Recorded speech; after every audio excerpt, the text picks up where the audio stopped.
Yo, yeah, that's B-Eazy, that's the name. Way before the world knew he was running the game. Laid the groundwork, built the foundation strong. Been influencing the whole scene all along. Now everybody gotta give that man his praise. A living legend for the rest of his days. Oh, he deserves all the accolades, yeah. B-Eazy, B-Eazy, gotta give that man his praise. A living legend for the rest of his days. Oh, he deserves all the accolades. B-Eazy, B-Eazy.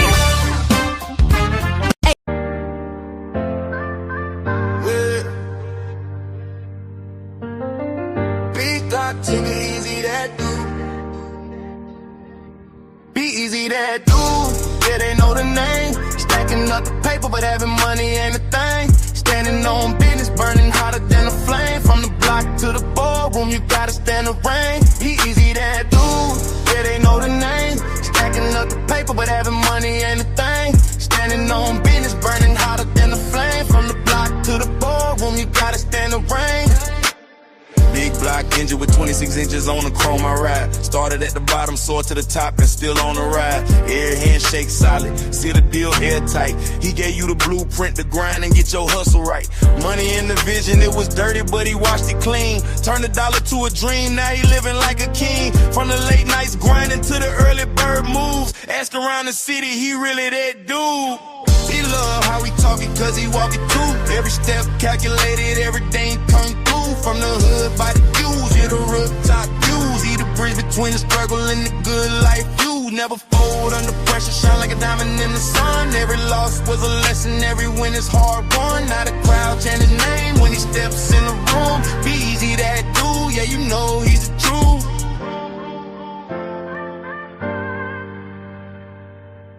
B-Eazy Dat Dude, yeah, they know the name. Stacking up the paper, but having money ain't a thing. Standing on business, burning hotter than a flame. From the block to the ballroom, you gotta stand the rain. B-Eazy Dat Dude, yeah, they know the name. Stacking up the paper, but having money ain't a thing. Standing on business, burning hotter than a flame. From the block to the ballroom, you gotta stand the rain.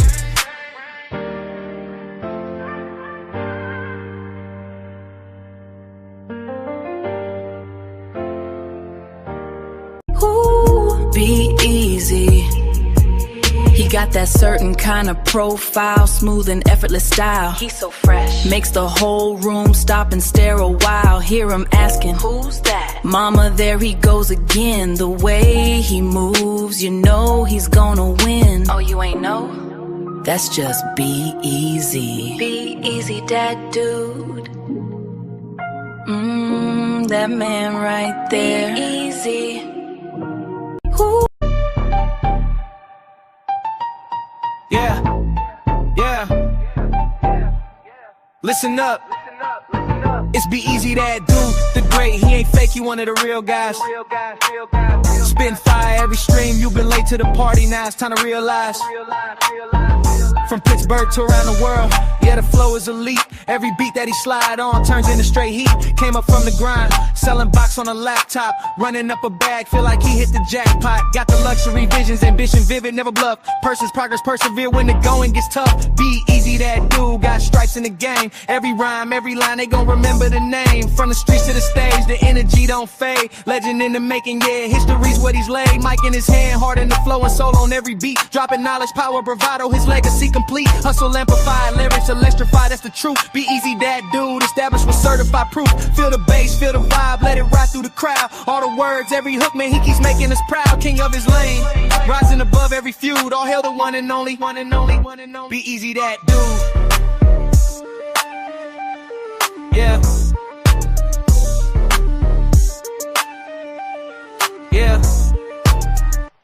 We all here to see B-Eazy.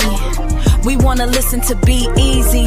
Ayy, we all like B-Eazy. Now, matter of fact, we love B-Eazy. Believe me, he really that dude. Subscribe to the channel, it's easy to do. If you care, then go ahead and share this fire content, extraordinarily rare. That's why I put that on my mama, he is that dude. And I put that on my daddy, he is that dude. So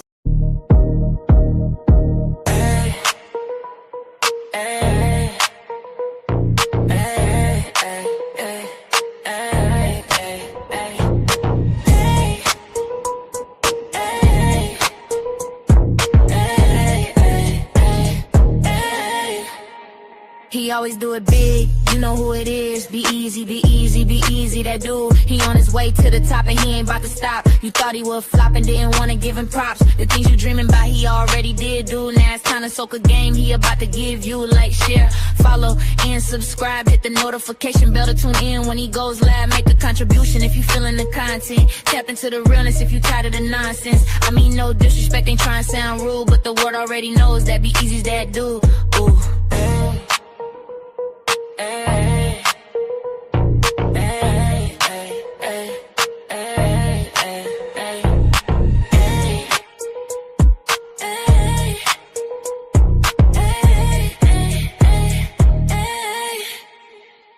Hey yo, who is that dude? Oh girl, that's just B-Eazy. Oh boy, that's just B-Eazy. Well, who is B-Eazy?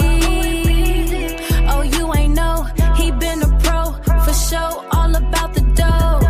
He been running up them racks and still trying to get some more. Don't care about the fame, just trying to gain and grow. He really one of them ones, his presence so pivotal. So hell yeah, he that dude, this is unequivocal.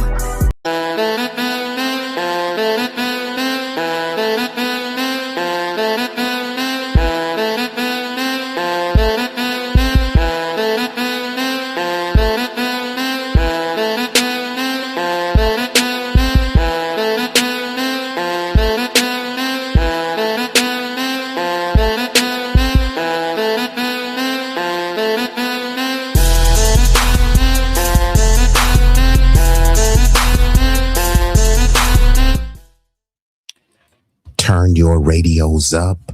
Turn your radios up. Y'all know what this is. Y'all know who this is. B-Eazy Dat Dude. An impromptu stream back with another one. This one is gonna be a banger. It will ruffle some feathers. So it will be a doozy. I don't like to keep y'all waiting. So before we get this thing started,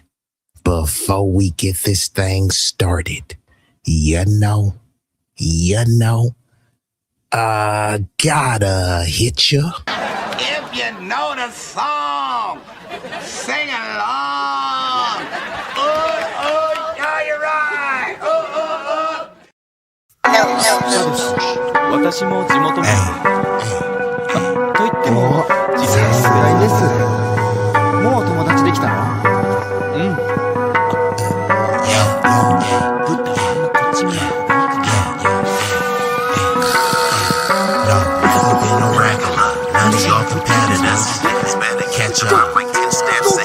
This promethazine got me leaning like a cholo in the club. I'm 20 deep.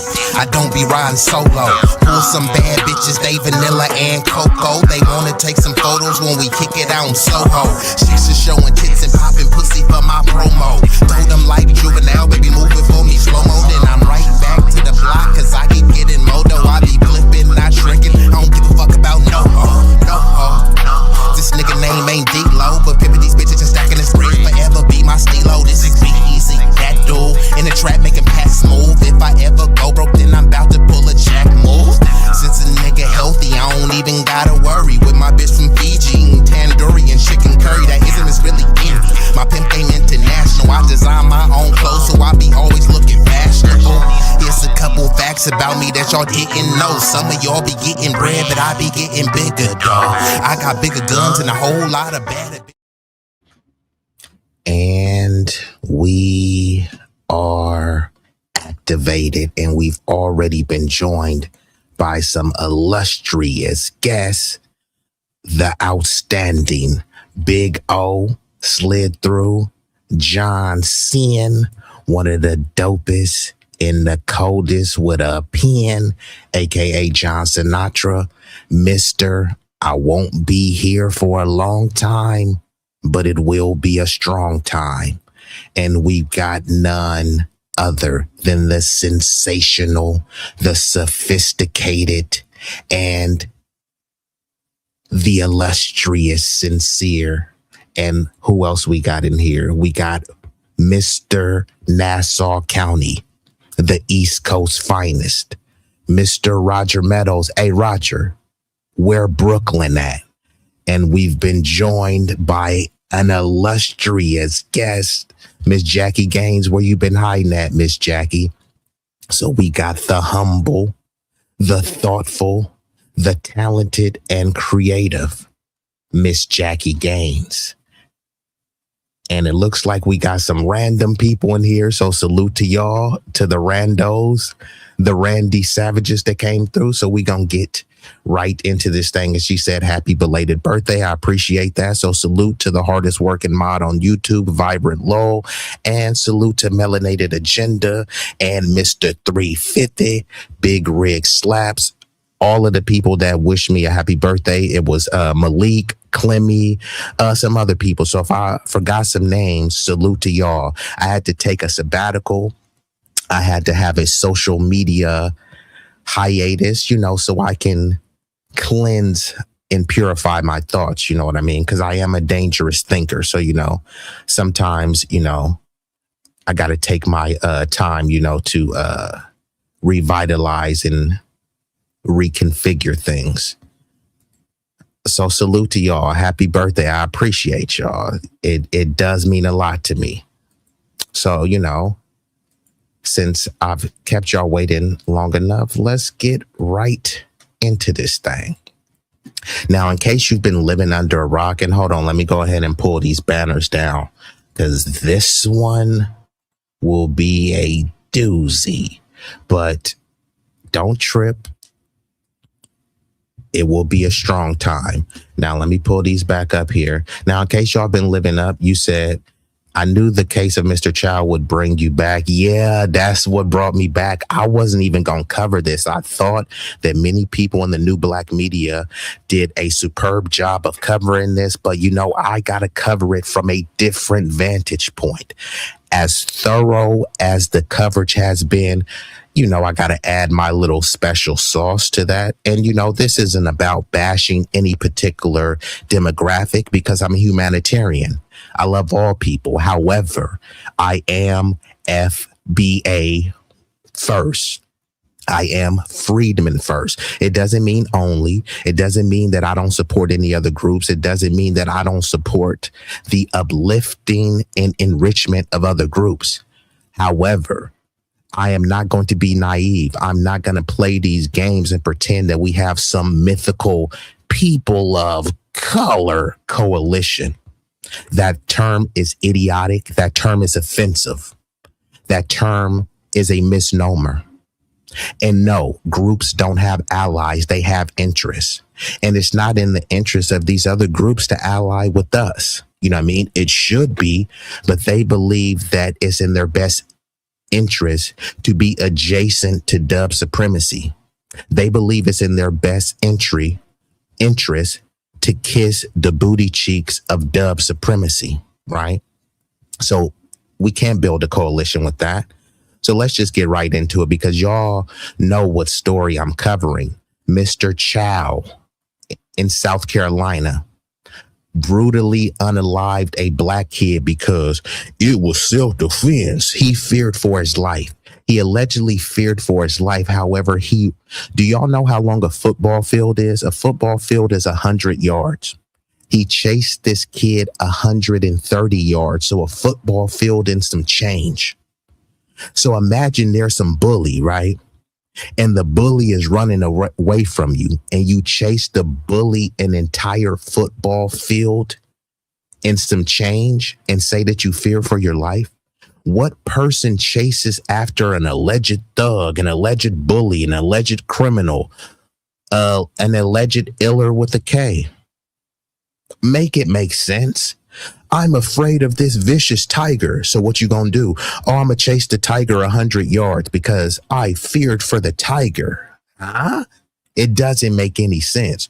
This kid is a thug. He had a gun. Okay, won't you go barricade yourself in the store and call the police? No, I'm gonna chase after the thug with a gun because I'm scared. Huh? Make it make sense. You can't, because it doesn't. And like Sincere said, unfortunately, and look, Be with who you want to be with. Do who you do. I'm a humanitarian, so I love people. I don't care if you want to swirl and divest, but I will say interracial dating and mating has left people in this perpetual state of the delusions of grandeur, because they get to slide in some vanilla cooch, or they get to, do the Watusi on some pink pole. Then suddenly they think, oh, no, racism is over because, hey, my baby mama is black. Hey, my husband is white. Hey, my girlfriend is Asian. So they think because they have some sort of interracial sexual access that suddenly, why are y'all talking about racism? You know what I mean? So fine, bro. If you want to go swim in some snow bunny cooch, have at it. But don't try to pretend because you got you a beautiful, humble Becky or Barbara, that suddenly the system of dub supremacy doesn't exist. Because you got you a Filipino or a Thai wife, that suddenly there's no anti-blackness in various Asian communities. Who are we kidding? And that's what unfortunately has warped many people's brain. They took a dip in the salsa, you know what I mean? They start eating a bunch of egg rolls with soy sauce, which is delicious. There's nothing wrong with that. But then when you start saying, hey, I dipped my egg roll in soy sauce, so that means all Asians love me. Nah, bruh. So unfortunately, that has led to many of the demise and destruction of certain parts of the community. And she says, hello to everyone. And yeah, we missed you, Jackie. Where in the Sam Hill have you been? So you said his actions were intentional. That would be running like you're training for the Olympics, a football field. I digress. And that's what I'm saying. He chased them further than the football field. But we're going to get into it. Over 130 yards. Most people cannot run end to end from a football field without being tired and gassed. That's extremely intentional. So we're going to get into the video. And this video you can watch uninterrupted on, I think it's TYT Sports.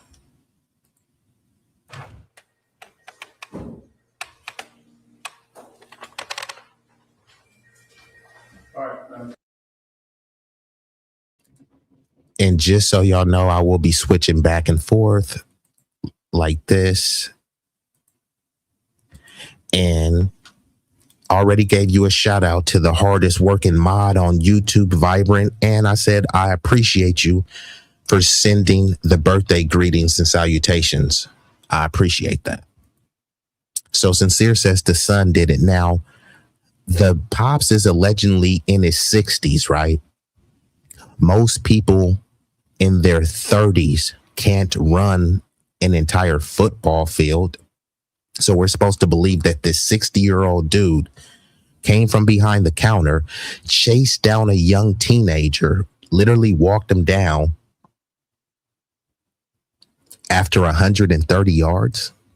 So again, they ran into an area where there were no cameras. So all you got to do is just take their word for it. And since they're the model minorities, you just take their word for it. They said, he pointed a gun at us, but there's no proof of that. The only proof is that, the dad and the son said that.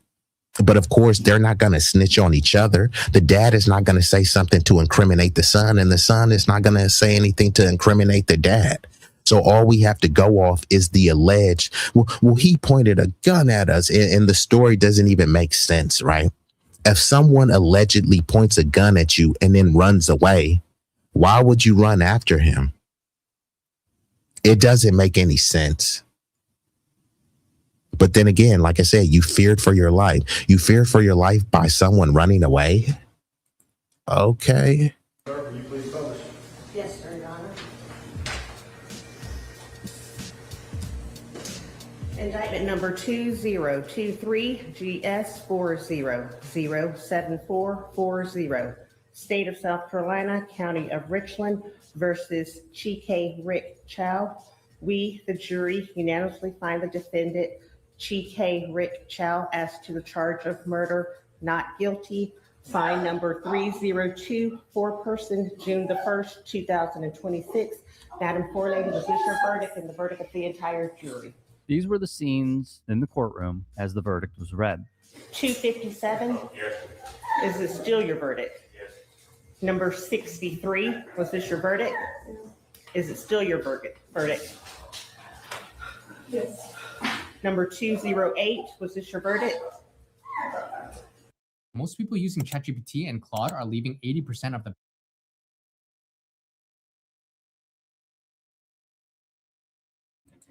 So hold on, let me just fast forward this ad. Of the slain, Cyrus Carmack Belton, reacted in shock and horror at the South Carolina jury finding Rick Chow not guilty of murder. His mother walked out of the courtroom knowing she and her family will not receive any semblance of justice with this decision.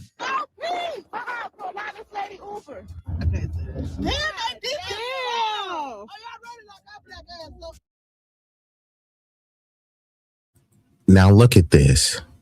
So these are the cops that are posted at this gas station to protect the owners from the community backlash. Now, there's alleged that this dude Rick may have sold or transferred the ownership of said gas station. So he's trying to say, hey, don't destroy the gas station. I transferred ownership, but did he really transfer ownership, or did he just have someone else work there to say, hey, I didn't shoot the kids, so don't wreck this business. You know what I mean? Well, I don't know. You know what I mean? But this is an awful lot of cops to protect a child, a teenage unaliver. You know what I mean? I'm just saying, like, why is this dude getting all of this protection and treatment? We know why. He has the complexion for the protection of the collection. Let's look at this again.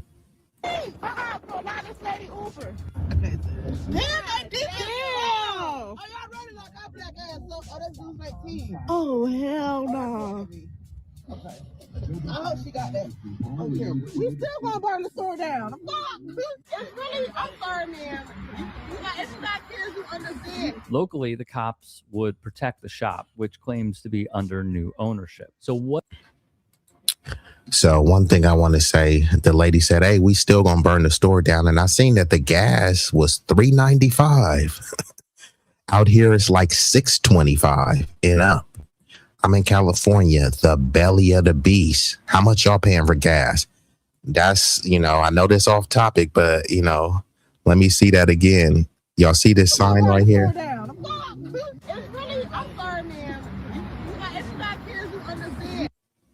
Huh? $3.95? Where they do that at?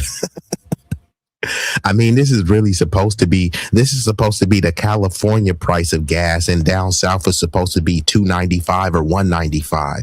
Instead, in California, the cheap gas is like $5.95. The cheap Chevron and Shell gas is like $6.26. So that's on a side note. But this chick said, yeah, man, we still gonna go turn up and burn, burn the place down. Hey, it is what it is. Locally, the cops would protect the shop, which claims to be under new ownership. So what exactly happened in this case? Let's break it down.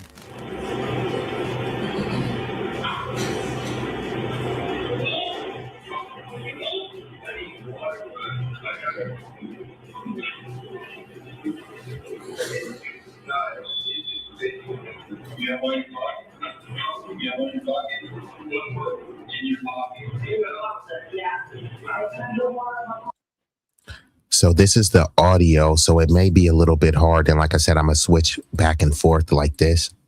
So the audio may be a little bit hard to hear, but they asked them, hey, what do you have in your pocket? And let's just go through the motions and do a hypothetical concession of the points.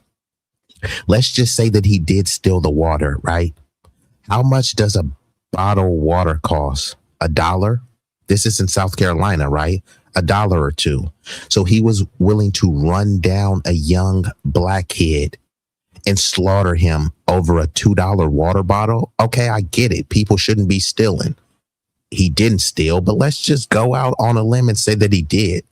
If he did steal, you already have cameras, so you can ban them from the store. You can blow up the camera picture, print it out, and then report it to the local police. I mean, this dude has been watching too many episodes of The Punisher. You're not Frank Castle to run around doing this vigilante justice to where you chase a kid an entire football field and gun him down because you feared for your life.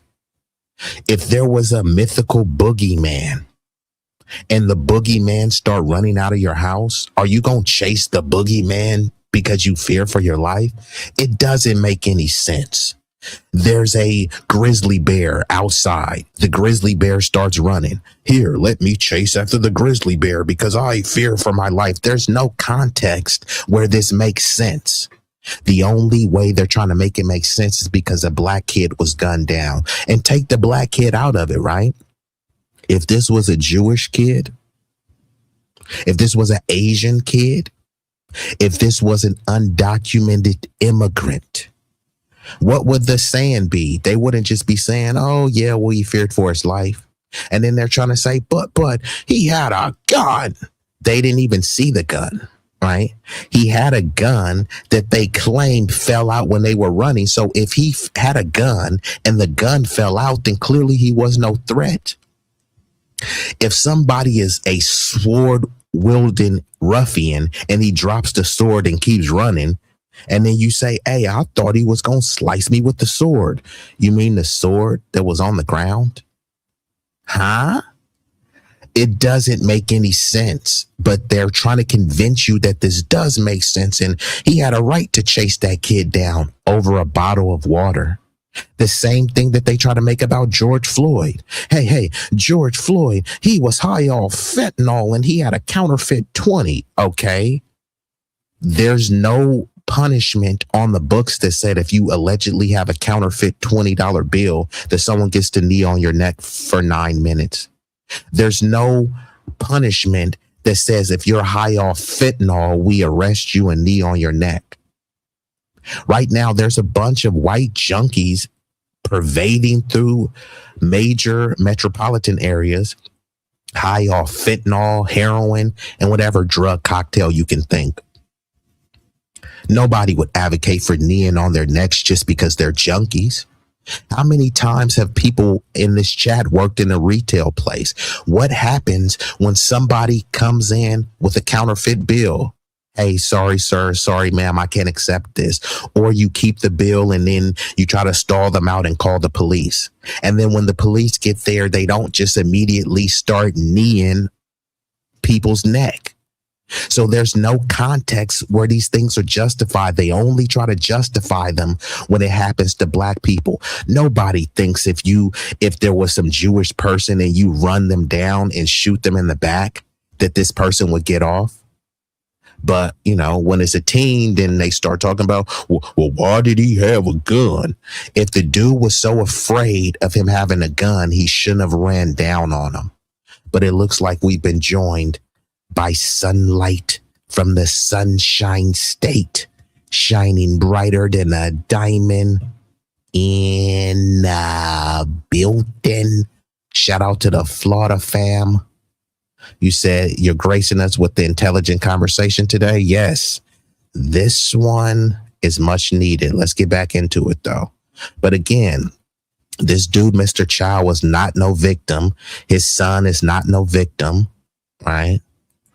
But this only is allowed to happen when you're unaliving black people. If the roles were switched and there was a black clerk chasing after an Asian and he shot an Asian in the back, we know what would be happening. But we have to pretend it's like, no. There's equal standards of justice. And yeah, this is what Sincere said. Yeah, I believe this too, because most people cannot run an entire football field, let alone a football field and some change. They chased them 130 yards.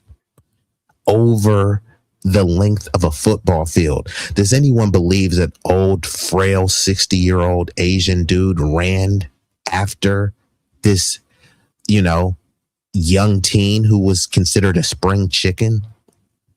Come on now. So let's get back into it. And this is another thing too. And I've known you've seen this too, Sunlight. Yeah, like you said, let alone an elderly man. And Sunlight, I know you've seen this. You said might be, but tell me this. Anyone in the chat, Sunlight, Jackie, Sincere, anyone that's still in the chat, Roger, y'all let me know. Tell me one Asian creator that's condemning this or I'll pull it up right now. Could y'all point to an Asian creator, public figure, or influencer that's covering the story? Because remember, stop Asian hate. Like you heard politicians, public figures, athletes, actors, all sorts of people were talking about Asian hate. And then they were framing it as if it was just black people just attacking Asians for being Asian. And notice that Asian hate, it only lasted for 2 years. Literally, the Stop Asian campaign movement, they stopped their movement in 2022. So hold on, y'all mean that y'all were only receiving undue amounts of hate for 2 years? Meanwhile, we have been receiving hate for centuries. Make it make sense. They get a crime bill, which they try to frame. No, that wasn't for them. That was a C-19 hate crime bill. Yet they mention Asians 14 times. They didn't mention anyone else. They specifically denounced Asian hate. That year that they denounced Asian hate, guess who was the leader in hate crimes? And actually, you know what? Hold on. I got to hit y'all with the scholarship. Some people think, oh, I'm just jaw jacking. No, everything that I say can be empirically proven. So don't trip. I'm going to hit y'all with the scholarship because I ain't just jaw jacking. Give me uno momento. Bada boom, bada bam. Let's pull this up in real time. And don't worry, I'm going to make it bigger for y'all because I like to hit y'all with that scholarship. Hold up. I just got to switch the page to make it bigger for y'all. Hold up. Let me know if y'all can read that. And I'm going to pull the comments down real quick just so I can make that bigger. Stop Asian hate. Yeah, towards black people. And just to be clear, I'm not talking about every single Asian person. You know what I mean? I'm only talking about the contingent of hateful people. And like Jackie said, I haven't seen anything. People love to use that goofy term, which don't ever refer to me as a POC. I don't know why you would ever call yourself a POC. They try to convince us that, yeah, POCs, we're in this together. Okay, fine. Where are the POC content creators talking about this? They always talk about the black community has an accountability problem. Okay, cool. Where are the Asians taking accountability for this? Now, I'm being facetious because this was the act of an individual. Why should every single Asian ethnic group have to take responsibility for this? I don't know if Mr. Chow was Chinese or Korean or something else, right? So should Filipinos have to take responsibility for what this Chow dude did? Should Cambodians? No, that would be ridiculous. However, that's what many of these non-black groups do. If some musty, crusty Jamaican or Senegalese or Sudanese immigrant does a crime, then every black person has to answer for it. It's like, I don't know that nigga, bro is an immigrant from a different background, different culture, different lineage, but because he has a certain similar amount of melanin, then somehow the entire black community has to answer for it. Not the Jamaican community, which he's from, not the Haitian or the Senegalese community, the nebulous black community. And that's the same thing with the Asians, right? If a Chinese person is running an illicit massage parlor, why should Filipinos have to answer for that? Well, they all Asian, right? Like, come on now. Nobody really keeps this logic only with us. And this is why there's a whole delineation movement. Foundational Black Americans, look, we have our own issues, right? We have our own mess to clean up. So if we're committing a crime, then we have to hold ourselves accountable for that crime. Now, we're not going to hold ourselves accountable for some Dominican dude who identifies as being Latino and Hispanic. I know black, papi. And then some Dominican tether does a crime and said, see, that's the black community. No, that's a Hispanic that did that crime. Same thing with Cardi B. Cardi B is up there slutting it up, thotting it in the streets. Cardi B said, I know black. Okay, fine. She's not black. So her doing all this slutty thought culture is Latino culture. Don't try to put that on blacks, but that's what they try to do. So fine, same energy, same logic. If one individual is enough to generalize the whole community, shouldn't I be generalizing the entire Asian population of what this Chow dude did? Fair questions to ask. And we got Mr. Frank Nitty putting on for the biddy. What it do? And you said wrong answers only. Kamala Harris. Yeah, where's Kamala Harris? Where is Jim Django Coonburn? He's in South Carolina. Where's Bakari Sellout? None of these people have anything to say. There's no people of color coalition that's saying anything. Where are our Asian allies? I forgot. We don't have any. So let's go through this stuff because, like I said, I'm going to hit y'all with that scholarship. In 2021, while hate crimes against Asian Americans rose sharply, the largest, and y'all know what the largest means, the largest number of hate crimes overall was still committed against, you guessed it, black people. So again, stop Asian hate. And then most of the hate was committed towards black people. Interesting. But hey, let's get into it a little bit more. You know what I mean? Hold on. Right here. Anti-black crimes accounted for 31%. 31% of hate crimes. So remember the people that love to say, but per capita, but they don't ever say per capita. They love to say 1350 and make up these numbers, right? But they don't ever talk about 1330. And we're more than 13% of the population, but let's just go with that, right? 13% of the population accounted for 31% of the hate crimes. Now, Asians are about 6 to 7% of the population. They accounted for 7% of the hate crimes. Very proportionate and commiserate. Now, no one should have hate crimes committed against them. And our hate crimes are underreported because many of these crimes are voluntary, which means the institutions, they volunteer the information and it's up towards their discretion. So they don't always have to report this stuff. They may collect the data and say, yes, we know you guys are experience hate, but they don't turn that data over to, the governing bodies. But again, they passed the C-19 hate crime bill. They tried to make it, no, this is an all lives matter hate crime bill. They specifically denounced Asian hate 14 times. And then they allocated not just millions, hundreds of millions to specifically Asian institutions. And all while they were doing this, the leading hate crime victims were black people. Now, look, this is what they try to do, right?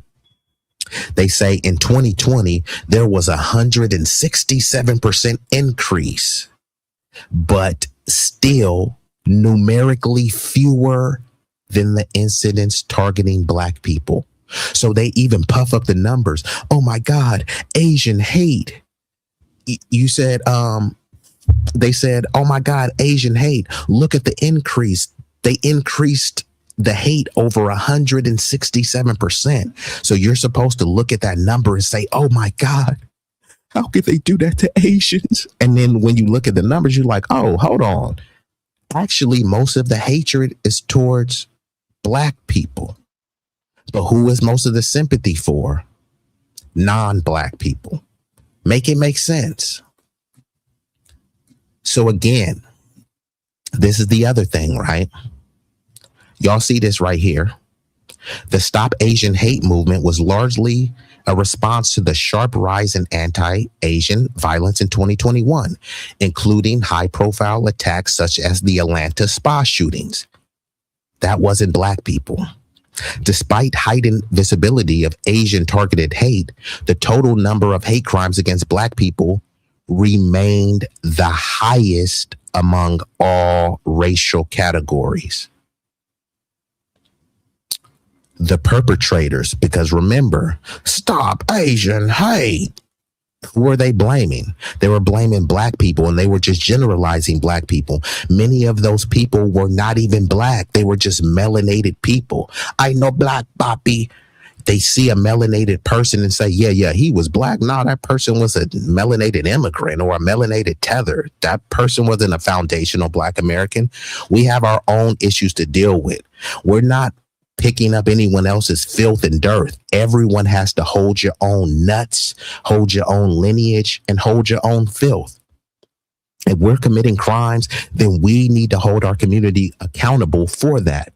But I'm not about to be holding my community accountable for someone outside the community tethering and committing crimes in the name of flat Blackness. Hell to the no.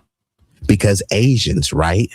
If there's some Filipino or some Cambodian in the Bay Area that does a drive-by, do you think Koreans are going to say, we need to take accountability for the Filipinos? Do you think Japanese people are going to say that they need to take accountability for the Filipinos?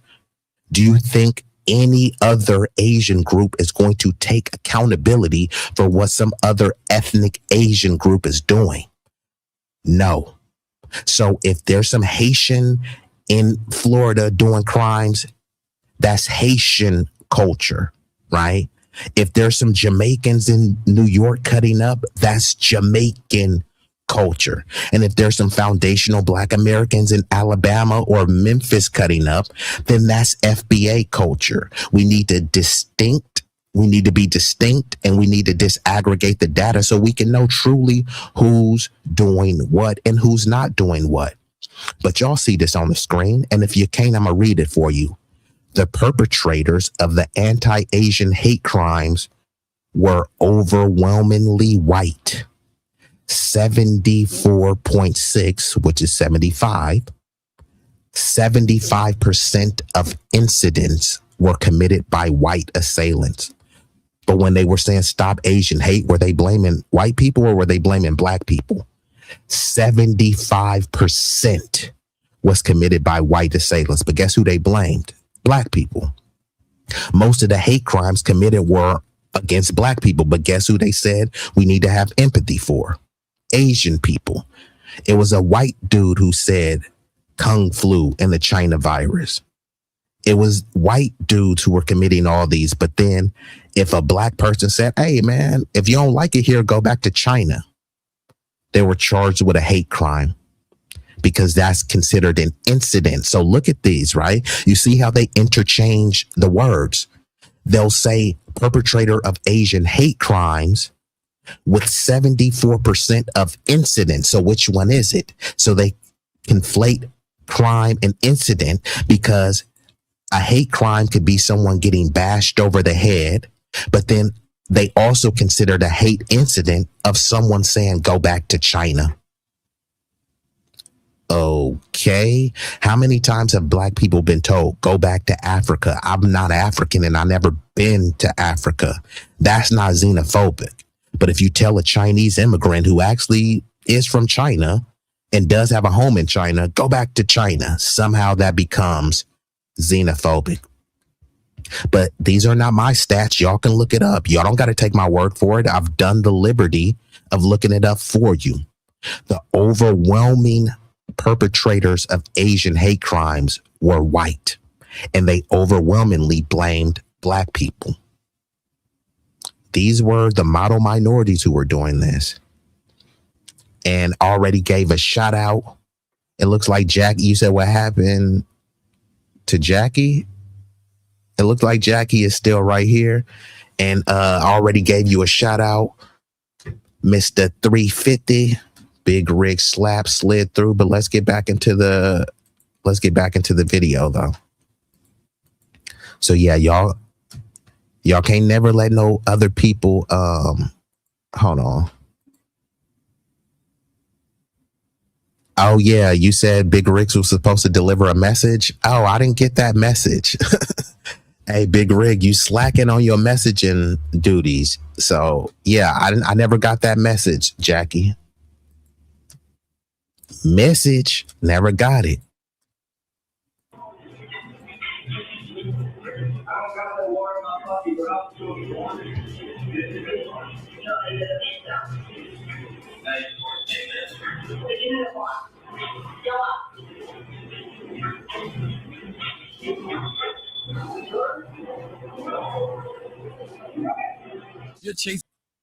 Don't do that. This nigga said he ain't seen or heard from me, but you ain't reached out to me. Niggas always do that. Man, I ain't seen him. Did you try to call him? Nah, man, I ain't heard from him. Did you try to call him? Nah, man, ain't heard from him. Did you try to call him?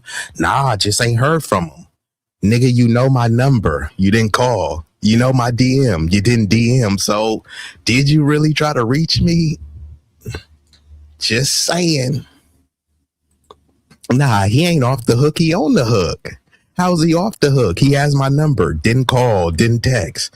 He has my DM. Didn't send me a DM. So no, he's on the hook. And matter of fact, since bro Lightweight tried to play me with like,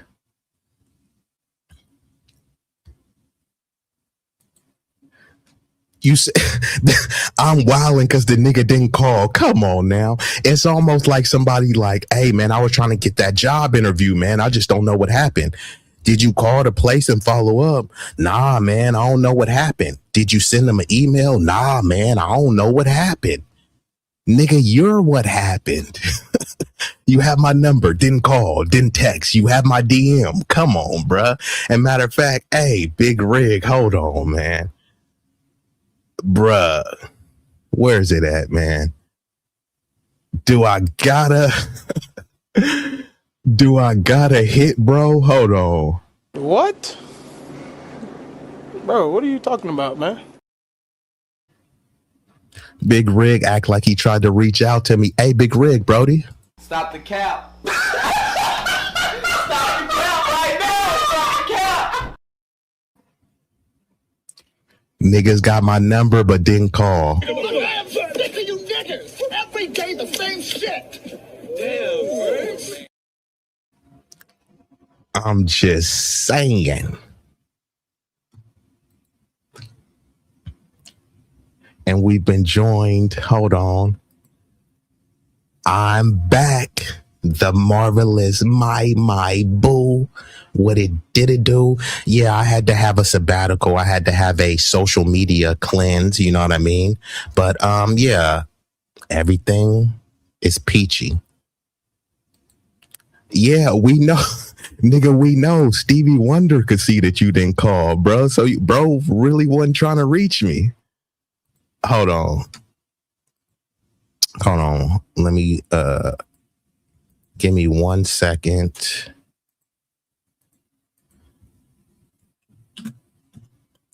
Okay, so now let's get back into it.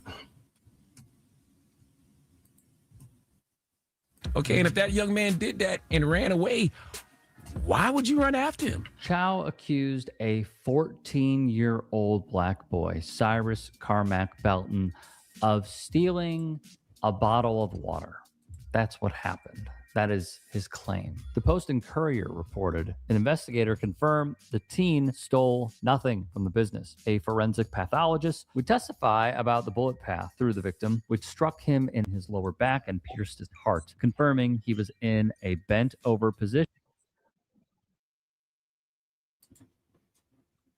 What's good, bro? Is that really you? Nobody can rap quite like I can. I'll take a muscle-bound man and put his face in the sand.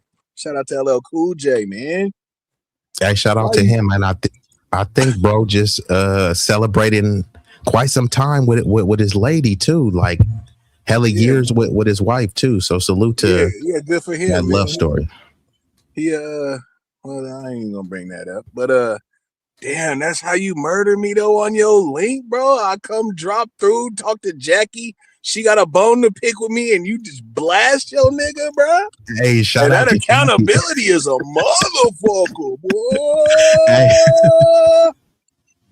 Hey, nigga, I'm over here waiting to do some blood work and shit. You know what I mean? I'm like, let me see what this nigga talk about, man. You know, I ain't seen him in a minute.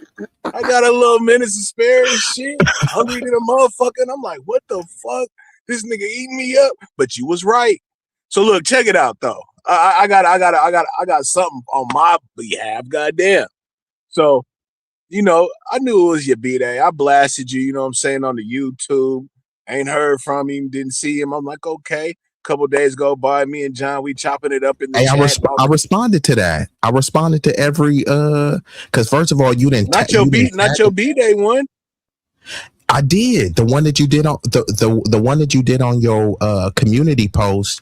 I didn't. First of all, you didn't tag me. You just said be. I don't know how to do that, dog.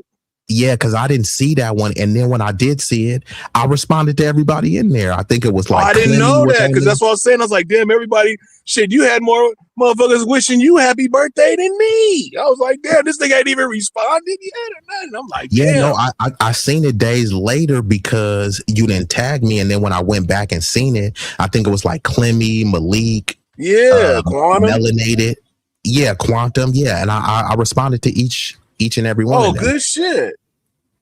Okay, well, shit, I'm slipping on my update. Hey, speak of the devil. What the hell, Quantum? Hold on, I got it. Oh, damn! Stop the press. Wait a minute. I know you. Wait a minute.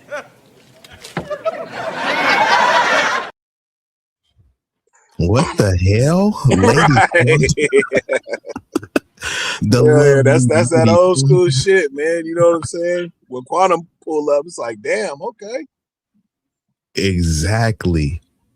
No, but how you been though? Like before I get back into the stream. Yeah, I ain't gonna hold you too long, bro. Good, bro. I'm just glad you popped back up, man.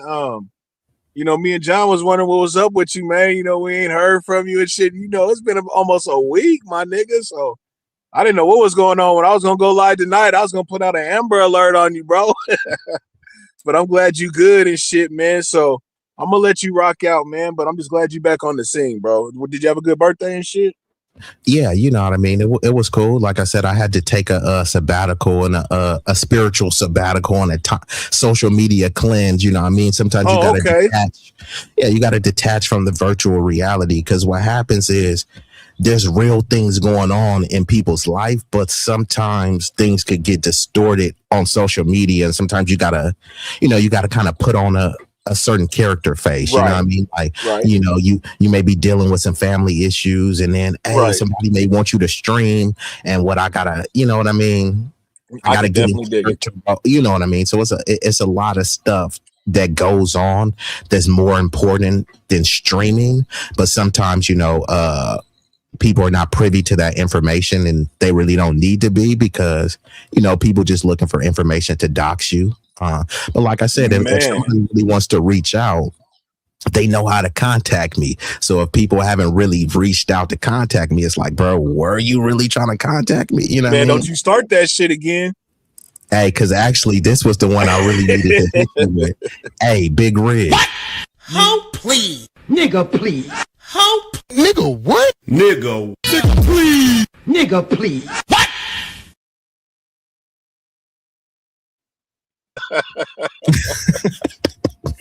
For sure, man. Hey, you have a fucking great stream, bro. I gotta get, you know what I'm saying, ready to do this bullshit. How these motherfuckers poke me and shit. So Okay. yeah, I'm glad you back though, my nigga. What's that?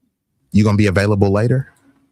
Yeah, man. I'm gonna go live later on tonight, man. So if you ain't doing nothing, man, slide through. Got you. I'll pull up on you. Pimpin'. All right, peace out. Yep. And Lady Quantum coming in said, always go missing the ghost, or well, you know what? Call me Casper. The friendly ghost, you know what I mean? And shout out to Frank Nitty. I appreciate that. But Lady Quantum, hey, maybe I'm rubbing off on you because you've been, if I'm Casper, you Casperella or Casperisha. Which one you like, Casperella or Casperisha? You look like a Casperisha because you always be going ghost too, Lady Quantum. That's why I thought I was squinting. Was it the cataracts? Is Quantum? Is this really you? You said 2 HDL 2 points below normal, 2 weeks waiting for my kidney, liver function, prostate. Okay, well, salute to Roger, salute to Big Riggs, and I do have to do that health summit stream really soon. So if anyone of y'all want to participate in it, they say health is wealth. So, you know, let's help each other. And like my boy Water God says, when you come over here, we talking about health, wealth, and a better understanding of self. And Quantum, we miss you too. This is why we like Casperisha, Lady Casperisha. You can't just keep disappearing like that. You know, you pulling your David Copperfield. You said great news just came in from my Lifeline screening this morning. Blood pressure came down. Okay, good. Roger, you know, we need you, you know, Roger, for you to keep pushing that message. So salute to my brother, Roger Meadows. We want to keep you healthy and living a long and prosperous life. And like the marvelous My says, if you enjoying this content, Cash App, you know what I mean? And that actually would be the perfect time to cue this up. If you haven't hit the like button, go ahead and smash that. If you're feeling generous, then you can hit the Cash App. $ easy stack. It's easy to remember. All them donations that you contribute make it feel like it's the 25th of December. Hit the Cash App. It's preferred over Super Chat because YouTube takes 30% off the top, and that's stupid whack. So if you want to see growth and watch the content get greater, send a Cash App to B-Eazy Dat Dude. So if you're unable or unwilling to make a financial contribution on Cash App, then guess what? It won't cost you a fee. The likes, comment, and sharing is all free. And you said, I don't have to tell sisters this, but brothers, get yourself out and get your checkups. Yeah, this is real, you know what I mean? Because some people are reluctant to do it. So, and this isn't a sexy topic, but this is true. You know, some people have a fear from doctors. They also have a fear from what the outcome is. They know that most of the times you go to the doctors, they're going to give you some sort of bad news, but it's either go and get the bad neutral news, or you wait and then the news becomes worse, if not fatal. So I get it. This is not the sexy topic that you want to hear, but you won't be here, you know, to listen to any other topics if you don't get yourself checked up. So salute to Roger and salute to all the people that are, you know, putting their health first. You said, keep in mind, be respectful to the host in the chat to avoid timeout or blocking. Yeah, we don't mind contrarian views, trolling or anything, but yeah, be respectful to not only the mods, but of course the host, you know what I mean? Or you will get kicked up out of here. Oh, you like Casperella better? Okay, Casperella does have a ring. It's just, you know, you got the Casperisha vibe. You got that Isha vibe, but we can go with the Ella, we could go with that. Okay. All right. Now let's get back into it though. Hold on, let me pull Casparella's comment down. When he was shot. When the state's expert was on the stand and Nothing from the business. A forensic pathologist would testify about the bullet path through the victim, which struck him in his lower back. Oh, snap. What it do? What it be? Dropping the T. Salute. And I believe dropping the T is over in the UK, if I'm not mistaken. So cheerio. I would like a spot of tea. So salute to dropping the T. And pierced his heart, confirming he was in a bent over position when he was shot. when the state's expert was on the stand and explained how the bullet entered Cyrus's back, it was pretty compelling testimony that this seemed like you were shooting somebody in the back. It could not possibly be self-defense. You said, how did I know? Hey, just call it a educated guess. Hey, what type of tea y'all drink over there? Let me know. Dropping the tea, you look like you like that black tea. Just a presumption. And the prosecutor had like a little red dot on his white shirt to show exactly the way the bullet traveled. And then when he explained it in closing argument, it was, again, very compelling. Through the back, hit the lungs, I believe also hit his heart. Incredibly sad. Some of the eyewitness testimony of what Cyrus did after he was shot. Incredibly sad. Trying to get up. Also, the eyewitness testimony for the state, and something the state really highlighted in closing, and they talked about it in opening as well, is everybody not named Chow. None of them are going to say they saw Cyrus pull a firearm and point it at somebody, or that anybody else would possibly be in fear for. See, I knew it. You got that look. And salute to everybody. When I grew up, I wasn't a big tea drinker, but there are many health benefits to drinking not only black tea, green tea. They have other types of tea. You can make your own infusion of tea. So salute to dropping the tea. And like Miss Jackie says, your health is your wealth. So salute to Miss Jackie and everyone that is on their health journey, whether it's to, get your blood pressure lowered, lose some pounds, whatever it may be. We can all help and assist each other so that we'll still be here 10, 20 years from now, to talk about all the joys of living. Their lives, except for Cyrus, who the state actually argued he was probably acting in self-defense. Anything he was doing, he would have been within his right to do so, because he had two grown men, one who was armed, chasing after him. Defense attorney Jack B. Swirling would speak. So again, in this particular story, and just in case y'all didn't know, we're covering the South Carolina where a young black teen was unalived. He was run down by an elder Asian man and his son and shot in the back because they allegedly feared for their life, right? But they keep saying, oh, why did this 14-year-old have a gun? You know what I mean? So actually, let me pull that up here too, right? Because, these aren't my facts. So let's see. Hold on. Let me pull this up because, we like to hit y'all with that scholarship. So let's see this right here. Why would young people have guns? Young teenagers in challenging neighborhoods may carry firearms or seek control over spaces as a response to fear, safety concerns, or lack of trusted support networks rather than as a straightforward choice. Now, what they want to try to make it think is this is black culture. But then if you look, they have multiple young white kids at the age of 12 that are practicing shooting firearms. They go in competitions. Now, people can try to frame this as if, no, that's different. Yeah, it's different because those kids live in gated communities in neighborhoods where there's not dilapidated buildings. It's not crime and gang infested. So those kids, they really don't need to have a firearm, but many of those young kids are more tactically trained than this young kid. Many of these kids, you can say they shouldn't have these firearms. Okay, fine.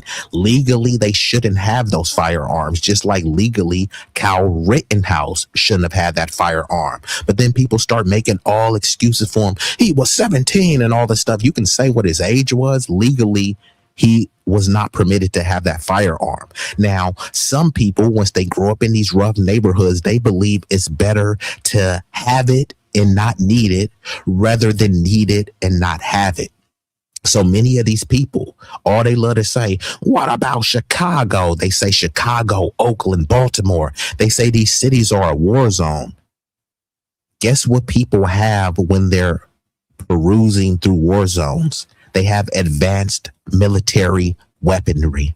So they hype all of these areas up. Oh my God, it's crime and gang infested. So if it's gang infested, that means there's a bunch of criminal gang ruffians running roughshod on the streets. That would mean that somebody needs some sort of tool, equipment to protect themselves. Now, people are looking like, yeah, I may get caught with this. Yeah, I may go to jail. But some people say I'd rather be judged by 6 than carried by 12. And that essentially means I'd rather be judged by the jury than be carried, in my casket.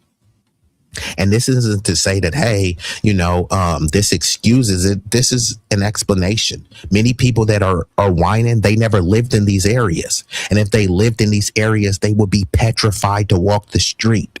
So if you're petrified to walk the street, guess what makes you less petrified?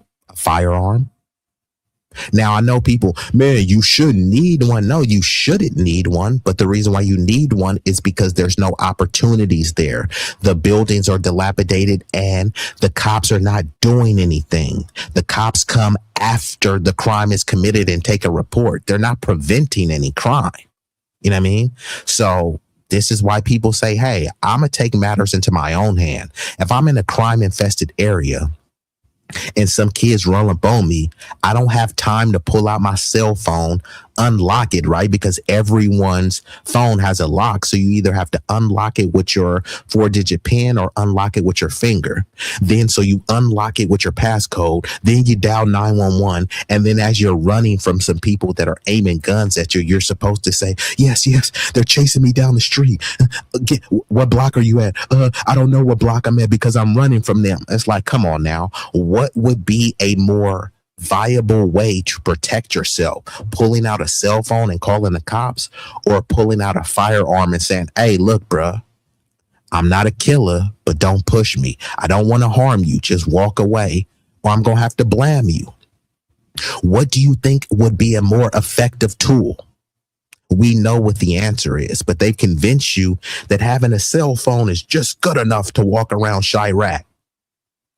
But none of these people would dare walk around Chirac. Well, there's people that live there. So let's see. Teens growing up in neighborhoods with high levels of violence, isn't this what they always say? What about Chicago? Okay, well, it has high levels of violence, which is why these kids are fearing for their life. They fear for their life, and what you want them to do is, yeah, y'all fear for your life, and all you need is a cell phone. The ops is running up and doing drive-by, not with cell phones, but with guns.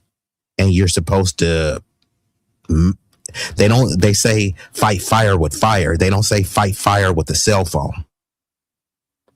So this environment can create intense stress, fear of harm, and social pressure to appear strong or capable of self-protection. They love to say that these kids are growing up in fatherless homes, right? So if it's a fatherless teen growing up in a home, how is he going to protect his mom? He's a fatherless, scrawny little teen. He can't fight. So how is he going to protect his family? He's going to get the great equalizer. It just kind of is what it is. It's a concrete jungle. Hold on.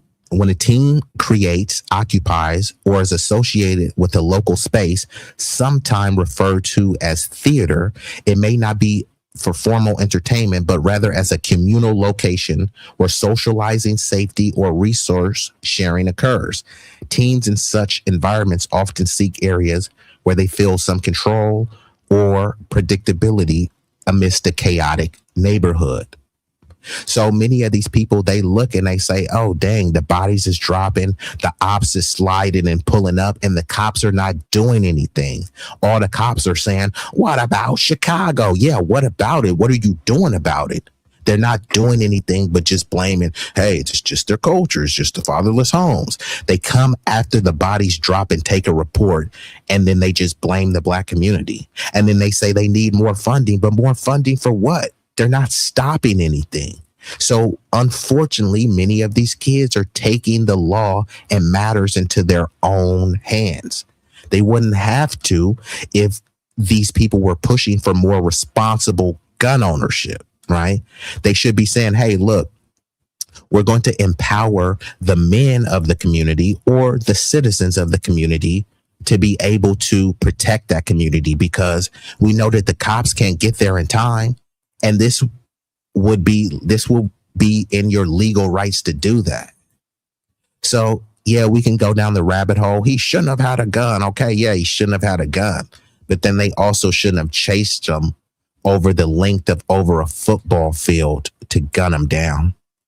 Speak with the media. My heart goes out to them, but 14-year-old kids should not be roaming the streets of Columbia or South Carolina with semi-automatic pistols loaded and ready to fire. Andy Chow was following him out of the store and down the street. We always took the position that Rick Chow, the defendant,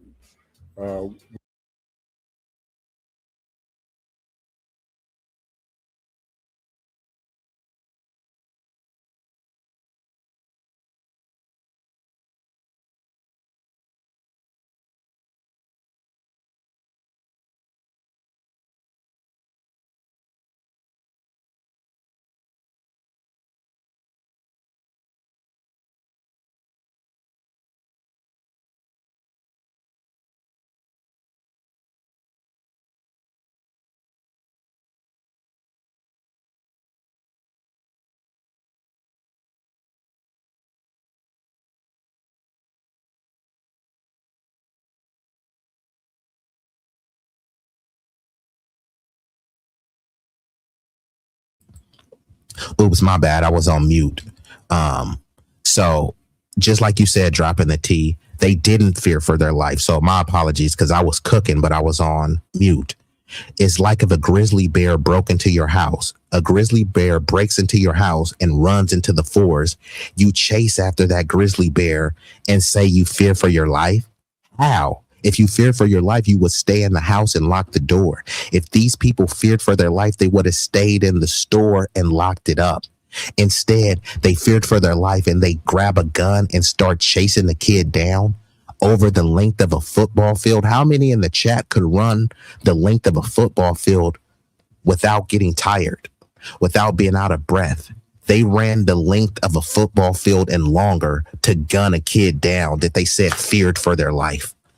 Come on now.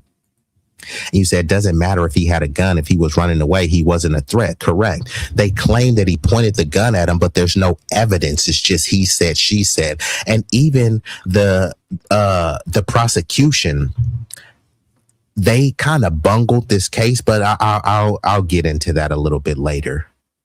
And you said, here's a better argument. Don't have to justify why I'm a pro Second Amendment, just like South Carolina, why I had a gun. It is my constitutional right. I don't have to justify it. Well, it is a constitutional right. However, based on his age, it wasn't legally permitted. Like I said, B-Eazy, he doesn't have to justify a damn thing. He's well within his constitutional right to have a gun. Yeah, no, I hear what you're saying. No, it is sad. And not only that, this is very deranged, because let's just say that he did, let's just concede everything. Let's say that he did have a firearm and he did steal a bottle of water. Okay, is that what you're saying someone's life is worth? I'm going to go after someone and unalive them just because they stole a water from me. And, you know, I mean, how is this any different from those movies that you see in back in the day, the Game of the Thrones, the Roman Empire? A little kid steals some bread and they chop off his hand. At least that kid will still be alive. He chased this kid down and shot him in the back. And like I said, you said, the right to bear arms shall not be infringed upon. I concur. However, I have to look at the legalese by them saying that he was 14. Legally, he wasn't permitted to have the gun. It doesn't matter because there's no proof that he pointed the gun. And just all of this story is just a crock of you know what. But let's play a little bit more of the story, though. That was not his objective. His objective was he was going to protect his son, and that's what happened. So the main argument that they made was the following from. And you said, I'm glad the UK doesn't allow guns like that. Dropping a T, you're going to have to come on here one point, because there's a big story in the UK and now they're trying to bring George Floyd into it. I believe, I can't remember what the young kid, I believe there was a white kid that was stabbed in, damn, what I don't know the name of the case, but you know what case I'm talking about, right? There was a young white kid that was stabbed, and apparently he told the cop that he was stabbed. The cop didn't believe him, and then they talking about all these grooming gangs. They're basically blaming Muslims, you know, which there are some Muslim grooming gangs, but they're blaming Muslims in general, right? And it's specifically like a bunch of Pakistani Muslims, and it's not all Pakistanis, but there is a contingent of people that are RAPN, white women and stuff. But when you look at the stats, most of the forcible penetration is white dudes forcibly penetrating white women. And I'm specifically talking in the UK, you know what I mean? But they like to frame, oh, it's the minorities, it's them, it's the browns and all this other stuff. It's like, no, you need to take accountability for your own community. But I know the UK doesn't allow guns like that, but I do hear that they do have a problem with knives. So there are a disproportionate amount of stabbings. So I don't know if that's propaganda or not, but I love to talk to people from there versus people that are on the outside looking in. And the same thing that how they propagandize these, you know, rapist Muslims, it's the same thing that they do to black people. What about black on black crime, fatherless homes and all this other stuff? Okay, what about these Pakistanis? Are they growing up in fatherless homes? Is this just their culture? And then if you say that about them, then what about the white people? What culture is theirs? Who raised those people?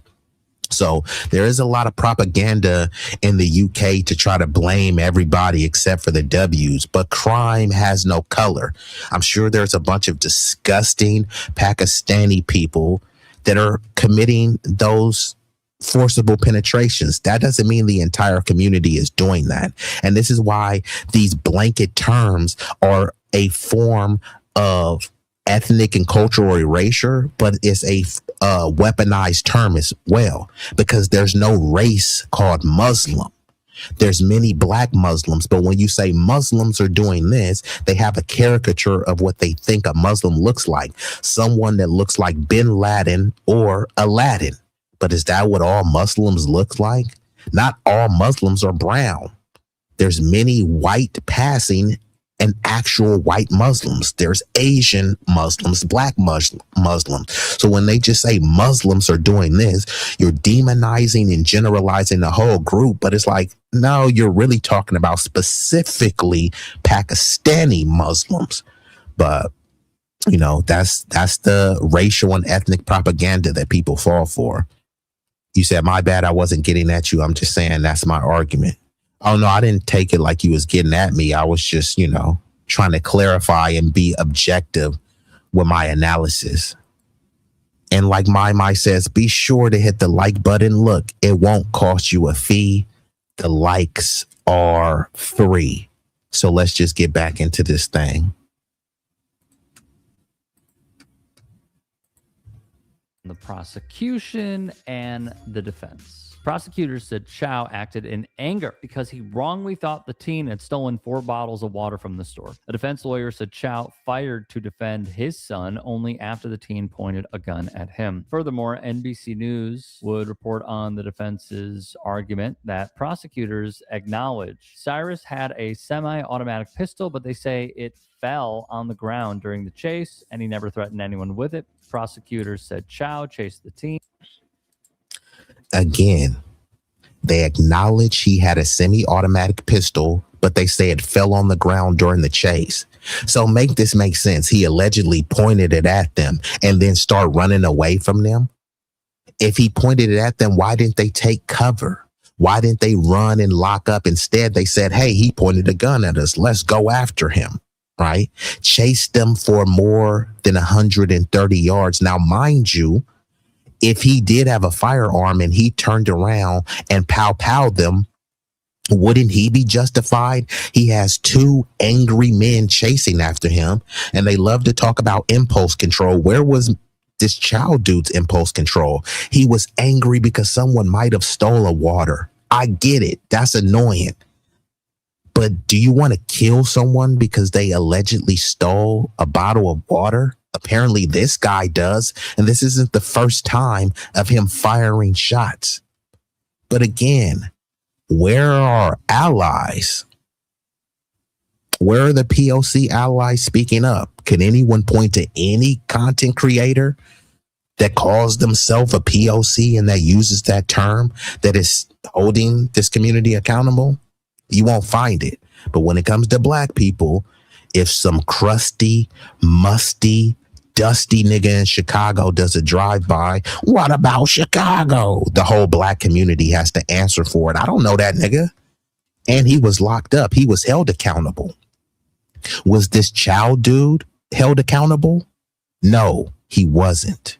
More than 130 yards from the store. Defense attorney Sean Kent started out by completely reframing the case. He told the jury this case is not about a bottle of water, it's not about a shoplifter, it's about a father who saw a gun pointed at his son and had to make a decision. According to Andy Chow, the store owner's son, Cyrus pointed a gun at him. Andy testified that he saw a gun, he yelled, "He's got a gun," and then his father, Rick Chow, fired a shot. And the defense attorney asked the jury a simple question. If Rick Chow wanted to execute this kid over a $1 bottle of water, why wait 130 yards? Why chase him the length of a football field before firing? The defense argued that he did that because something changed. And what changed, according to the defense, is that Cyrus pulled out a gun and pointed it at Andy. Now, here's something important I don't want you to miss. Both sides, the prosecution and the defense, agreed at the charge conference to take lesser includeds off the table. That means the jury had one decision to make: murder or nothing. No manslaughter, no reckless homicide, no nothing else. I think the prosecution made a gigantic mistake in the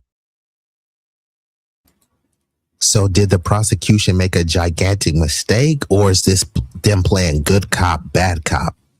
Yes. Like Dropping the T said, it is Schmurda, right? It's Schmurda Inc., right? That's what happened. However, by him not introducing those lesser charges, if you can't prove it's Schmurda, right? Because Schmurda means that it was premeditated. And, you have to prove beyond reasonable doubt. That's going to be a high bar to pass, especially when you're dealing with a model minority and a black teen. They've already painted this black teen as a troubled youth growing up in a fatherless home. And why did he have a gun, right? So once they frame it that way, then they adultify the black kid. So he's not a kid anymore. They just see him as a thuggish ruffian terrorizing the community. So many of these people think that Chow was some hero by ridding, the community of this scum of the earth, right? That's how it's framed. But no, I think it's a lot more sinister than that. This dude didn't fear for his life. But the prosecution, I believe they were in on it because, okay, if you wanted to charge him for murder, why didn't you introduce manslaughter and any other charges? They just pretended, no, we're going to really go after him hard. And they know how hard it was to get the jury to convict on a murder charge, right? So this is them playing good cops, bad cops. See, we tried, and it's just so sad, that you guys didn't get justice. It's like, bruh, you didn't really try the case the way you were supposed to be. Mind you, these are supposed to be the high IQs. Is this the best the high IQs have to offer? There were multiple charges that they could have done. They only put the murder charge. And then, oopsie, my hands are tied. Nothing else we can do. He. You know what I mean? Like, come on, man. This is disgusting. But they say we have a justice system. But no, you can see that it's an injustice system. And, I know people will like to be like, oh, well, what about, and why did he have this? If you take all of this stuff and say it was a Jewish kid who allegedly stole some water and allegedly had a gun and he was gunned down in the back, nobody would find this ruling as acceptable. Nobody would find this jury decision as acceptable. The only reason that it's acceptable is because it was a young black kid who allegedly had a firearm. Okay, have y'all seen some of these gun competitions? You go to the gun competitions, all of the kids are white. Guess what the youngest age that they usually start with competition? 10 to 12. Usually 12 is a solid number. Last time I checked, 12 is younger than 14. So these people come from communities where they're training their 12-year-olds how to shoot. And then they're saying, but why did he have a gun? And then you look at the neighborhood and they talk about how bad the neighborhood is. Well, that's why he had a gun. That means the jury had one decision to make: murder or nothing. No manslaughter, no reckless homicide, no nothing else. I think the prosecution made a gigantic mistake, and the defense attorneys were completely right to not have any lesser included on the table, though who knows, right? The sheriff would note there was no indication that Cyrus pointed the gun at the Chows. What must also be stated is this.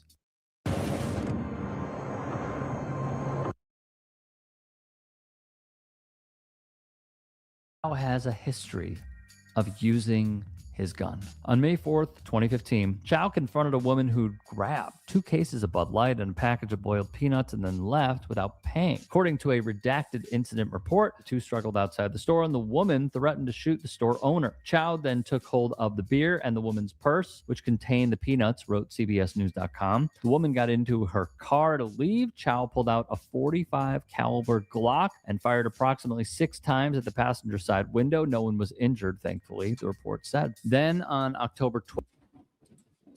So again, somebody he alleged walked out with a pack of beers and some peanuts, and he fired at them 6 times. Now, luckily, nobody was injured in that case. But again, where's the reckless endangerment? Why wasn't he charged? We know why he wasn't charged. Because he probably shot at a black woman. Most of the times they set up shop in black neighborhoods.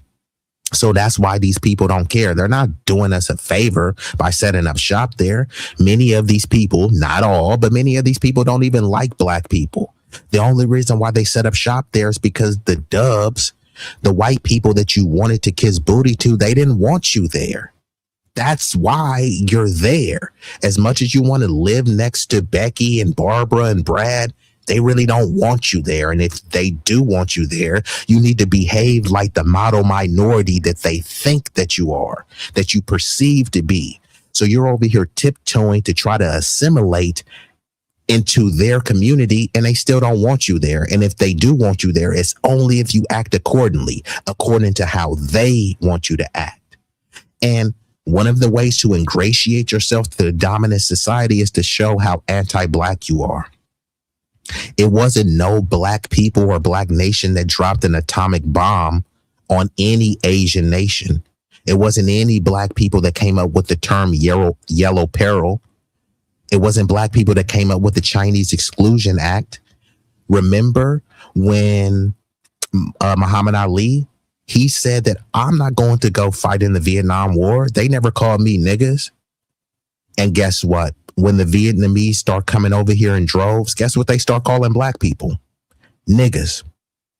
So, and this goes for all of the Asian groups. And it's not every single individual Asian. It's the collective of the ruling, the elites and the leadership class of said groups. And it's unfortunate, you know what I mean? Because I'm a humanitarian. I love people of all racial and ethnic backgrounds. But people of these respective groups, they don't really speak to this. There's only one person, and I'm going to play her video, that I know is she's very prominent for calling out the bigotry and the anti-blackness in the Asian community. And this is the thing. People try to pretend like we're going to have some coalition. How can we have a coalition when you won't even tell the truth about the anti-blackness in your community? See, with black people, we're supposed to put all our cards on the table. We're supposed to publicly talk about fatherless homes. We're supposed to be publicly talking about welfare queens. We're supposed to publicly be talking about bonnets, publicly talking about what about black on black crime. We're supposed to publicly talk about all this stuff. We're supposed to publicly be shamed as degenerate. Okay, what other group is doing that? Asians, have you ever seen a yellow Asian? I haven't. Have you ever heard an Asian talk about yellow on yellow crime? Have you ever heard an Asian talk about Asian on Asian crime? What do you think Chinese people are doing in China? They're committing, this is why they call them a repressive regime. Now, whether you believe that's propaganda or not, right? But if they were repressive, that means that they would be committing crimes, atrocities, and heinous acts on other Asians. But find me one video of any Asian influencer or public creator talking about Asian on Asian crime. And then they talk about accountability. We're the only ones holding ourselves accountable publicly. You got a litany of Sambos, tethers, and tap dancing coon. What about black on black crime? Every day they saying black people ain't ish. Black people are failing. Black people are at the bottom. Black people are this. Black people need to do this. Black people don't need to do this. Psychoanalyzing us. You have non-black people, non-freedmen people from outside of our community criticizing us. Fine. Show me the videos of the Asians criticizing this Chow dude's behavior. Don't worry. I'll wait. Well, 2018, a shoplifter had taken a $6.49 can of oven cleaner and hid it in their clothes, according to the incident report. The shoplifter assaulted Chow after the gas station owner would confront him. Chow then fired at the man twice, striking him in the leg. The shoplifter pled guilty to charges stemming from the incident. Chow's name is redacted on the incident reports that were reviewed by the outlet, but those reports identify the shooter in both incidents as the store's owner. Richland County Sheriff Leon Lett, pictured here, would speak with CBSNews.com and say the following: even if he had shoplifted 4 bottles of water, which he had taken out of the cooler and then put back, even if he had done that, that's not something you should shoot anybody over, much less a 14-year-old. Hey, I appreciate you watching. Now, if you can, please do become a channel member by going to youtube.com. Okay, so that's the video right there. And I'm actually going to play one more video because there's still some backlash from this. There's people in the community that are furious and they saying, you know what, we need to boycott Asian businesses, right? Now, I think that that's misguided. I say boycott any business where they won't hire you. So that's if it's an African Caribbean immigrant business that won't hire you, if it's an Asian business, if it's a white business, it doesn't matter. If it's a foundational Black American business and it's a bunch of Sambo sellouts running there, boycott any business that won't hire you, right? Because many of these places, they just see the community as an extraction hub. They don't care about the community. They only come there to extract resources. They don't want to live next to you. Most of the time, the food that they serve is not food that they would serve to their own pets. So why would you even shop with them? And this isn't about any hate. It's just about self-preservation. It's about group economics. So if we're at the bottom, right? How are we going to get from the bottom? By patronizing everyone else's business, right? Hey, when I grew up, there were all sorts of people in the hood. There was an icy lady, you know, and she sold ices, she sold nachos, she sold a whole bunch of other stuff. We're going to have to start getting back to that. If you love Chinese food so much, you have Google. You can go on YouTube. You can go on Pinterest. You can follow My Boo's channel if you want to see some snacks. Make your own daggone snacks at home. Stop trying to go out. You know what I mean? Hey, you want to get your nails done? First of all, who are you getting your nails done for? Because the dude that wants to get inside that box, he don't give a dog about them nails. So you're not really doing it to attract men. You're doing it for some sort of glamour vibe that's really not hidden like that. Man, right now, I've seen some fly press-ons where I look, I'm like, oh, where'd you get your nails done? Oh, these are just press-ons. Right now, if a dude was about to say, hey, baby, you want to go to Roof Chris? Oh, damn, but your nails ain't done. Stay at home. So you don't have to get your nails done. So why are you doing it? Why don't you save that money? You don't have to be getting weave from these people. And if you are, how about you create your own weave network so you don't have to go to them? You know what I mean? And this isn't about, hey, you know, hate this group or hate that. I'm just saying all these other groups, I'm in California. So California is what they call a melting pot. Mostly Asians, mostly Hispanics, right? I'm just saying, like, in terms of the Latinos, like, they're not going to a bunch of, if there's a Latino taqueria and a black taqueria, which one do you think they're going to go to? Right? And this is every time. If there's an Asian restaurant and a black restaurant, which one do you think they're going to go to? And then all these people tell you, well, why do you got to make it about race? No, I'm not making it about race. I'm making it about survival. I'm making it about preservation. It doesn't need to be a hostile act. But see, this is the thing. In a black neighborhood, there's an Asian business and they're allowed to set up shop. There's a Mexican Hispanic business and they're allowed to set up shop. See, in black neighborhoods, they're not really black neighborhoods because we're so inviting and everyone just gets to come in and be an extraction hub. Now flip it. Tell me the black businesses in Chinatown. Don't worry, I'll wait. 0 black businesses in Chinatown. Find Little Mexico, Little Cuba, Little Havana, and tell me where the black businesses are. So in black neighborhoods, it's filled with Asian, Hispanic, and other non-black businesses. But when you go to these isolated racial ethnic enclaves, they don't want anything to do with black people.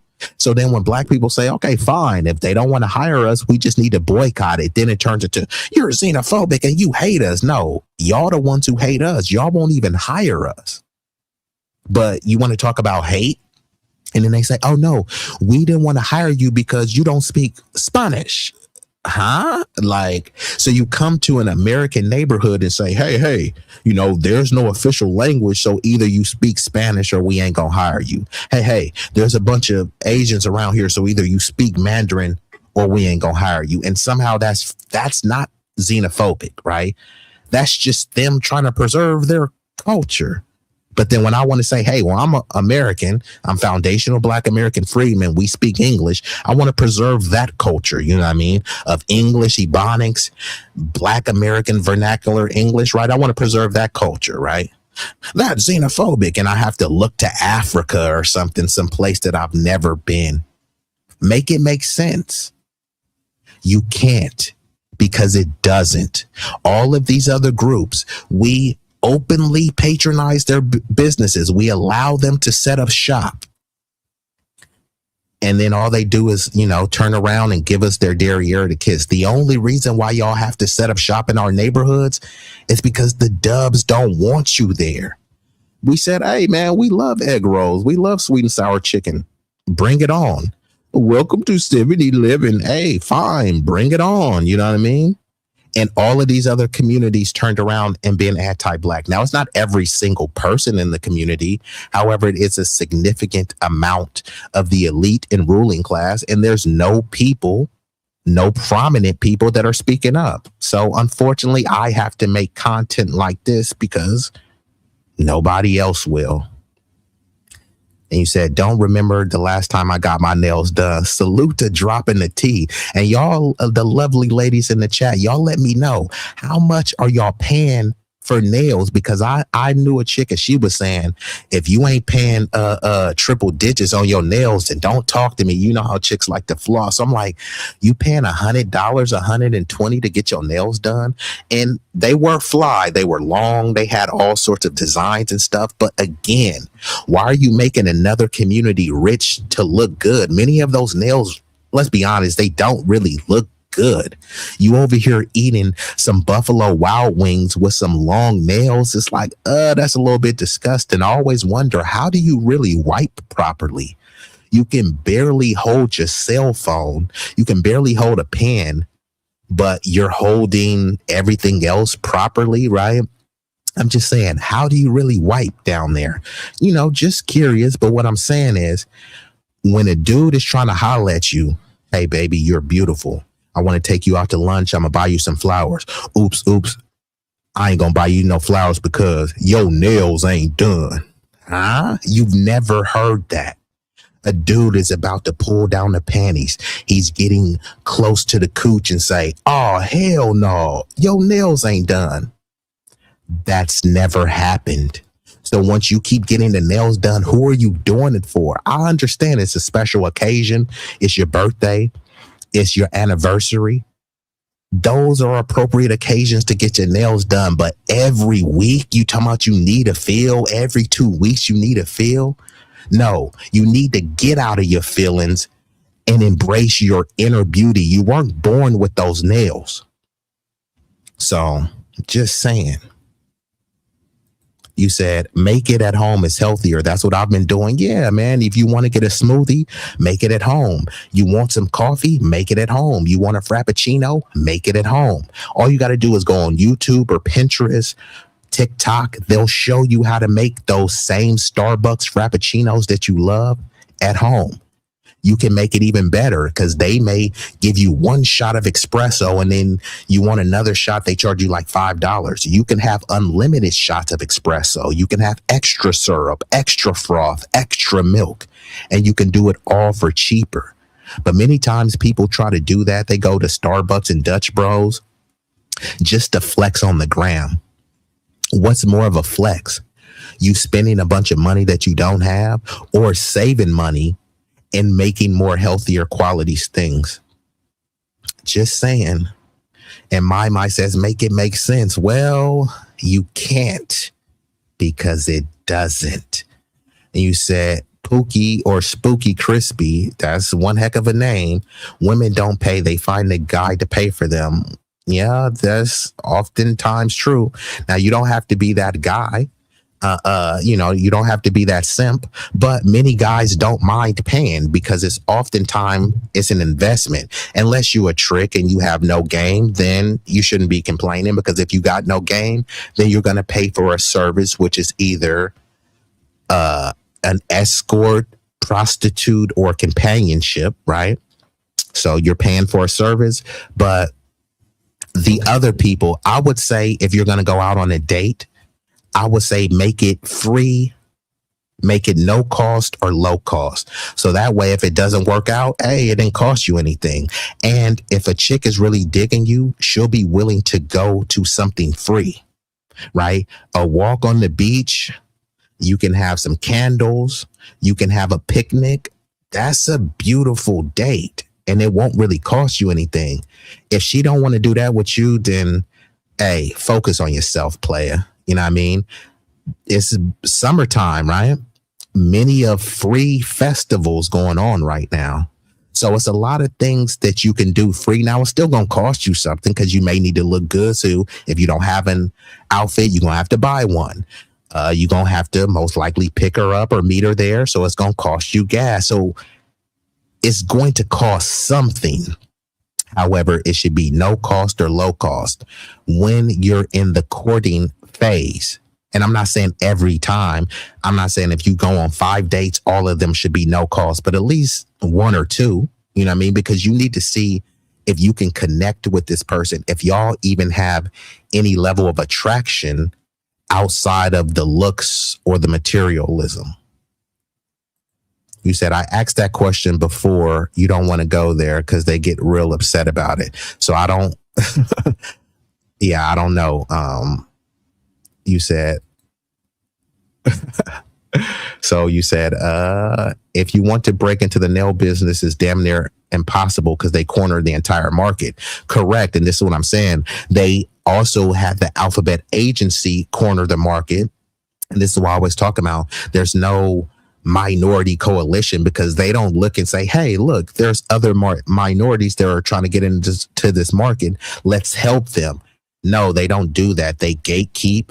And I've had people that are trying to break into this market, and they've told me that, you know, they upcharge them. If you're black, they're going to upcharge you versus if you're white or Asian or something like that. You know what I mean? So they corner the market, and you keep, if other people want to make them rich, fine, but you don't need to make them rich, especially with the nails. The nails are just a vanity thing that doesn't do anything for you. Like when you see a beautiful, think about all of the actresses, right? Think about whatever beautiful actress that you like, whether it be Halle Berry, Megan Fox, just throw some random names, right? Do you think, oh, this actress is so beautiful, I wonder what her nails look like? Huh? You don't really think of that. Now, no one is saying that she should have some crusty, ashy, scabby, peeling nails, but to try to do all these elaborate nails, it's just like you're taking food from your family's table, and for what, right? Because if it's to attract men, which is not, because no man is asking, oh, I want her 5'5" with brown eyes and 9-inch nails. Nobody is saying that. But I heard if you want to play, you have to pay. Well, yeah. Well, you gotta pay to play, and if you're on my team, you gotta pay to stay. I see that YT break did wonders for you. Yeah, like I told you, I had to have a social media cleanse, a spiritual sabbatical, but now I'm back and better than ever. And you said they use bidets. Who use bidets? If you want some gumbo and you live in Texas, make it at home. Shout out to Spooky Crispy, because yes, this is the thing. If you want some gumbo, and people like to say, oh, I'm craving Chinese food, we'll make Chinese food at home. Oh, I'm craving tacos, we'll make it at home.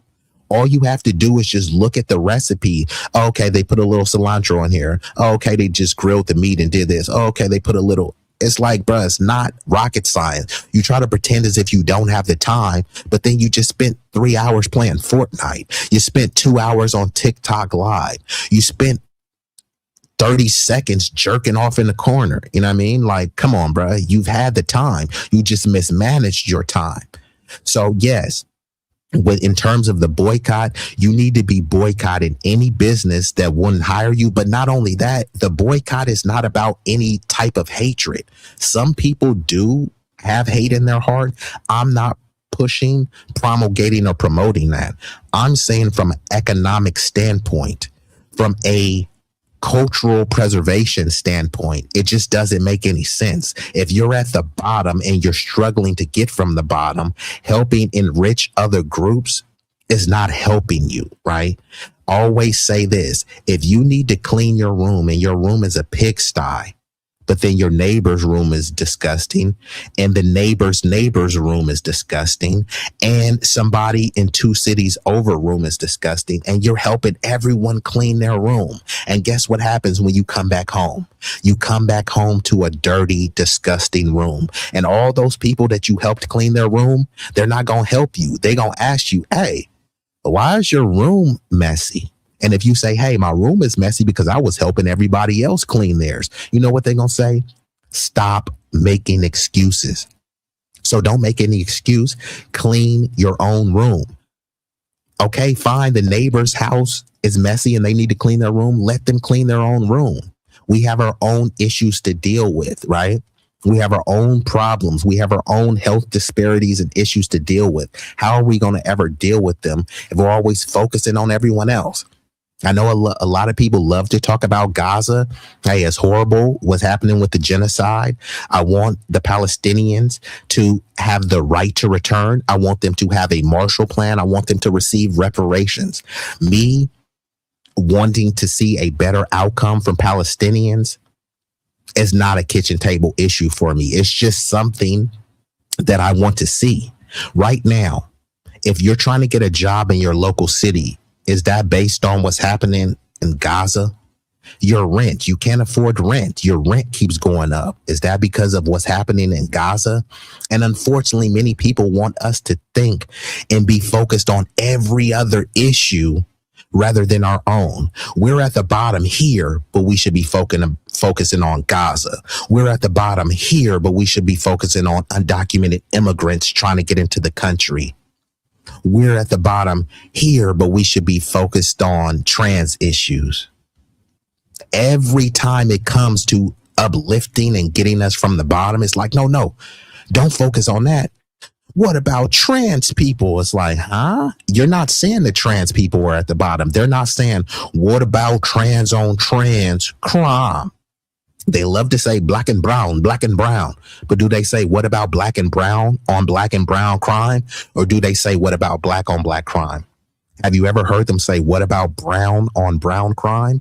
You don't hear that. So if black on black crime is such an issue, then I need to focus on solely, primarily, and specifically the black community. Why are you bringing up any other community? There's a lot of health disparities. There's a lot of drug addiction on those Native American reservations. Do they ever bring that up? Have you ever heard the term, what about Native American on Native American crime? It's only them on those reservations. So who else would they be committing crime on? Who else would they be selling drugs to? But the black on black crime, we're the only one where our crime has a color. Charlie Kirk, white dude, unalived, shot in the neck by another white dude. Guess what they didn't call it? White on white crime. But guess what it was? White on white crime, allegedly. Okay, dropping the T. Dropping the T is not giving up our Starbucks. That's fine. See, it's all about moderation. Now, if you don't give up your Starbucks, you're going to have to give something else up. And I'm just speaking hypothetically because I don't know your situation.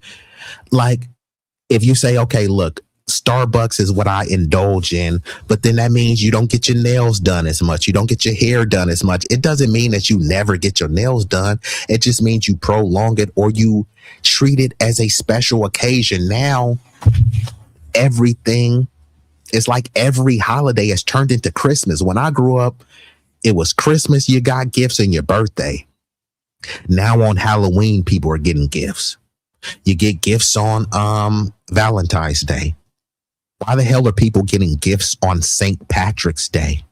Why are you getting gifts on Easter? So now every little minute holiday is turned into Christmas. You know what I mean? And that's what people are trying to do in their daily lives. Every day they want to splurge on something. I'm going to Starbucks. Every day, though, I told my cousin, I was like, bro, won't you start calculating that? He said he was spending $450 a month just on Starbucks. He didn't realize it because it was $5 here, $3 here, $7 here. But once you, and $3 is not a lot, $5 is not a lot, $7 is not a lot. But when you combine them, it's a hefty amount. And you said, women are supposed to be equal. Why are men paying for them? You would have to ask the women in the chat. Do we have any women in the chat? Do we got any sugar mamas in the chat that are paying for men? Let me know. Who wants to fly me out? Who wants to fly that dude out? I'm sure we got some sugar babies out here though. So salute to the sugar babies. You said girls with long nails use bidets. Oh, I got you. So the girls with the long curly fried fingers, since they can't properly grip the tissue and wipe properly, they just use a bidet to spray up in the, you know, the cooch and the derriere. I got you. I got you. I told a friend who thought I didn't care about other people. I corrected them. Don't confuse care with priority. I care, but I don't prioritize Palestine, Congo, Iran, etc. Yeah, because this is the thing. I'm gonna have to do a whole stream about the whole Gaza grift, because that's all it takes. Somebody has to just say, I support Gaza and Palestinians, and then you forget all of their bigoted views. You forget all of their anti-Black vitriol because somehow they see them humanity in Palestinians. But people always talk about they don't want people to play the oppression Olympics, but that's exactly what they do. They'll try to say that, hey, y'all should be worried about what's going on in Palestine because they have it worse than you. But then when I look at from a pure statistical standpoint, hey, the people in Congo have it worse than Palestinians. Many of the people in Sudan have it worse than Palestinian. So if I am going to put my focus, shouldn't my focus be on the Congolese people who have it worse than Palestinians? Palestinians are getting wall-to-wall coverage about how horrible the genocide is. Are people in Congo getting that? Are people in Sudan getting that? No. And I've talked to people, and I've even tagged your girl Kim Iverson, and I said, okay, you got all this sympathy for Palestine. What about Congo? What about Sudan? What about Haiti, right? And she said, oh, well, she said something on the lines, I'm paraphrasing. Well, the U.S. tax dollar, basically, we're not sending them billions and billions. So all of the people that pretend as if, you know, they just care about the human beings, they only care if we're sending money, because that's what they always say about Israel. We're sending all this money to Israel. So you only care about the genocide if the U.S. is funding it. But if you see a genocide in Sudan, oops, we're not funding it. Don't care. You see a genocide in Congo, we're not funding it. Don't care. And a lot of times we are funding it through proxy groups as well. But like I said, if it's just sheer numbers, the numbers in Sudan is like 10 times what happened in Palestine. They say Palestinians, they say what? 1 million displaced. I don't even think they said that much, but let's just go with 1 million displaced. They say in Sudan, 10 million displaced. What's the bigger number? If you just look at the sheer numbers, they say, oh, hundreds of thousands allegedly were slaughtered in Palestine. The death toll in Congo is in the millions. What's a bigger number? Millions or hundreds of thousands? So just from a sheer humanitarian priority standpoint, I should be more focused on Sudan, Congo, and all these other places. But is that what's happening? No, it's just Gaza 24/7. Gaza, Gaza, Gaza. Palestinian. And many people, unfortunately, the lefty lunatics are expecting us to prioritize a foreign nation over what's happening in our own country. And let's just say that we were 100% stomping for Gaza, then who's stomping for us? Clearly, we don't have any POC coalition. So we have no Asians stomping for us. We have no Latinos stomping for us. We have no Africans and Caribbeans stomping for us. And instead of stomping for ourselves, we're supposed to worry about Gaza. Okay. I prioritize domestic over foreign, state by state over national. Yeah, this is me. And then this is what people try to say, you're wrong because all politics are foreign. You know what I mean? Like, no, they're not. But I'm going to transition into this video because there is this Asian dude who is furious at black people. And he says that, hey, You know, you guys, because some people are saying, hey, we want to boycott. And like I said, I think that just a blank Asian boycott, I think that's misguided. I think it needs to be targeted. And this is where delineation comes in. Don't shop, excuse me, at any place that won't hire you. So when they just say Asian, there's a lot of people that are Asian. Vivek Ramaswamy is considered Asian. Chinese people are Asian. Filipinos are Asian. Cambodians are Asian. So what, just boycott every Asian group because of what this Rick Chow dude did? That I don't agree with. I say boycott the business regardless of their racial or ethnic background if they won't hire the community and if they don't have a history of standing up for the community. It's not about hate. Because they say all these other groups stick together. Well, then let them stick together, and we can stick together by not, giving these people businesses. It should make you more resilient into creating your own business and finding ways to still uplift and help each other without relying on non-Black entities. So I'm going to pull up this video, but before I do, let me hit y'all with an intermission, about 1 minute for me to pull that video up. So I'll be right back.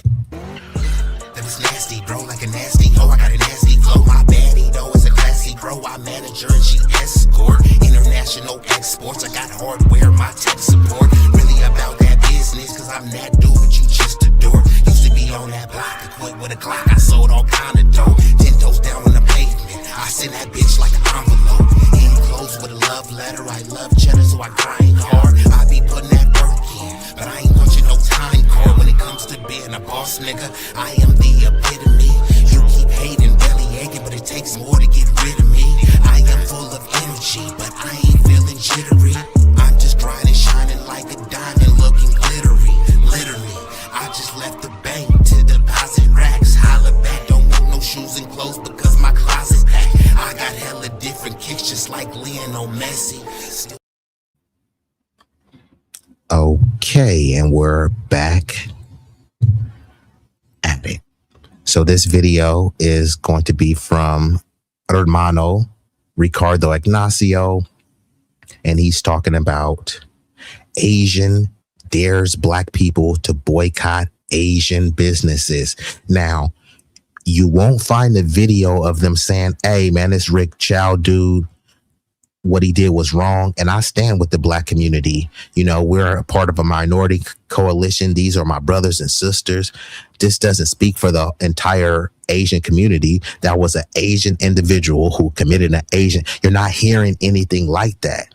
Instead, what you're hearing is, oh, if y'all want to boycott us, then y'all just anti-Asian and all these other types of things. So let's see what dude has to say. You know what I mean? Mind you, these are the people that you're allegedly in a coalition with. These are the BIPOCs and the POCs, and we're all the same. And then when you see this dude, what color is he? He's not Black. He's not brown. He's not yellow. So what color is he? So you're supposed to call these people of color. It's just no one knows what color they are. Okay.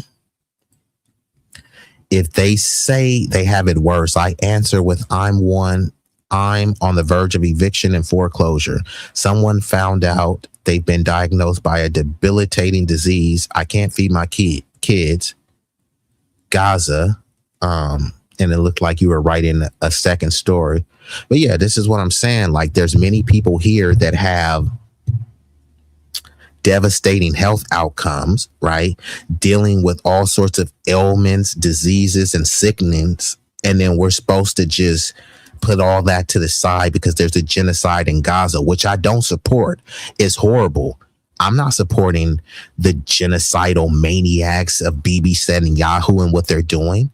But some people are literally hooked up to a dialysis machine and you want them to worry about Gaza. And some people are worried about Gaza. It's just not their primary concern. But you got people like, whether it's Breonna Joy Gray, Butch Ware, all these people, Chris Smalls, all these people, they're willing to crash out for Gaza, but then you don't see them have a history of crashing out anything for foundational Black American freedmen. All they do is do lip service. I support reparations. I support this. And Roger, you already know what I told you about support. I don't care about support. I care about advocacy, because most of the times when people say they support something, they're saying it rhetorically. Hey, I support this. But what are you doing to make that a reality? I support Medicare for all. And then people be like, ooh, this person supports Medicare for all. I have to vote for them. Ooh, this person supports a genocide, a ceasefire. I have to support them. Okay, how are they advocating for it? Just like all these people have to do. Here, let me pander towards the Black community. I support reparations. And then you be like, see, at least they support it. If they support it so much, why wouldn't they advocate for it? All you have to do is look at the Democrats. When they were talking about abortion, women's right to choose, right? They supported it, but they vehemently advocated for it. They had Planned Parenthoods in fertility clinics set up at the DNC. That's advocacy. If they're advocating for reparations, what have they done to advocate for it? They've done nothing to advocate for it. All they've done are things that undermine it, which means they don't truly support it. Remember when Kamala was saying that she supported it, and then she turned around and said, I'm not going to do something that only benefits Black people? No. Right? So how was that support? Remember when they were saying, stop Asian hate? They supported it, but they didn't stop there. They advocated for Asian hate to be denounced over 14 times in this specific bill. And they advocated for not just thousands, hundreds of millions to be allocated to only Asian institutions. It wasn't no BIPOC institutions, wasn't no POC institutions. It was only Asian institutions, right? Nobody was calling them divisive. Nobody was telling them, hey, you need to worry about what's going on in Myanmar before we do something for y'all, right? It's only with us. But let's get into this. So here we have this Asian person daring Black people to boycott their businesses. They're calling our bluff. And like I said, I personally don't think this should just be made about Asians. It should be made about any person, regardless of their racial or ethnic background, that is not about the enfranchisement of the community. Don't shop where you wouldn't be hired. I love when the Black community says, let's boycott Asian businesses. Please do. We'll get rid of the Chinese takeout, the dry cleaners, the laundromats. Let's get rid of the liquor stores as well. Get rid of the Jordans you guys wear. So you heard that, right? The dry cleaning. When was the last time any of y'all got dry cleaning? The liquor stores. Okay, you're proud of the liquor stores? No, a lot of times people are shopping at liquor stores because they live in food deserts. There's no Whole Foods, there's no Safeways, there's no other place, so it's only liquor stores. And you're like, please boycott us. Well, a lot of that stuff we can just get from Amazon. Let's be honest, right? Like, okay, you know, people don't like Jeff Bezos, but at least Jeff Bezos is giving people jobs. There's a lot of Black people that work at Amazon. So if you boycotted a non-Black business and you shopped at Amazon, I mean, that would be an effect. So this person is over here trying to pop his collar. Oh, man, I dare y'all. I dare y'all. Why is he so hostile? You know what I mean? But like I said, these are your allies. I love when the Black community says, let's boycott Asian businesses. Please do. We'll get rid of the Chinese takeout, the dry cleaners, the laundromats. Let's get rid of the Chinese takeout, where some people say that they're not even, you know, it's alleged that oftentimes they're serving mystery meat. Now, I don't know. I'm just saying it's alleged. But many times, you know, from some people that I talk to, they say that, hey, they have a different menu for themselves. Do you think that different menu for themselves is worse food or better food that they're serving the community? I'm just saying. So this person is over here acting like they're doing us a favor. Chinese takeout. No, the customers are doing you a favor, right? Dry cleaning business, bro. A lot of people don't even iron their clothes anymore, let alone dry cleaning. And then you can just get a handheld steamer and do the same thing that a dry cleaner could do. So again, he's over here trying to say, hey, we'll boycott our businesses. Well, it's first of all, most of your businesses are in black neighborhoods because, like I said, the Dubs didn't want you there. They said, yeah, you're the model minority, but we don't want you guys living next to us. And even when they said that, many people in this community fought tooth and nail to be next to white mommy and daddy. So they used the black community as an extraction hub. Here, let's drain the resources, drain the economy, and then talk about, test scores and affirmative action and things like that. So again, like, okay, fine. Like he's calling our bluff. I would say, yeah, you guys don't need to be shopping at any of these businesses, not because of this incident, just from sheer economic and cultural preservation, right? You want to be able to survive this AI storm. You want to be able to survive this influx of undocumented. So hold on. I didn't know you were still here, Jackie. I just got a steamer. I got a Wagner. It's a Wagner steamer. It was between that one.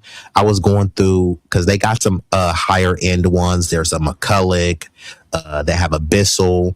But I got this steamer. It's called a Wagner. Man, I'm like, I should have been steaming a whole long time ago.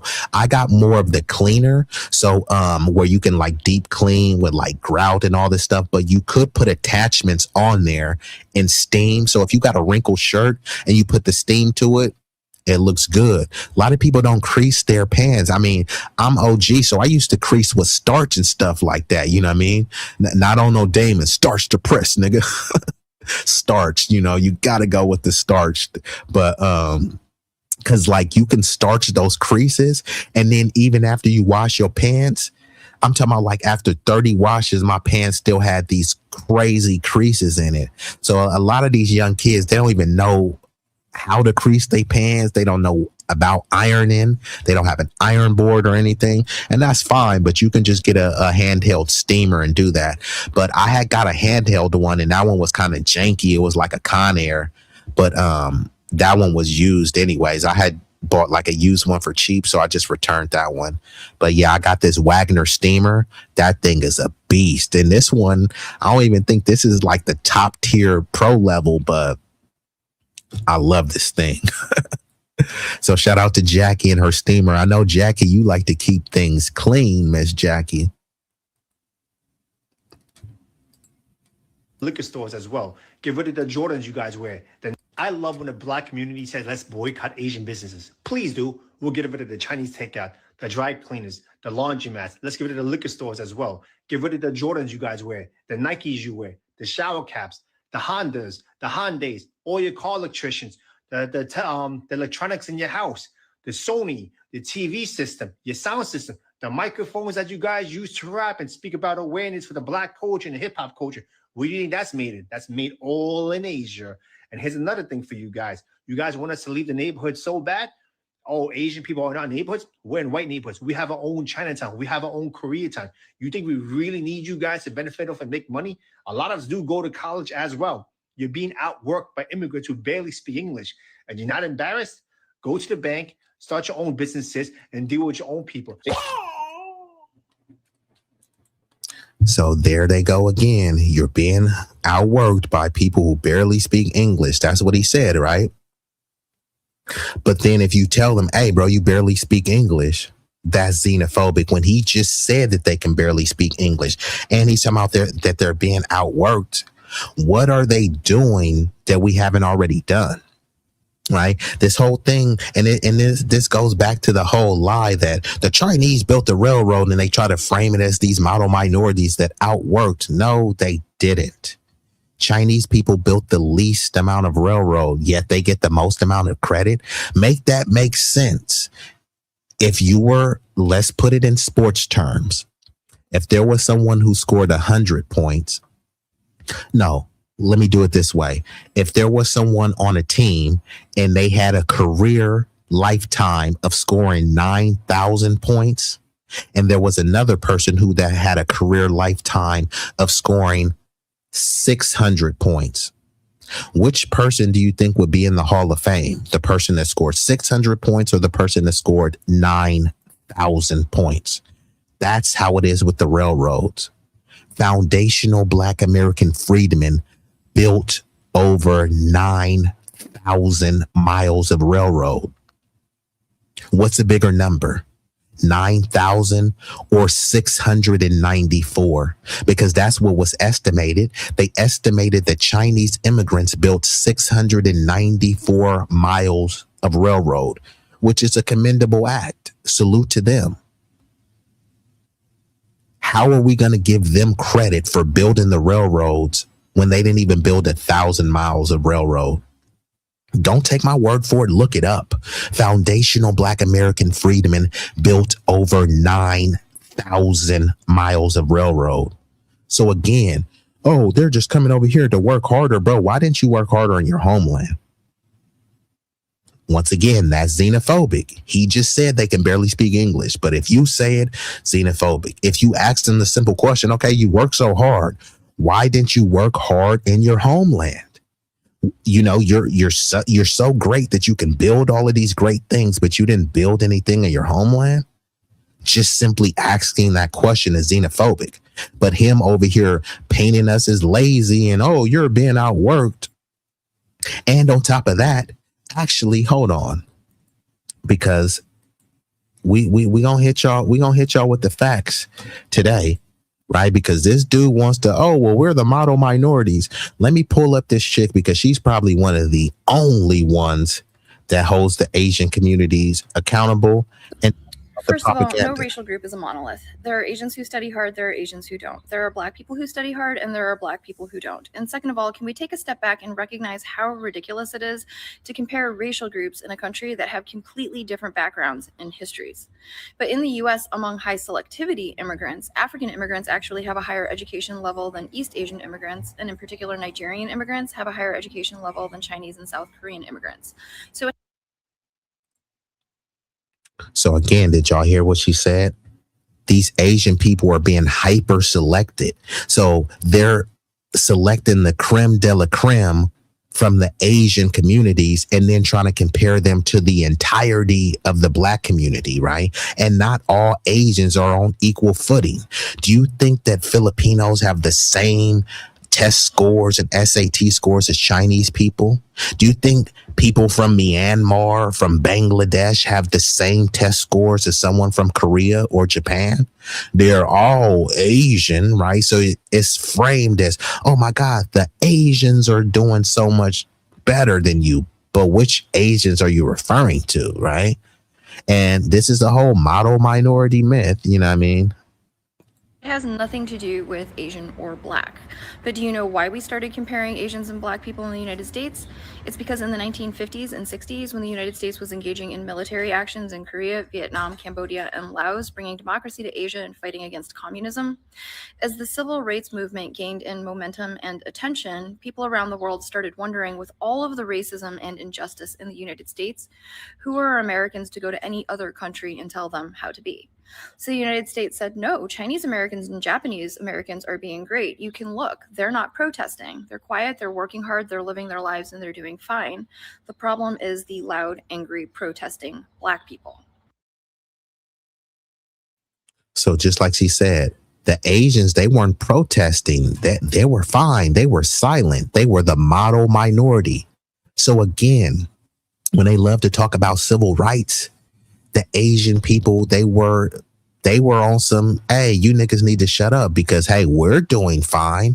So again, who is the Asian version of Martin Luther King? Who is the Asian version of Fred Hampton? You notice when they always quote a civil rights leader, they're always foundational Black American. for the majority of them. The other ones are melanated immigrants who got on board with the foundational Black American freedom and struggle. All of they love to use the term minorities, right? Well, who were the other minority civil rights leaders? They keep telling you Medgar Evers, Thurgood Marshall, you know, all these people, right? And they all are Black.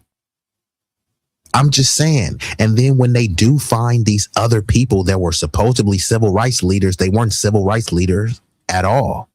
They talk about Cesar Chavez. He wasn't a civil rights leader.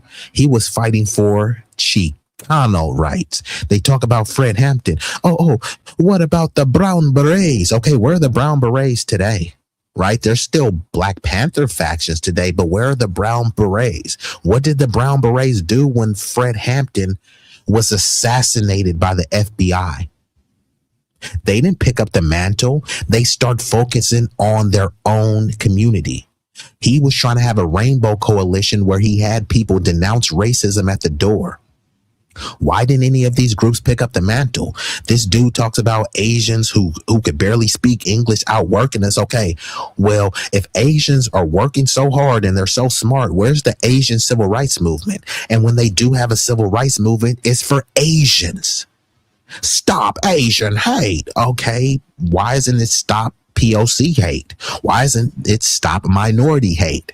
When it was time to put the rubber to the road, they didn't give a damn about Black people. They only focused on Asian. So now when we say, okay, fine, it is what it is. 'Tis the season to hold your own nuts. Now it's turning into, you guys are being xenophobic, and Malcolm X and Martin Luther King, he wanted to fight for everyone. Okay, cool. Who is the Asian version of Martin Luther King? You can't find one. And then when they start citing their Asian leaders and then you dig into them, i.e. Gandhi, they all have bigoted views towards Black Americans.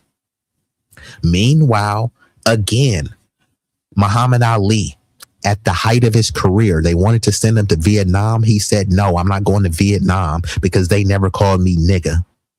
And guess what the Vietnamese came over and start calling Black people? Niggas.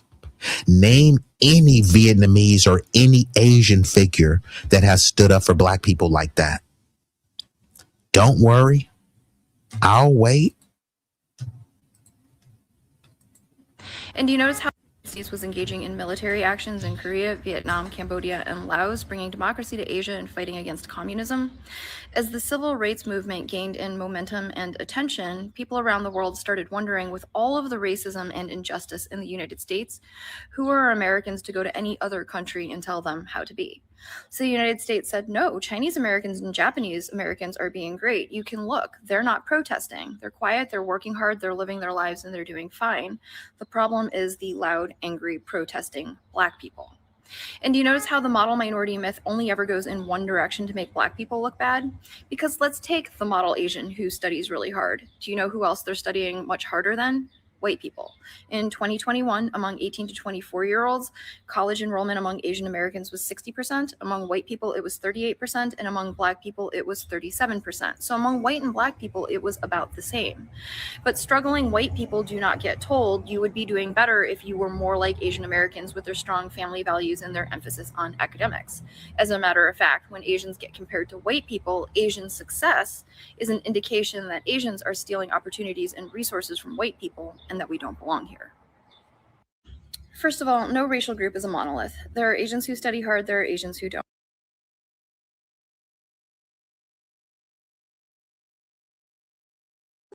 Let's look at a clip from Amanda Seale's recent appearance on Jubilee, where a participant tries to refute her claim that reparations for Black Americans are just and necessary by using the model minority myth.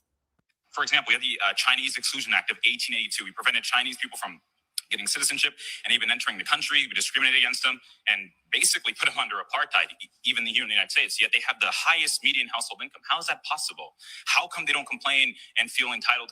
Now, usually clarifying the record on the model minority myth involves pointing to the significant wealth gap among Asian Americans. the need to disaggregate data to look at varying Asian American ethnicities and backgrounds, as well as the significant role that the H-1B visa program plays in Asian American income. However, the simplest approach to exposing the flaw in that participant's particular use of the model minority myth is to simply ask what percentage of Chinese Americans today are survivors or descendants of the exclusion era versus what percentage of Black Americans today are survivors or descendants of the Jim Crow era. And the answer, again, is not an apples to apples comparison. It's literally comparing apples to a baseball. They're comparing these newly arrived immigrants who came over here with wealth and affluence. These people didn't go through Jim Crow. He's talking about the Chinese Exclusion Act. Most of these Chinese immigrants are not descendants from those people, but the majority of foundational Black Americans are direct descendants of those who were enslaved in America, those who were emancipated in America. These Chinese people didn't go through Jim Crow. There was no mass lynching campaign of Chinese people. The whole redlining, yeah, there was redlining, and Chinese people and other Asians were redlined, but you know what?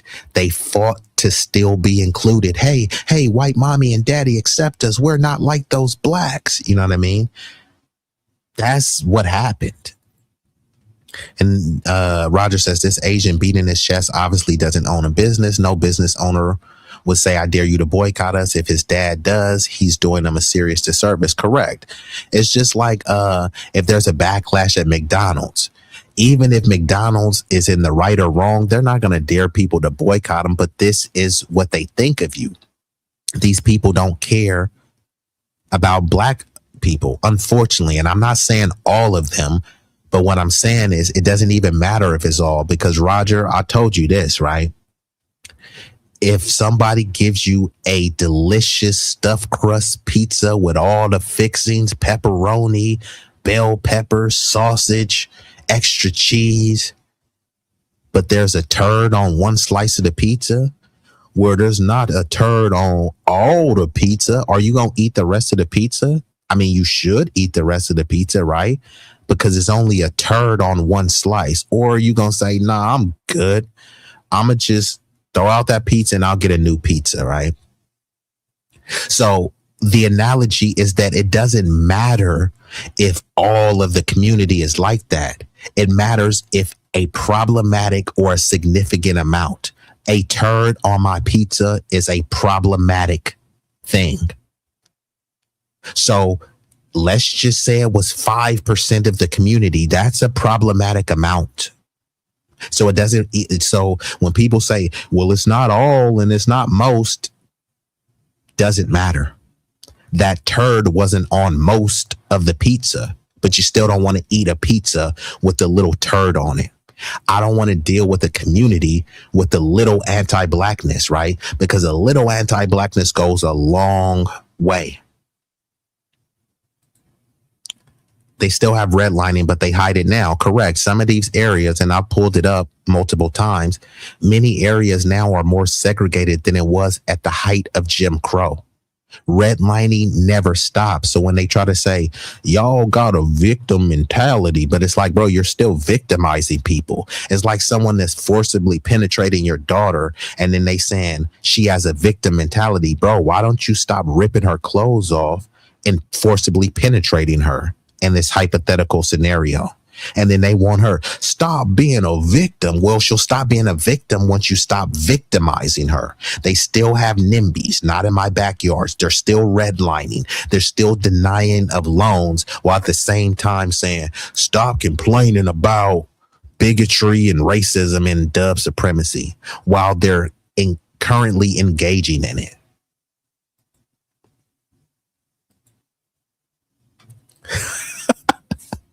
Hey, Roger, I knew you was going to say that. My bad, bro.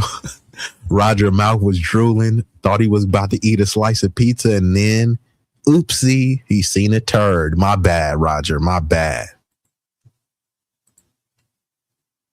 But that turd analogy, for some reason, it always paints the picture so vivid. Model minority myth involves pointing to the significant wealth gap among Asian Americans, the need to disaggregate data to look at varying Asian American ethnicities and backgrounds, as well as the significant role that the H-1B visa program plays in Asian American income.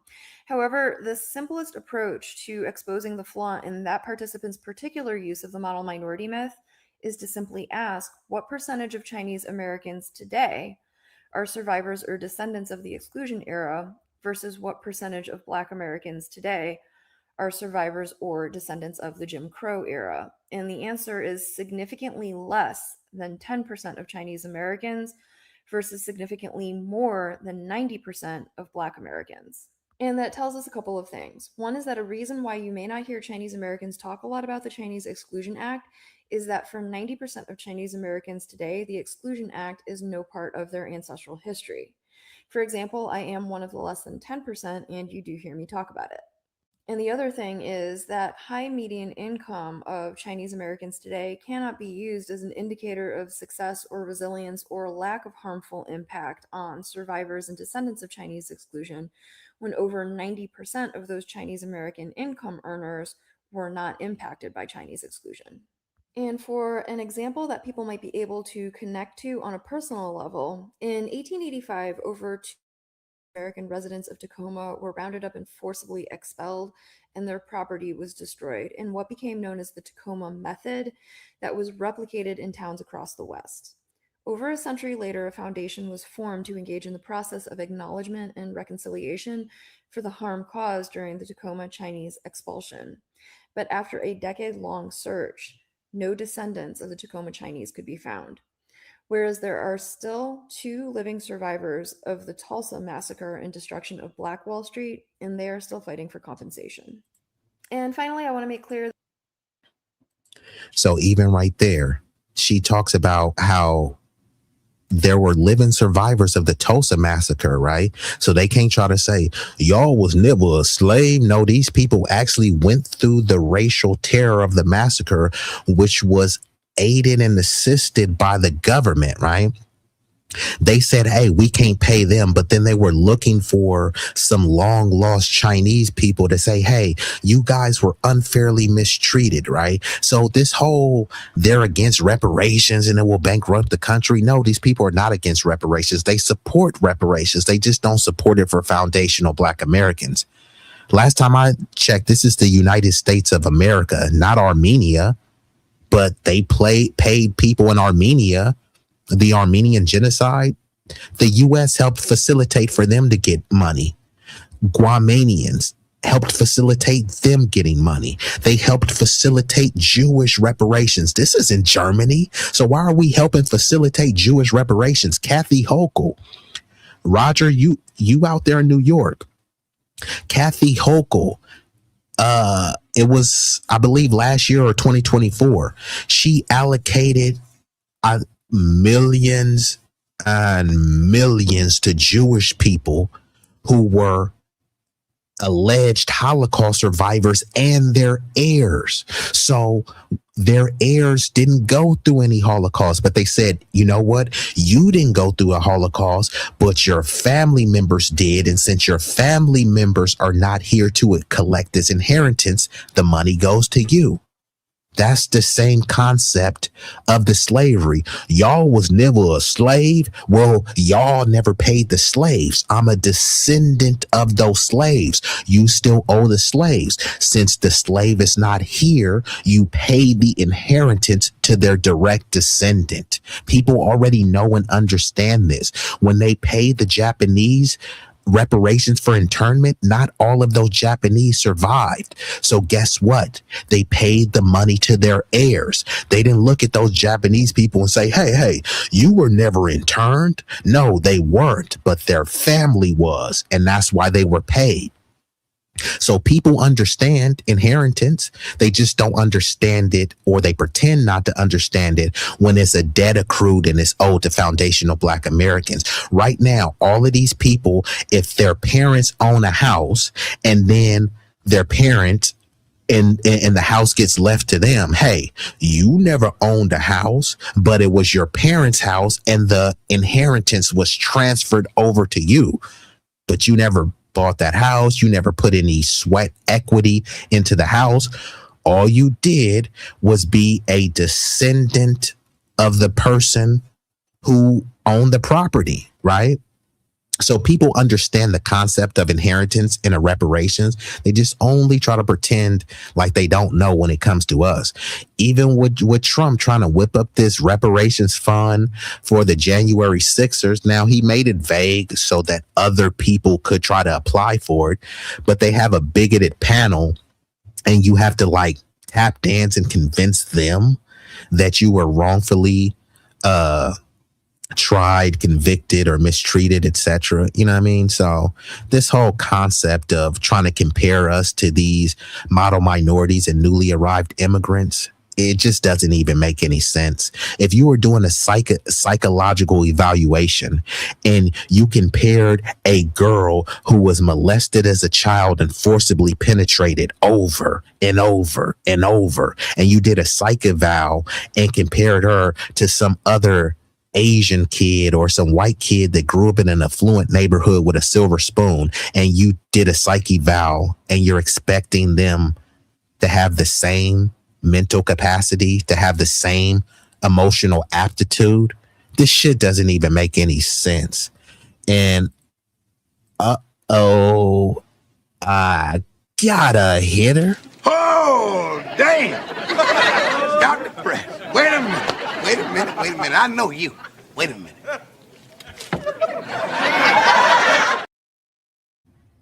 And we've been joined by an illustrious guest, Room Shaker, the ravishing, the radical, and the rambunctious Room Shaker in the building.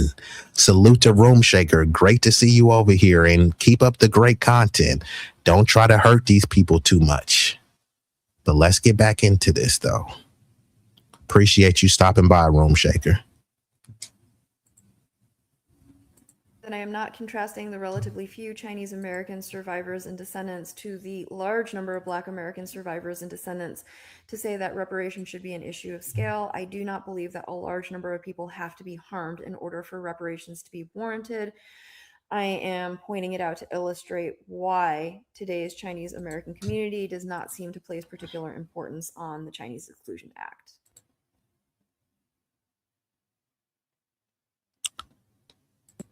This may be the most important thing that I ever say.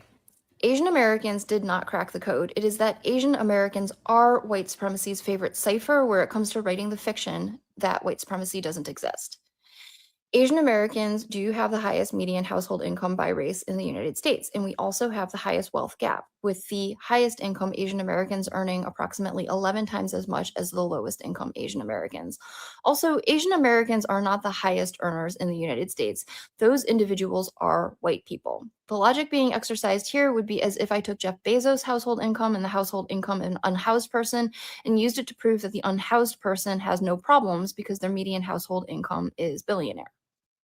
But the short answer to this is the Asian ethnicities that earn the most in the United States correspond to the Asian ethnicities that receive the vast majority of H-1B visas.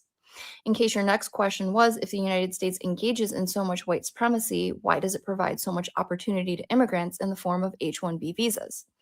And it's because employers can pay employees who receive H-1B visas less than they would have to pay their non-immigrant counterparts.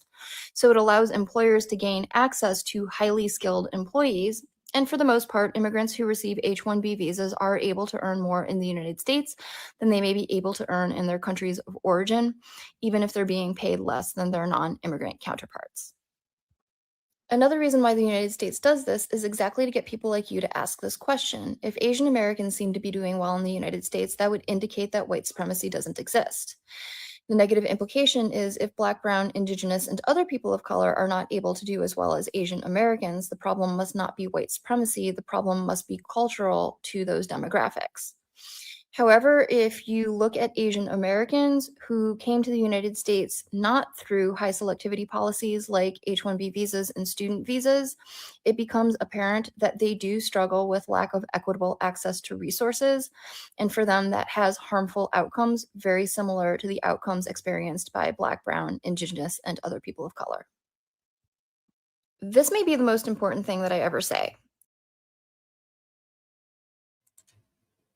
Okay, and like I said, we like to hit y'all with the scholarship in real time because many people, they don't really be listening to this stuff. And sometimes, they think that, I just be kind of jaw jacking, but I like to hit y'all with the scholarship and we bring it up in real time. But y'all don't have to take my word for it. Y'all can look this stuff up.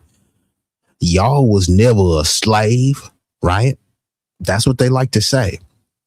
Well, the people who are alive today, the majority of them didn't survive the Holocaust. However, many of their heirs did. So they're saying, hey, your heirs weren't here. I mean, your ancestors weren't here. So as an heir, the money is going to go to you. New York secured over $183 million. They didn't require a study. They're not trying to give them health care. They're not trying to give them pats on the back. They're not trying to give them a statue. They're saying cold hard cash. So all of the people that say the dollar is faltering and what about bricks and all this other type of stuff? Okay, fine. I can hear that. Did the Jewish people care about that? The Jewish people didn't say, yeah, we don't care about the declining dollar. Cut the check. $183 million. Last time I checked, the Jewish Holocaust didn't happen here. There was a foundational Black American freedman Holocaust that did happen. We don't got nothing. Shut up, nigga. We don't got nothing for y'all, but we got endless millions and millions for a particular ethnic group. Okay. The compensation is for Holocaust victims and their heirs. Their heirs are not Holocaust victims. So through the Holocaust Claims Processing Office, so they have a Holocaust Claims Processing Office, and the Holocaust that they're speaking of didn't happen in America. How is this not affirmative action? Oh, I forgot. People don't care about affirmative action. They only care if they can paint it as some sort of gotcha to point out some alleged unqualified Blacks. Now, this assists in reclaiming lost bank accounts, unpaid insurance policies, and looted cultural objects.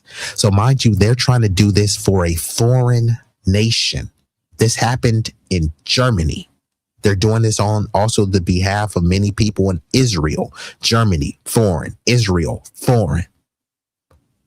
They're looking for lost bank accounts in another country, but they don't care about how they looted the Freedmen's Bureau in this country. Unpaid insurance policies. They don't talk about how many of these insurance companies, their first things that they were insuring were Black bodies.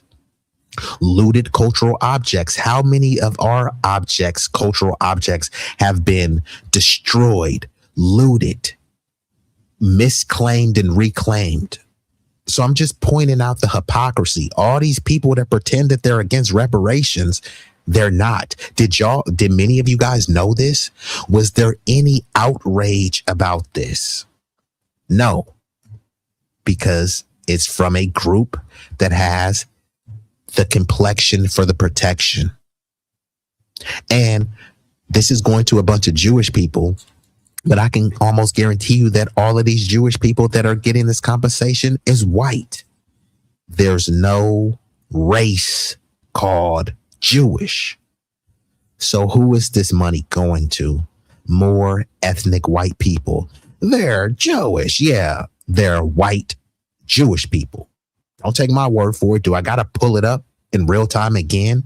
92%. Let me say that number one more again. 92% of American Jews identify as racially white. There's no gun to their head forcing them to identify as that. They're being accurate with their identification because many of them descend from Europe. And to be clear, there's nothing wrong with being white.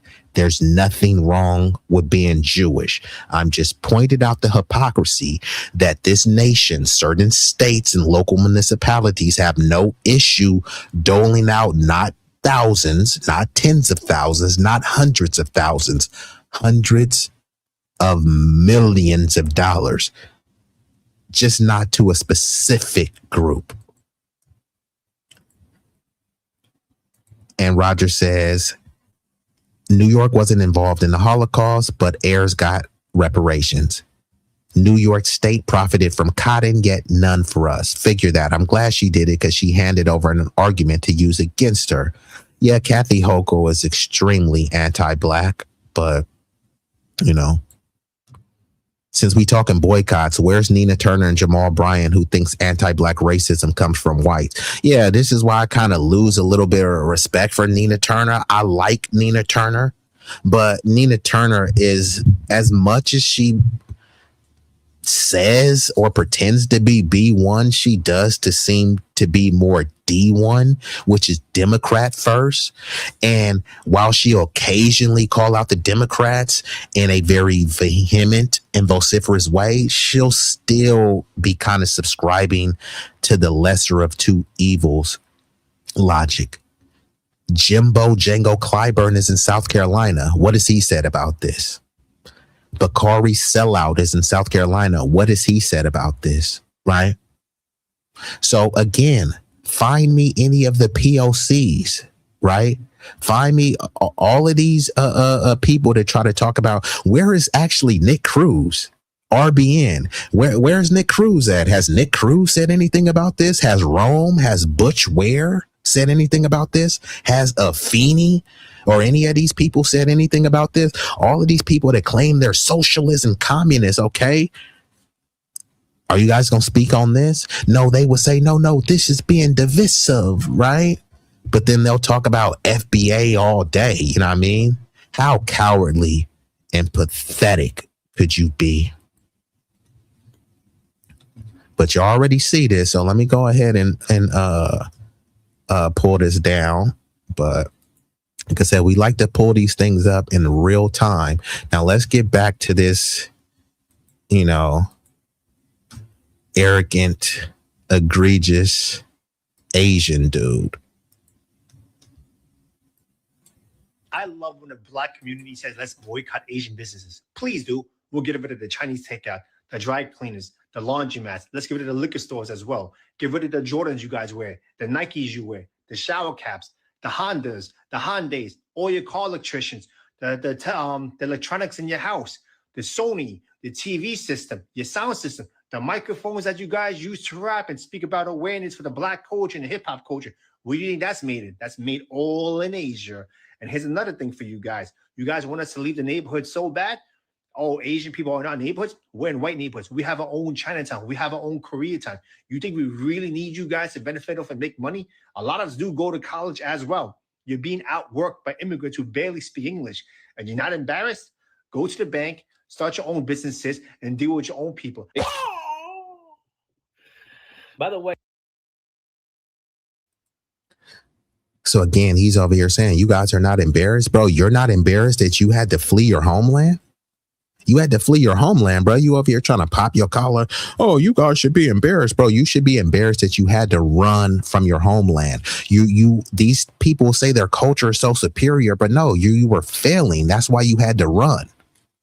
Nobody is okay. Imagine somebody is on a champion team and then you flee. You're on the OKC Thunder or the San Antonio Spurs, and then you say, no, I'm going to go play for the Kings. I'm going to go play for the Atlanta Hawks, a failing team. No, bro, if your team was winning and you're in a championship position, why didn't you stay on your team? All of these model minorities, you know, we have our own towns and all this other type of stuff. So, bro, stick in your own town. I mean, what's the issue? There's not no black people saying, oh, we don't want Asians in our business, bro. Every community, they come to the black community first. When they bringing in all these undocumented immigrants, where do you think they put them at? They put them in Martha's Vineyard. Martha's Vineyards has more than enough resources, more than enough space to house all those undocumented immigrants who came here illegally. And guess what? They said, hell to the no. Get up out of here. All of these people, they come over here and they set up shop in a black neighborhood. And we've always been okay with that. You know what I mean? Now, should we have been okay with that? No. But we were okay with that because we seen them as, hey, look, they're minorities, we're minorities. But those people just saw us as an extraction hub. Unfortunately, we had a collaborative, cooperative mindset, and these people had a competitive mindset. And that's what I'm saying. You got to snap out of it and you got to start compete. These people are not coming over here to hold hands and sing Kumbaya with you. They're coming over here to compete with you. So when these people say, hey, why do you make it about race? Well, these people, they don't just make it about race. They make it specifically about ethnicity. But what is the objective of a race? To win. They say that it's a social construct. Okay, fine. But if you adhere to the social construct, what is the point of you bringing up that it's a social construct? All Latino and Hispanic is a social construct, but what do people talk about? I'm a proud Latino, I'm a Hispanic, right? They're proud of the social construct. So don't tell me that it's a social construct when you're wearing it like a badge of honor. Your religious proclivities are social construct. Saying that you're a Seminole, a Choctaw, a Cherokee, those are all social construct. There's no race called Cherokee. There's no race called Choctaw. And if you agree that race is a social construct, then everything under race is automatically a social construct. That means ethnicity, nationality, tribal identification, etc. So the objective of a race is to win the race. Once you cross the finish line, is to be ahead of all the other competitors. That's what these people do. They come here to engage in a race war. Now, just because there's not a lot of bloodshed, then people think that, oh, no, it's not a war. Yeah, it's a soft, controlled war. It's a war of economics. It's a war of jockeying for position. I wish it wasn't like that. I mean, we were the ones, come one, come all, you know what I mean? We invite everybody and anyone to the cookout, but when's the last time you've been invited to an Asian cookout? When's the last time you've been invited to a Hispanic fiesta, a Jewish bar mitzvah? You don't get invited to these things, but we be willing to invite all of these people to our cookout. We'll see some person do a dance and say they're invited to the cookout. No, I don't say that, but many of us have said that. And these people will come to our cookout, extract from our culture, and then turn around and say, you niggas don't have a culture and you're dumb. You know what I mean? This is the world we live in, unfortunately. Hey, this guy is making this video as a response to the black community reacting to the Chinese guy that unalived the 14-year-old kid that allegedly stole the bottle of water, ran away and got pew-pewed in his back, but a Chinese store owner that chased him. My thing is this: whenever the Latino community or lack thereof does something, performs something that is deemed anti-black, that is considered an attack against the black community, I don't think that the way to handle that is to dare black people to boycott us. Because the way that this guy is coming across is, oh, a little black kid was unalived by Chinese. So what? Oh, y'all gonna boycott us because of it? Oh, I don't care. Go ahead. Matter of fact, I dare. Y'all use so much of our product, I dare you. Let's face it. Everything that you have that's created your culture and or the tools that you've acquired, that you've utilized to create black culture was by using our work, whether it's your shoes, your clothing, as he says, your microphone, anything and everything that you utilize to create your culture was made in Asia. So what this sounds like more than anything is y'all think you can boycott us, but you can't. Too much of our product is being utilized by your people. And when a people has this much confidence and or attitude about the sentiment, then they don't ever feel like they have to apologize if they do something wrong against your community. And what there is to learn from this is a people.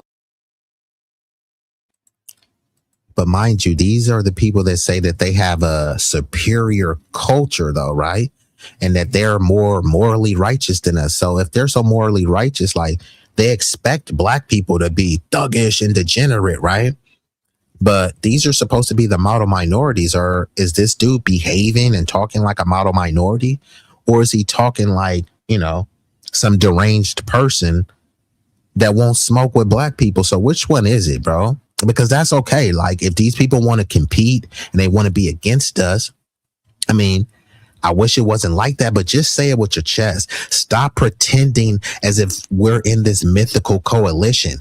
See, it's time for people to say what they really feel about us with their full chest. Call us the N-word with the hard ER, not because that's what I want to hear, but this is what will wake people up to get out of this delusion, which there was an NAACP person. He was in Ohio trying to talk about black and brown, and the people booed him, not because they hate brown people. It's because when you go to any of these Stop Asian Hate or the AAPI community things, they don't mention black people. It's only Asian. And then when they did try to have some sort of minority pack, it was Asian and Latino. That's it. So fine. Once there's ICE out there, it should be Asian and Latinos crashing out. Instead, they weren't asking where the Asians are. ICE out, ICE out. They weren't asking for the Asians. They were saying, where the black people at? But y'all hate us, right? So this stuff doesn't make any sense. And Roger says, Rome called me a raccoon because I ain't stand up for immigrants. I thought coon meant one who is black who throws his community under the bus. And this is what I'm saying. People are misusing and misapplying the terms coon, Sambo, and tethers. If anything, Rome, I know you ain't listening, but if you were listening, bro, you are the coon. Because you're over here crashing out for every other group, every other issue except for us. And Rome's favorite word is solidarity. Okay, what is the solidarity got you? They can never point to anything. All they can point to is, hey, they did a rally and they spoke about some other issue that didn't have anything to do with us. They'll talk about here, hey, look, we're organizing. Yeah, but you're organizing stuff that has nothing to do with the black community. And all they do is try to frame what they're organizing for, that it helps the black community. So Rome and Nick, they're always crashing out for Gaza, but how does that help the black community? Then they try, and I heard Nick say this. He said when he was out there on, we have solidarity with the Palestinians because when Nick was out there and there was some tear gas, there was some Palestinian that told him how to get the tear gas. I'm like, bro, are you fucking kidding me? Right now, I can pull up right now, and if y'all want me to in real time, I can type in. All you got to type in on Google. How do you get tear gas out of your eyes? What would I use to get tear gas out of my eyes? I can find that on ChatGPT. I can find that on Copilot. So what's the dude, Sam Altman? Is Sam Altman showing solidarity with the black community because he created ChatGPT and ChatGPT helped me on how to get tear gas out of my eyes? Like when I asked these people, okay, cool, what could you show me of the solidarity? This is literally what they told me. Nick said that the Palestinians told him how to get tear gas out of his eyes. So that showed him solidarity, and they painted a mural. Okay, fine. I'll give the Palestinians some tips on how to, not inhale many of that toxic smoke from those bombs. And then let's paint a mural. Wouldn't that be enough? Shouldn't that suffice for Palestinian support? Painting a mural of George Floyd, hey, thanks. salute to y'all. That's not anything tangible for the Black community. You can't feed your family. Hey, but the Palestinians painted a mural of George Floyd. No one asked for that. They did that on their own. Hey, thank you. Salute to you for that. But no Black community was saying, I can't feed my family. I can't put gas in the tank. But you know what will really help me is if they paint a mural of George Floyd in Gaza. No one was asking for that. But somehow we're supposed to praise. And how many people actually painted that mural? It wasn't the entire Palestinian community painting a mural. And it's alleged that the store owner of where George Floyd allegedly had the counterfeit, it's alleged that the store owner was Palestinian. I'm just saying. So, and you said, keep in mind, Missouri, NIC foreign-born population is less than 5%. Michigan and Rome, less than 8%. Yet Miami, almost 19%. New York State, 23%. CA, 28%. Easy to talk that coalition stuff if not dealing with the problem. Yeah, and this is what I'm saying. They always talk about that coalition stuff, but what has it actually translated to? Like, I'm not even trying to be a hater or anything like that. They're saying, oh, well, it's mutual aid. Well, I'll do mutual aid. You know what I mean? And they can't point to anything. They can't point to anything tangible that we've gained from this alleged solidarity. You know what I mean? And shout out to Dr. Soapy. I appreciate you sliding through. The people's doctor in building.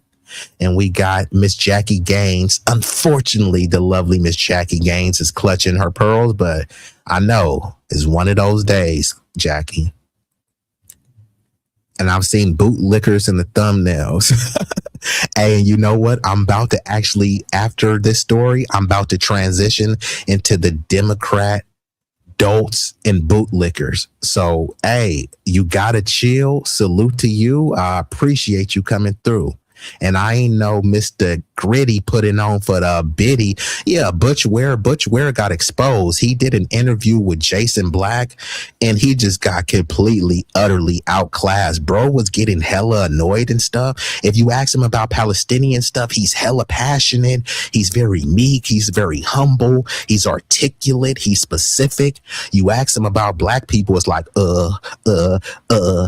he just starts splaining and stuff. It's like, bro, you're not B1 and that's okay, bro. It's just like, go focus on, you know, your all lives matter solidarity. And what Butch Ware tries to do is he tries to pan-Africanize in you know, lefty. I'm gonna make up some words. He tries to pan-Africanize and lefticize. I'm gonna make that word up. He tries to transition and transform all of our issues into some sort of lefty Pan-African all lives matter issue. It's like, no, Butch Ware, we are standing on foundational Black American freedom business first. We don't mind helping, uplift, and enrich other communities, but you have to. When you in an airplane and the plane is about to crash, who do they tell you to put the mask on first? Now, you can see your beautiful daughter sitting over there. You can see your wife. You can see your neighbor who you've been friends with for 50 years. They still say put the mask on yourself first. Self-preservation is the number one rule of survival.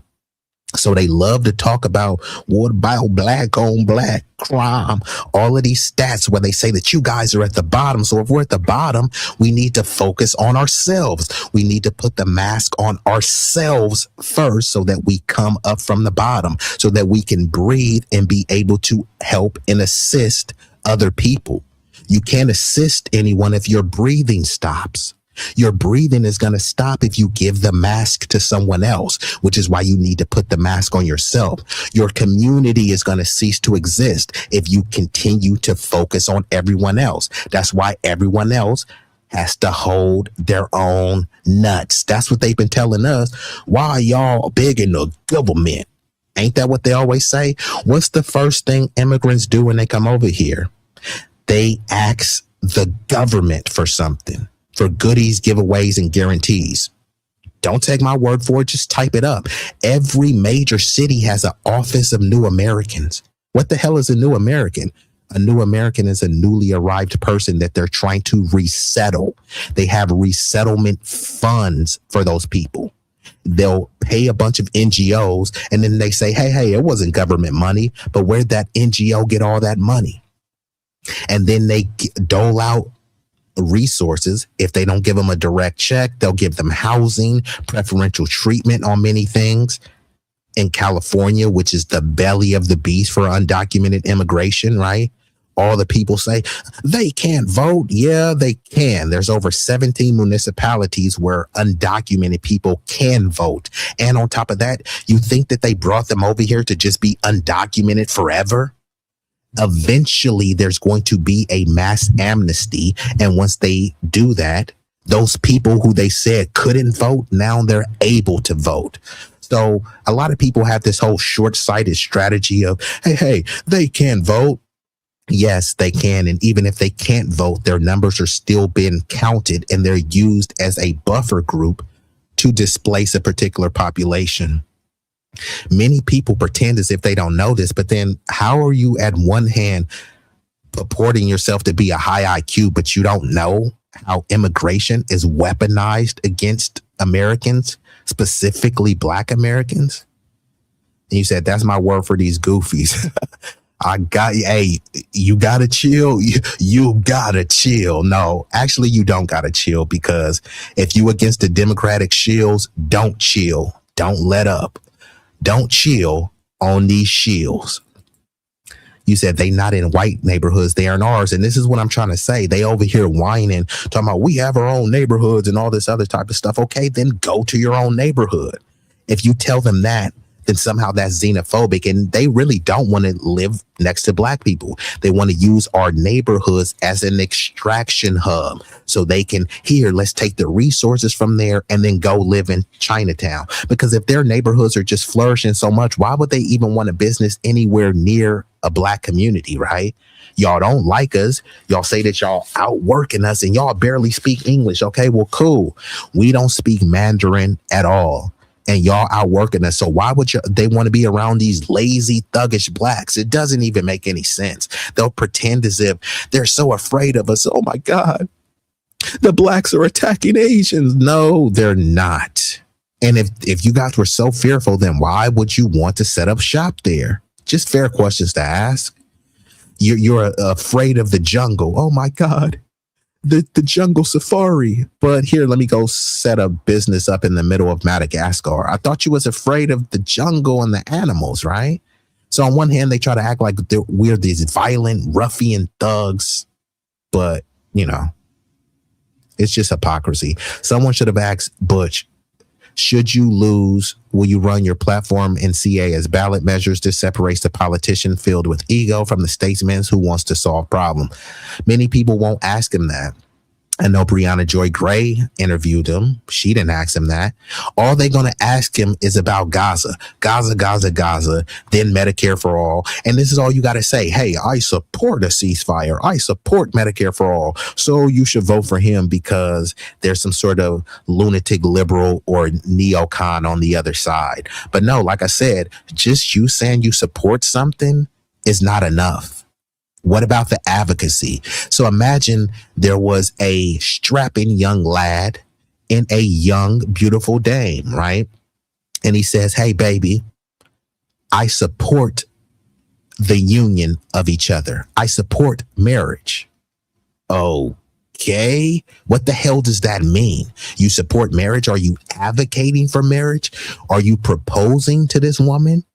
Did you get her an engagement ring? Because if you truly support it, what are you doing to advocate? What actions are you taking? Just simply saying, hey, you know what? I support us being married, but he didn't buy no engagement ring. He hasn't planned the wedding. He hasn't done anything that's taking an action towards moving the marriage forward. But hey, he supports it. How stupid does that sound? That's what people are doing with these politicians. Hey, they said they support it. Okay, show me a tweet that they wrote about it. Show me an op-ed that they wrote. Show me an interview where they were advocating for it vehemently and vociferously. You can't find it. All you can find is someone vaguely saying, I support it. And since people are unfortunately too gullible, and many of them are low IQ, they just accept it. So I'm not convinced of Butch Ware. I think Butch Ware would be better than Becerra, Tom Steyer, Steve Hilton, the people that they have running for governor. But like, did he really want to win? Yes, they rigged it against him. But bro, you were running as a Democrat. Why didn't he run as an independent? Is he running as an independent now? He knows that the Democratic Party is corrupt.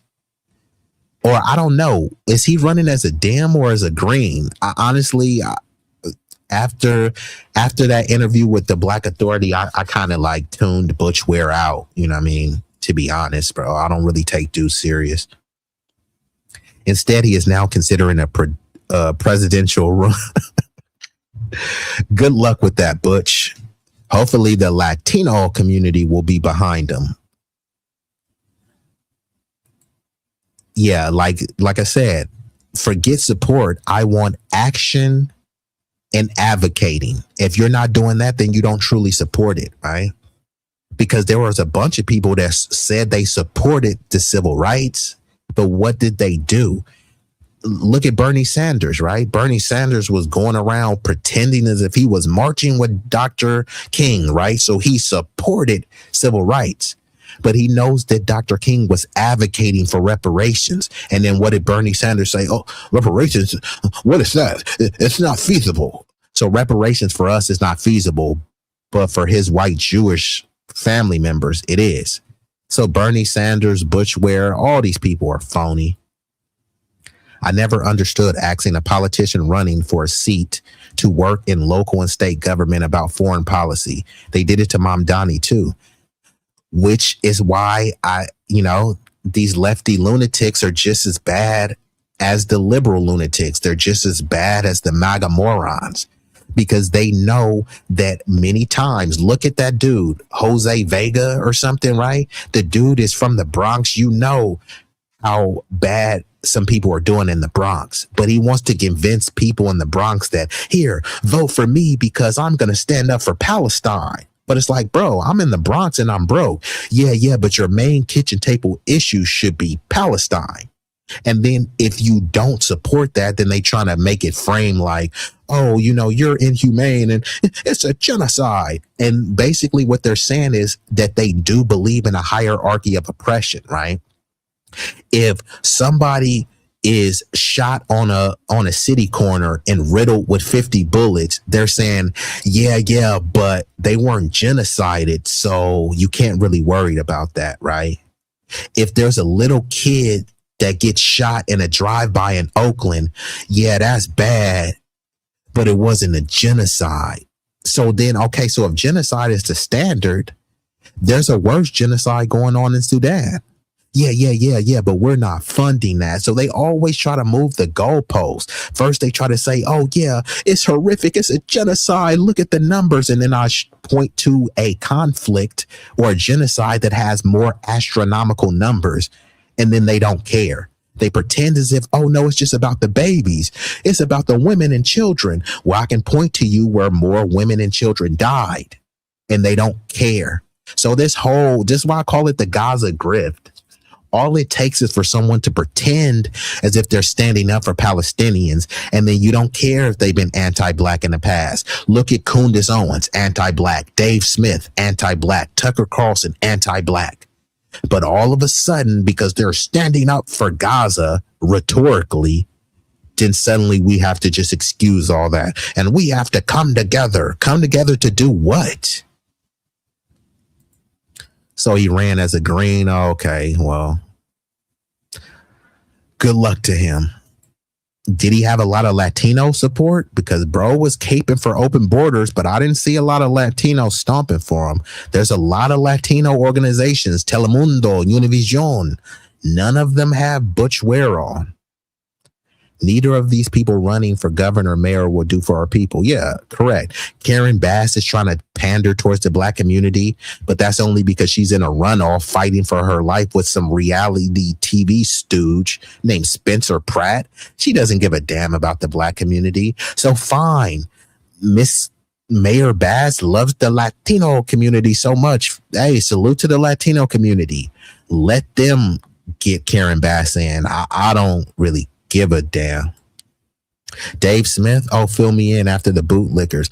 Bro, I told you this a long time ago, Roger. You didn't know? Dave Smith is a staunch bigot. He did like a 2-hour interview with Nick the Prick Fuentes. No black people around. But of course, black people get brought up, and he's talking about, oh, we blame everything on racism, and that, like as soon as he bought his house with his wife, he made sure there were no black people around, etc., etc. Like, so I may cover it one day, but even those dudes at the Vanguard, they even called him out. You know what I mean? And I don't really rock with those dudes because they're like Democrat shills as well, but at least they did call out, the anti-blackness. And Flournoy says a case of the tail wagging the dog is surreal. What were you talking about specifically? And shout out to my boo. I still appreciate you rocking with me. So let's get back into the video. And I'm going to try to speed through this so I can get into the final story so I can get ready to shut her down. Only apologize to you when they believe that your boycotting will actually hurt them. But in this particular case, you can't boycott us. Even if you tried, too much of our product is used on an everyday basis by your community. You cannot boycott us no matter what. And there's something very important to learn here, is that when a people apologize to another community, it's not because they feel sorry for the harm that they've caused your community. It's more because, oh no, we can't afford those people to stop giving us their money. So let's apologize. It's not a matter of, you know what we've done is wrong.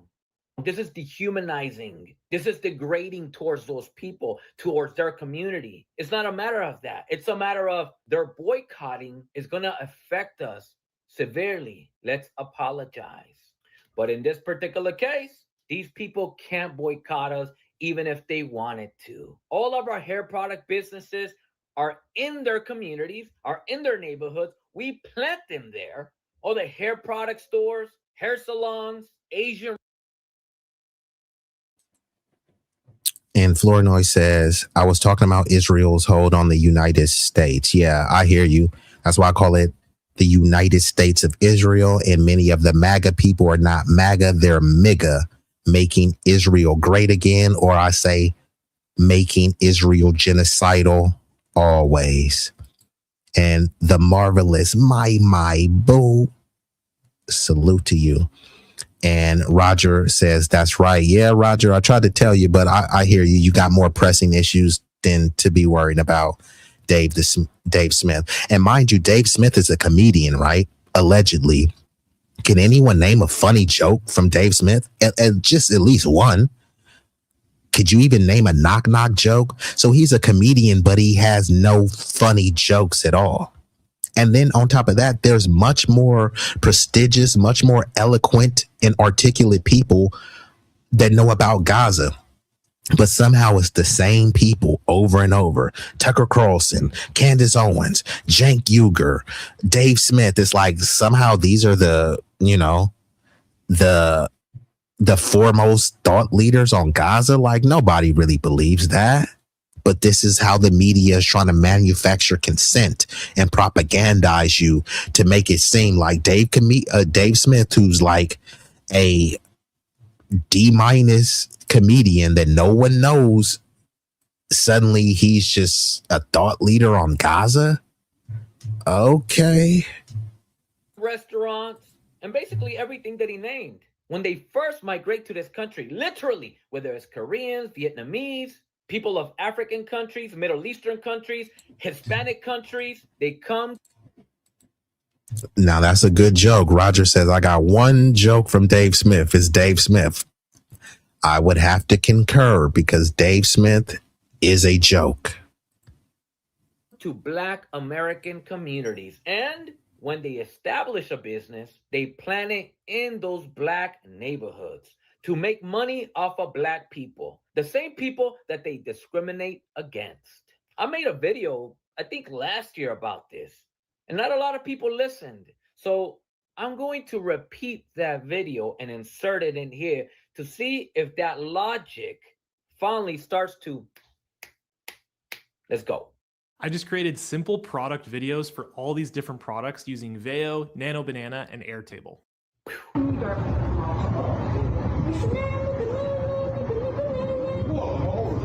back to your country.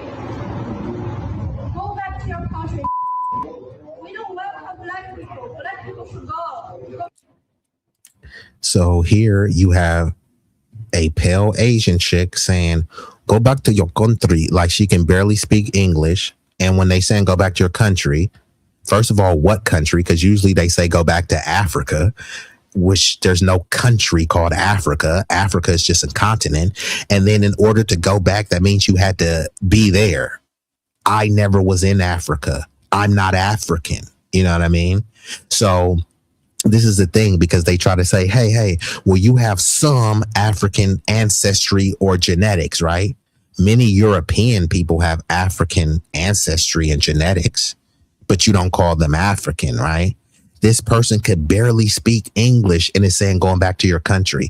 And we're just supposed to accept that, right? But if you tell an Asian person who's actually has a country to speak of, my homeland is America. So when you say go back to your country, I'm in my homeland. I'm in my country. This isn't her country, which is why she has this thick accent. And there was, during the Stop Asian Hate, right? There were some Black people who said, hey, man, if you don't like it here, go back to China. They charged them with a hate crime. This lady over here is calling Black people nigger, and telling them to go back to their country. We don't like Black people. And on top of that, I believe she has a white boyfriend. So there's a whole thing as well where there's some Asian women that just overly fetishize and fantasize over white dudes, and vice versa. Like, I'll pull up a whole thing because this ain't me saying it. There's the Asian dudes that are saying this too, that some Asian dudes feel like, damn, I can't even get an Asian chick because many of them are worshiping white people.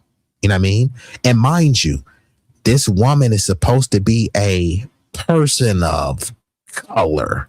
But what color is she? She's not brown. She's not black. She's not yellow. She's not red. So again, what color is she? This is how idiotic that term is. There was no people called colored in this country except for foundational Black Americans. Every other group that was labeled, categorized, or called colored, they said, I know black, Poppy. Don't call me colored. I'm not that. I know where I'm from. I'm Chinese. I'm Korean. I'm Hmong. Fine. Just stop. They should be the ones rejecting that term as well. They should be saying, hey, don't group us, don't call us people of color, you know what I mean? But instead, when they believe that there's a benefit to be gained, then suddenly they're like, yeah, we're POCs too. People will say that Asians are people of color. Which Asians? Are you talking about a dark brown-skinned Cambodian, a brown-skinned Filipino, or a pale-skinned Korean, or a pale-skinned Chinese people? Look at those people from BTS, those little boy pop groups. All of those people are more pale than most white people, but you're supposed to consider them people of color? Huh? Okay, fine. I'll consider them a POC. Just tell me what color you are, because I'm a foundational Black American. But of course, my skin is not black. Most Black people are brown. Most Black people in America, is what I'm talking about, are copper colored. Many of us are light skinned, and we call them red, i.e. red bones. So we have multiple colors that we can point to. What color is this chick? She's a POC, but nobody knows what color she is? Okay. Go back to your country. Go back to your country.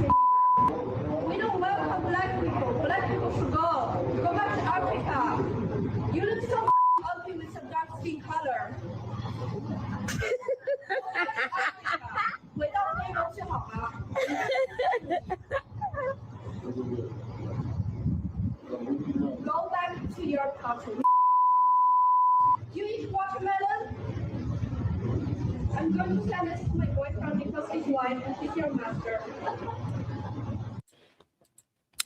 She said, "Do you eat watermelon? Watermelon is delicious. And in case you don't know, fellas, it's called nature's Viagra. I believe it has L-citrulline, so it may give you a little bit of boost down there. So, you know, you can go from going 1 rounds to maybe 3 or 4. I don't know. But yeah, look that up. Watermelon is a delicious fruit. Watermelon is highly nutritious, but they framed it as, hey, are you going to go eat some watermelon, right? A bunch of Asians eat fried chicken. They probably eat more fried chicken than black people. So these stereotypical tropes, how pathetic do they have to be? We're supposed to be upset about watermelon, a delicious, healthy fruit. We're supposed to be disparaged by saying, y'all eat fried chicken when everyone loves fried chicken. You see what I'm saying?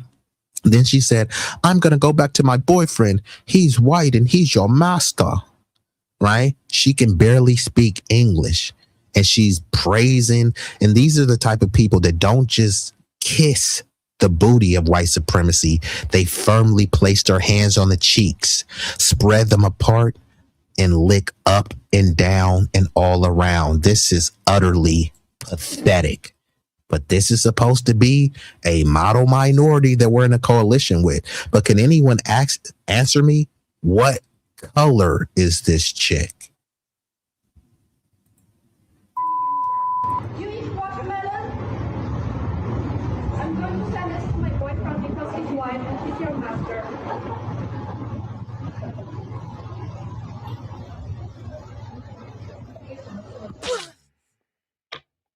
The phrase and or term people of color, POC, should not exist.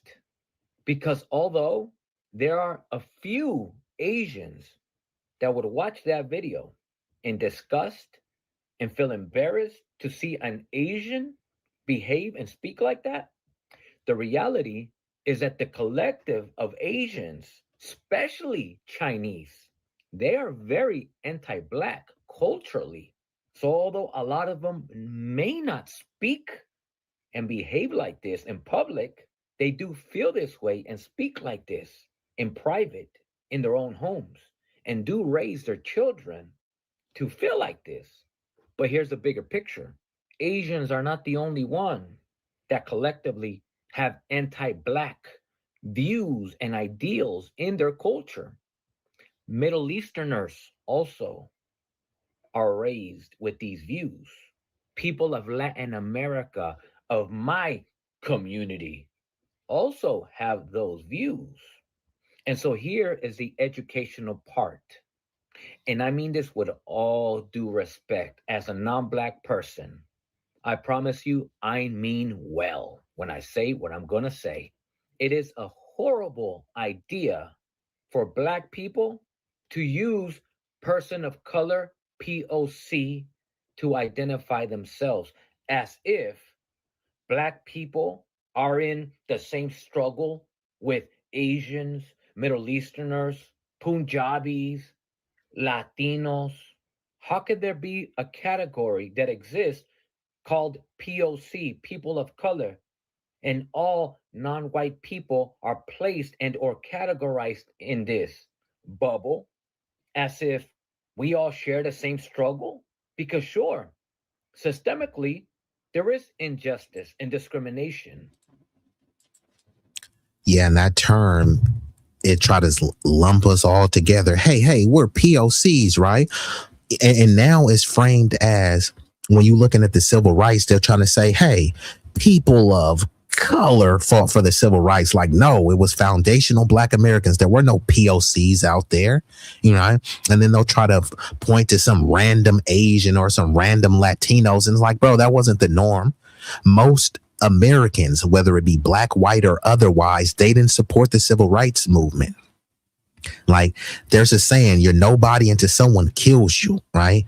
At the height of MLK, before he was assassinated, they did a Gallup poll.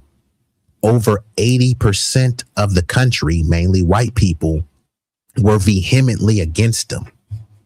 So if these people were against them, why are we pretending? And you said put his link in the chat, please. Are you talking about this current video that I'm watching, or which one? Right. But yeah, these people were against civil rights, but now they want to try to pretend like, hey, they were out there stomping and stepping. No, you guys weren't. And Flournoy says, them Asians do the most to mimic black color. They're getting afros and braids now. Yeah, this is a big thing in Japan.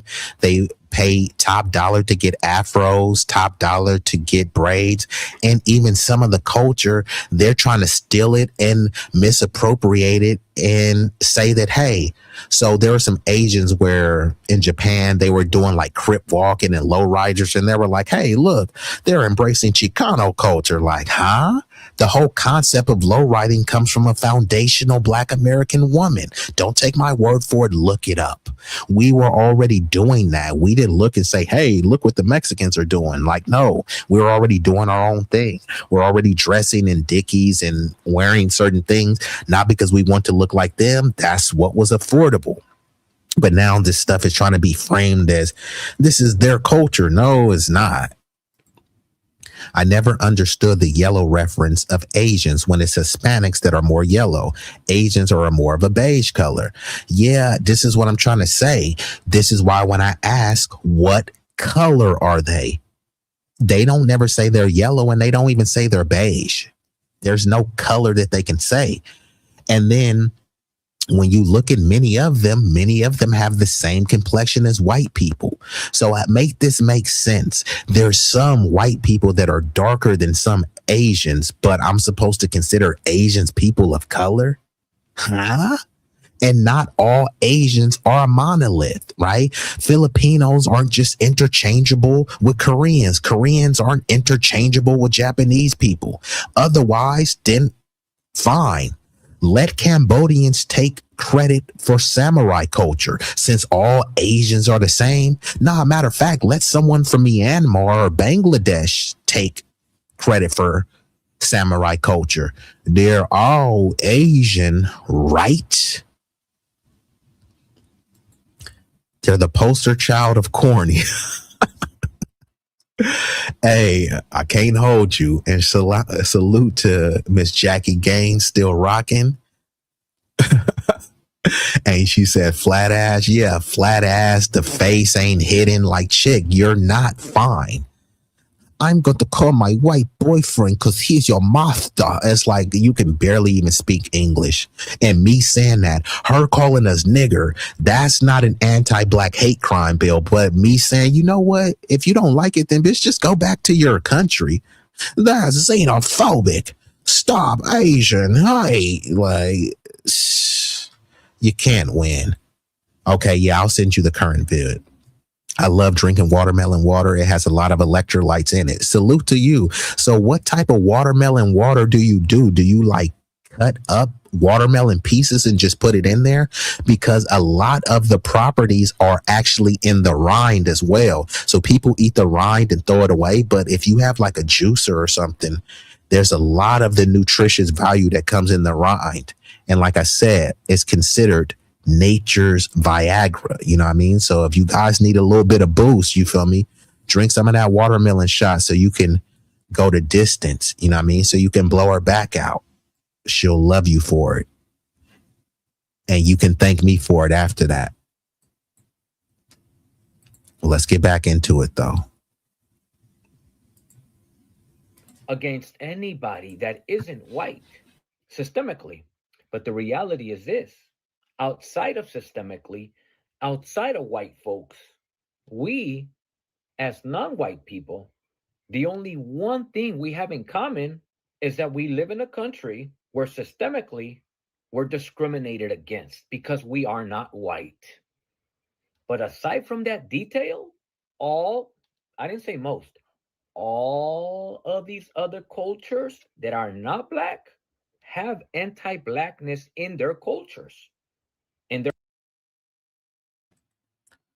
Correct. And this shouldn't be a shocker, and this shouldn't be like hateful towards anyone, because unfortunately, since nobody likes to do this with their community and we're the only community that's publicly holding each other accountable, this kind of triggers people. So I just got to give a disclaimer because I'm a humanitarian. I love everyone. So this isn't aimed towards all Asians. There's various nationalities and ethnicities within the term Asian, which is why I said I'm against just a blanket boycott of Asian businesses, because we don't know what Asians you're talking about. We should be boycotting any and every business that doesn't support us, that won't hire you. If you go into a business and there's no black people hired, you know what I mean, and it's in a black neighborhood, that's probably not a business that you want to support. If you're looking and say, hey, look, I love Chinese food, I love tacos, get with some people in the community, and there should be a house that y'all can go to and get unlimited tacos. Obviously, you know, you're going to pay, you know what I mean? But the price, you know, the quality of the food should be better. The price should be fairer, because this is going to be practicing group economics. If you love Chinese food, you don't have to go to a Chinese restaurant to get it. You can make your own Chinese food at home. Isn't that what your mama used to say? Hey, I want some McDonald's chicken nuggets. Boy, there's nuggets in the house. You know what I mean? You didn't need to go to McDonald's because you can whip up some nuggets at home. You can make sushi at home if you love that. Orange chicken, sweet and sour chicken, you can make that at home. Burritos, tacos, you can make that at home. You want to get your hair and nails done? You can do that at home. And you need to be, you know, not getting your nails done as much, because who are you really doing it for? Your kids love you if your nails are not done. Your man, if he's sliding in that slippery, ooey gooey box, he's not going to pull out just to say, girl, you ain't got your nails done. So again, who are you doing this money for? When you go on all these girls' trips to go bust it wide open in Cancun, who are you doing that for? How about you save that money and invest in yourself and invest in your community? Stop investing in these extravaganzas with institutions and individuals that don't truly support you, right? How many times you hear people go to the Gucci store or something, they get racially profiled and they say, they treated me wrong. Yeah, you already knew that they were going to treat you wrong, and you still spent thousands of dollars with them. So I don't want to hear it. But let's play this video real quick, because again, we're supposed to talk about Asians and there being POCs and all this other stuff. Now, this is not all, but there is a growing contingent of Asian women that prefer white men. Guess who it was that was dropping bombs and destabilizing their country? They say that the black people are too low IQ, too thuggish, and too stupid to run anything, to organize anything. Fine. I facetiously concede that point. Then that means it wasn't us dropping sophisticated bombs on you. It wasn't us human trafficking your kids and creating orphanages. It wasn't us going over there and creating a bunch of what they would consider bastard babies. It was the white men. And instead, many of them come over here and they call us niggers, and then they praise whiteness. The same white people that were smacking them up in their homeland. Okay. Asian women like white men. That's a fact. Although most people don't want to talk about it. But anyway, since it's a fact, now we are going to look at why Asian women prefer white men. Hopefully, the raw truth won't offend you. Why do Asian women prefer white men? We live in a Western-dominated society, so of course, Asian women want white men. You need to. So that's an excuse right there. So now they're saying, oh, we live in a Western-dominated society, and that's why Asian women want white men. That's an excuse for anyone. So black women should want white men because we live in a Western-dominated society, right? Every group should want white men because we live in a Western. Like, look, if you guys worship whiteness and you want to drink the bath water and you want to, you know, lick mayonnaise off of Brad's neck, that's fine. Just stop trying to frame it as if it was U.S. imperialism and they're forced. Like, you're not forced. You know what I mean? China has over 1 billion people. India, over 1 billion people. I mean, I'm just saying there's plenty of other Asian guys to choose from. So this is just the kind of cowardly excuse where, hey, we live in a Western dominated society. Like, you're not forced to be fawning over white dudes. And that's okay that you like white dudes. But just these kind of pathetic excuses is just save it. You know what I mean? And how would you feel as an Asian man, right? They don't want black dudes, but then again, they don't even want their own Asian counterparts because they're framing it as, oh, well, the whites dominate, you know, so that's why we're in love with white men. Again, they say that these people stick together. They're more morally righteous. What is morally righteous about this? You know what I mean? Just saying, imagine, let's take it to the animal kingdom, right? There was a leopard or a cheetah, right? And instead of the cheetahs getting with the other cheetahs, well, the lions are the king of the jungle. And since they dominate as a cheetah, I should go try to go mate with the lion because the lions are the kings of the jungle. Huh? That's exactly what she's saying. Oh, white men are dominating, and that's why we prefer them. You can acknowledge that they're dominating, but then what is that saying? All Asian men are chopped liver? And then they put up this type of imagery, and they want to say, oh, look, because we live in a Western dominated society. But then you heard the other Asian dude talking about they created this, they created the microphone and the TV and all this other stuff. You guys have your own Asian networks. But this is the thing. There's an obsession with whiteness. Look at Goku, right? Look at the Dragon Ball Z. Those are Asian characters. But when he gets his most power, guess what he turns into? A white dude. His hair turns blonde. His eyes turn blue. His eyes are no longer slanted. There's a bunch of Asians that pay surgery to make sure their eyes are not slanted.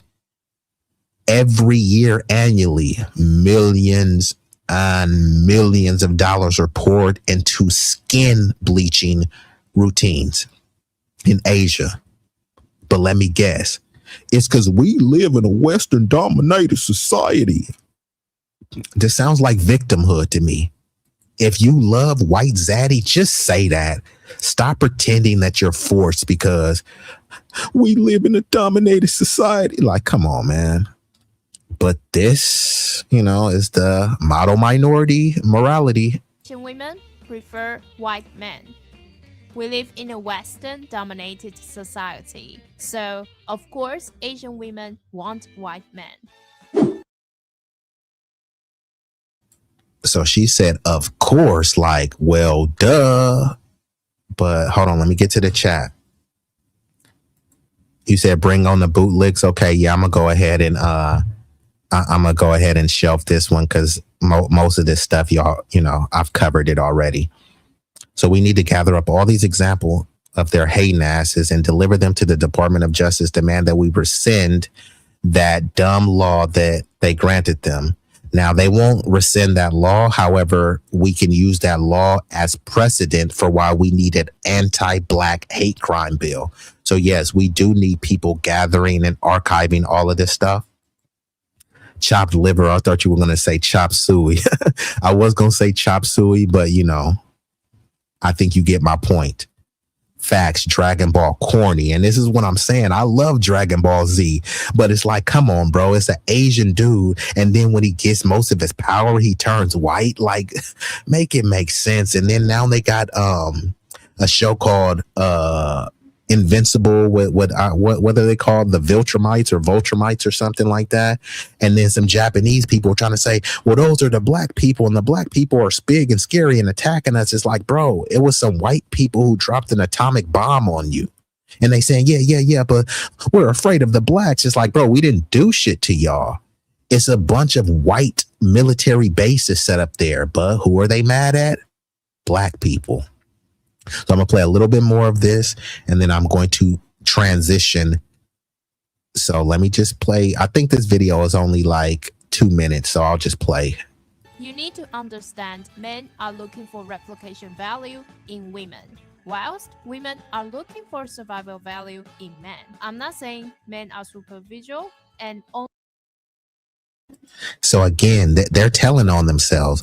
She said that, which I get it. Like women, they want a provider. So she said they're looking for survival values in men. But if you're looking for survival values, isn't that what they say? Hey, Asians make the most, which I played an Asian person that said that's not true. What they try to do is numbers don't lie, but you can lie with numbers, which one of the things they bring up is household income.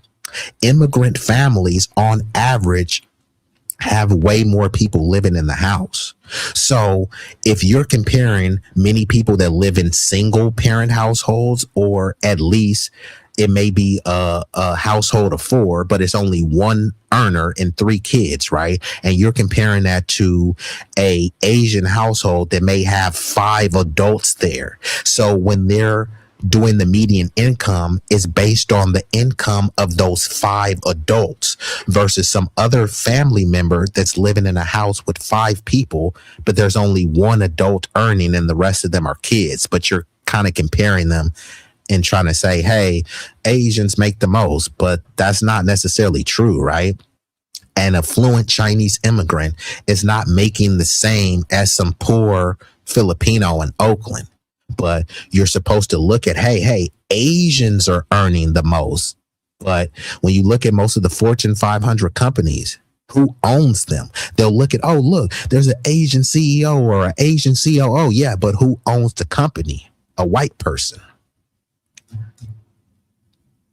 So he says all anime shows the colonization by whites after the atom bomb. Correct. And in their minds, it was like in a form of assimilation as well, where they're like, hey, look, this will further ingratiate us for being the model minorities, right? And in those animes, they stop slanting the eyes. Many of them start having more Euro white features as well, but they're supposed to be super Asian. Doesn't make any sense. Them folks straight from the pits of and I guess if you like cannibals, but yeah, let's get back into it. But remember, she says they prefer white dudes for survival and because we live in a Western dominated society, right? And see, in this is where it gets confusing, right? When you look at the kid in the middle, right?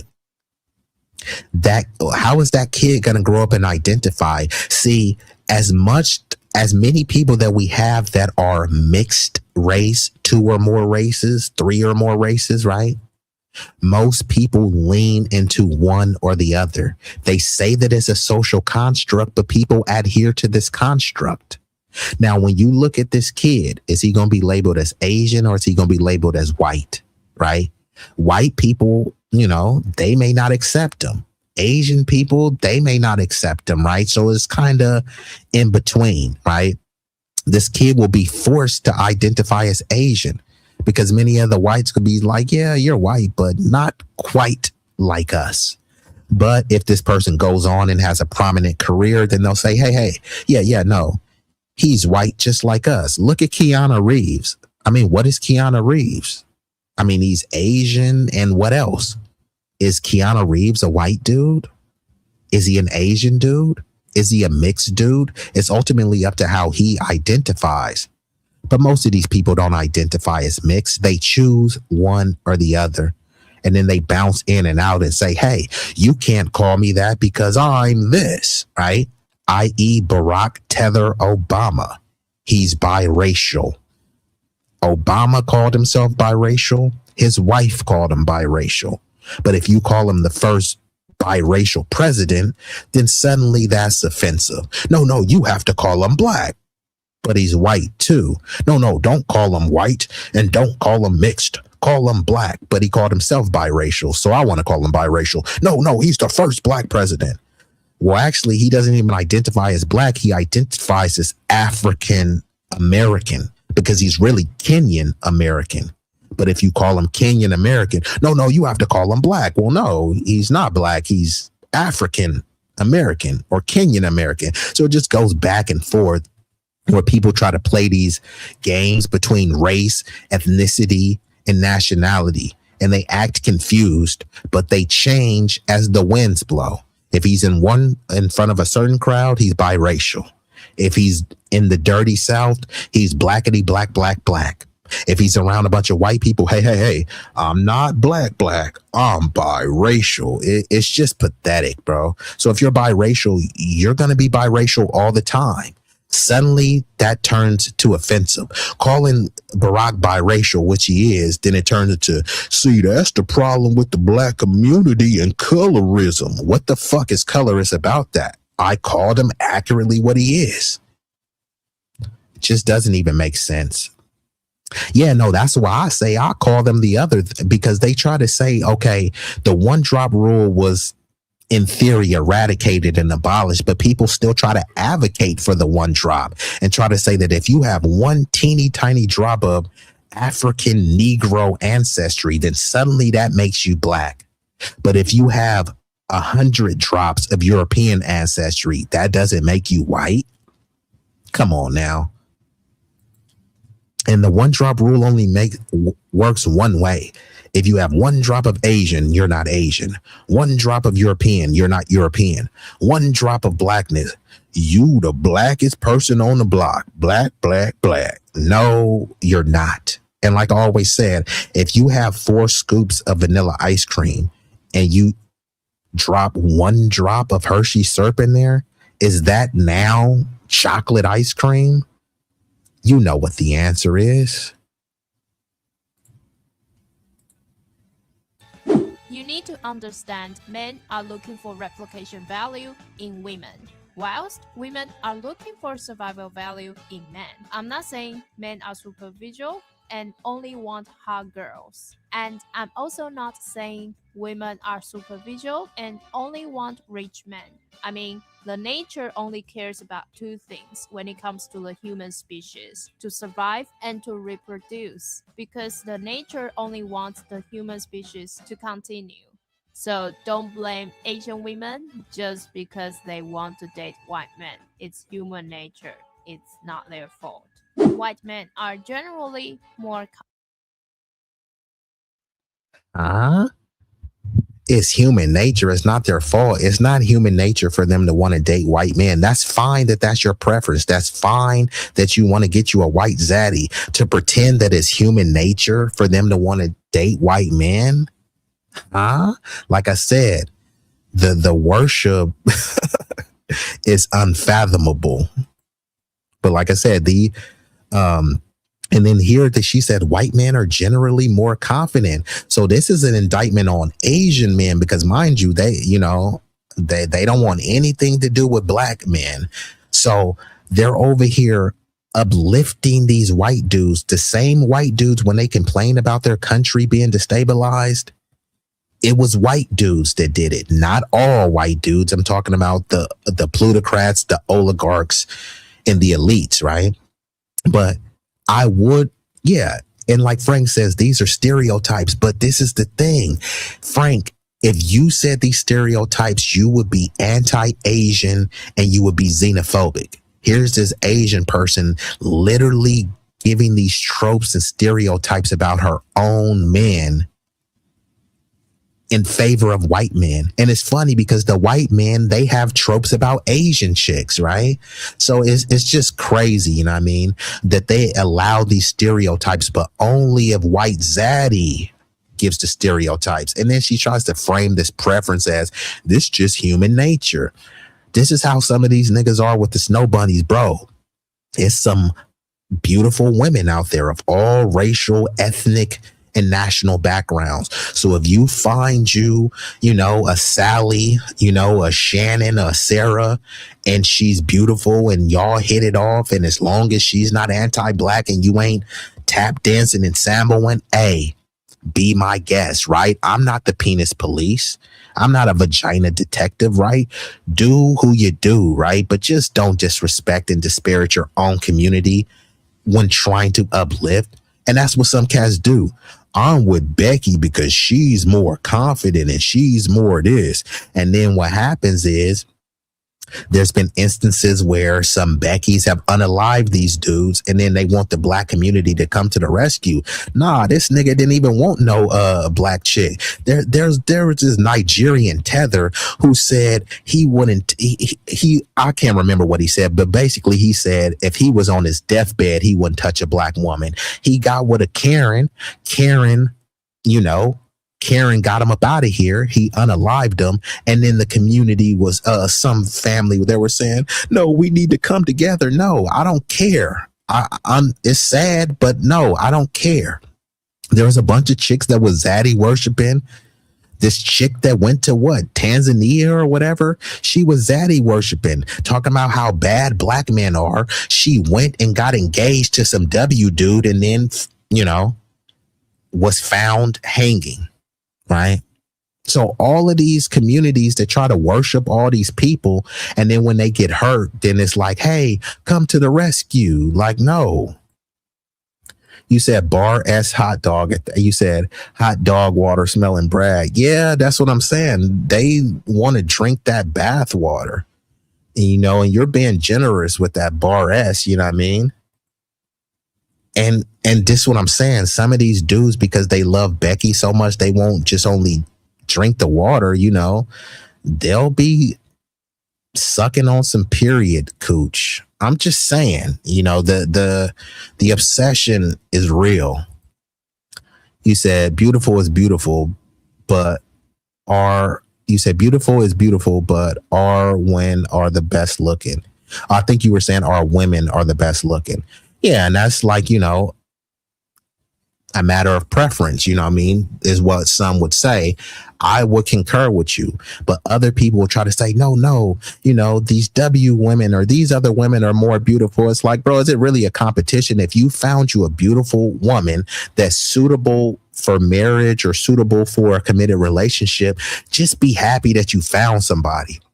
You don't need to find a big booty Becky and say, yeah, she looked better than Keisha. It's like, nigga, aren't you happy smacking those cheeks from the bike? Ain't that what you like, hitting it from the bike? Instead, you bringing up, a black woman wearing a bonnet and all this stuff. Like, nigga, if you're sliding in some slippery, gooey snow buns, cooch, why the fuck are you talking about bonnets? It don't even make sense, bro. But it's only a couple more minutes of this video. And I'm going to play the rest. Confident. Again, we live in a Western-dominated society. So certainly easier to feel more confident if you're a white man. This is not about white supremacy. It's about what the reality looks like in life. Your core confidence. And thanks, Mr. Troy. I appreciate that. You're going to want to stick around because this video is like only a minute left and I'm a transition. But Mr. Troy also says real life will make them eat their words.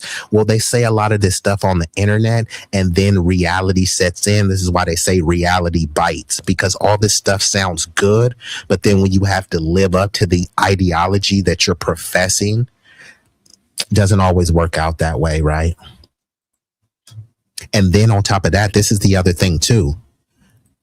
Preference is fine. Worship is not okay. So this is a form of dub idolatry where they're pretending as if, the white ice is colder and the white men are just better. You know what I mean? But she's just shaming and shunning her men.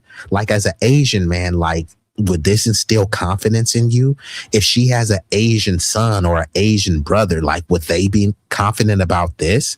She's essentially indoctrinating them and socially engineering their mindset to accept, like, hey, look, yeah, even though we're Asian, but our preference is for white people. And you just got to understand. And then she's making excuses for it. People have reasons for their preferences, but these don't sound so much like explanations. They sound like excuses. Well, white men are more confident. So you mean that all white men are more confident than all Asian men? So she's just generalizing the white man, but all of her generalizations about white men are all positive. Meanwhile, the generalizations about Asians, because there's a flip side. If white men are more confident, then that means by default that Asian men are less confident. If she's saying that white men are the standard, then by definition and default, that means that Asian men are not the standard for her and for many people. And they want to convince you that, hey, this is okay because people just love who they love and all this stuff. Is like, is that really what's going on? Or is this a form of propaganda and social engineering? I do believe that, people should love who they want to love. I don't really care about the interracial dating and mating and stuff. I care about the samboing, the tap dancing, the shillery, and the buffoonery. There's many people that are black with a black partner, and they be tap dancing and cooning and buffooning. And then there's some people that may be a black person with a non-black person in their own code, and they're standing up for their community. They're putting in work for their lineage and stuff. I would respect somebody that is with a non-black person standing up for their community versus somebody that's with another black person and selling out the community. Just because you with, black love. Okay, I love black love. But if it's black love and y'all love to coon, what am I really praising and celebrating? So it's not really about the interracial dating and mating. It's about, are you on code for your people? And are you putting your sexual proclivities, intimacies, and fantasies before your entire lineage? That's something that I can't condone and respect. Makes you a real elf to feel more confident if you're a white man. This is not about white supremacy. It's about what the reality looks like in life. Your core confidence makes you a real alpha guy. And Asian women prefer alpha guys. White men perform better in the bedroom. This is not about the extra sexual performance. It's about a... Damn, I gotta... Man, is she a snow dragon bed wench? I'm just saying. White men perform better in the bed. I'm just saying, like, if she's saying white men perform better, she's saying that the Asians cat are not cutting it, right? Now, Mylene Chung Lee, whatever her name is, right? So then if she get a dose of Wesley Pipes, if she get a dose of Brian Pumper, or, Long Dong Dilver, whatever Mandingo BBC, if they run up in that Asian cooch and, blow her back out and beat that cooch to smithereens, are then she gonna start what? Praising black people? There's a lot of black dudes that got swag, sauce, and confidence. There's a lot of black dudes that's putting that pipe down. So all of these like little superficial, arbitrary things, white men are more confident. I can point to you some black dudes that are more confident, more charismatic, more eloquent. White dudes are performing better in the bed. Well, I mean, when you look online, right, they have a site called blacked.com. It's a bunch of Mandingo warriors with soul pole piping down the most beautiful Beckys that you can ever imagine, right? Where's the Asian version of that? Where's the site where it's just a bunch of white dudes piping down Asians? Yeah, people want to see that. But when people type in the search bar, the number one thing they type in is BBC. So I'm just saying, if these are her little arbitrary requirements, like, man, if she get a dose of Wesley Pipes, he hit that little Asian snow dragon cooch from the bike. I'm just saying, she may not want to go back. She may not want to go back to Brad. Just saying, if Jamal get a hold of her, if my nigga Jamal or Tyrone hit that, it's a wrap. White men perform better in the bedroom. This is not about the extra sexual performance. It's about a guy's attitude when it comes to giving his woman pleasure. White men are likely to make things hot before the main course starts, but a lot of Asian men are used to being served by Asian women in bed, so they don't try very hard. And the result is many Asian girls prefer dating white men instead. White men give their women variety in life, unlike Asian men whose focus is usually on wealth creation. White men are generally more interesting and enjoy a stimulating lifestyle. Sorry if this is a generalization, but according to our observation, Asian women who marry white men oftentimes enjoy a more interesting and colorful life because white men are more likely to take their women to concerts, events, and trips. So that's it for today. If you have any You've got to be kidding me. She said white men are more likely to take their Asian women to trips and all this other stuff. So what is this about going to Disneyland? Come on. She's willing to sell out her own community because Brad took her to Disneyland. This is crazy. Yeah, if she called Tyrone gonna beat them guts inside out and gonna have her face in the mattress. So yeah, stick to Brad. But like I said, if I was an Asian dude, I'd be like, God, leave. You know what I mean? So they're already saying, hey, look, we don't want you Asians because the white men are more confident and they take us out and they're better in bed. And you know what? They dominate Western society. So we're choosing the winners. That's essentially what they're saying. And then on the flip side, the Brads are saying, oh, well, they're way more submissive and all this other stuff. They love to get people from what they call third world or underdeveloped nations and stuff. So, yeah. So salute to all my Asian fellas out there. Y'all got your work cut out because unfortunately, many of your women are worshiping Brad. And the reason why I played that is because this is not just the mentality of the women, it's the mentality of the men as well. Even many of the men that get with other Asian, they still see, you know, whiteness as the virtue that they want to be adjacent to, that they want to assimilate into, no matter how much, you know what I mean, the whites had the yellow peril, the Chinese Exclusion Act, the Japanese internment, you know, the Pearl Harbor bombing and things like that. They're like, yep, still better than the blacks. Now, without further ado, I'm going to get into what some of y'all have been waiting for. I'm going to address the bootlicks. Now, there's many of these Democratic dolts that were saying, hey, y'all stupid, you know, how y'all gonna sit the couch? How are y'all gonna vote against your interests? Vote blue no matter who.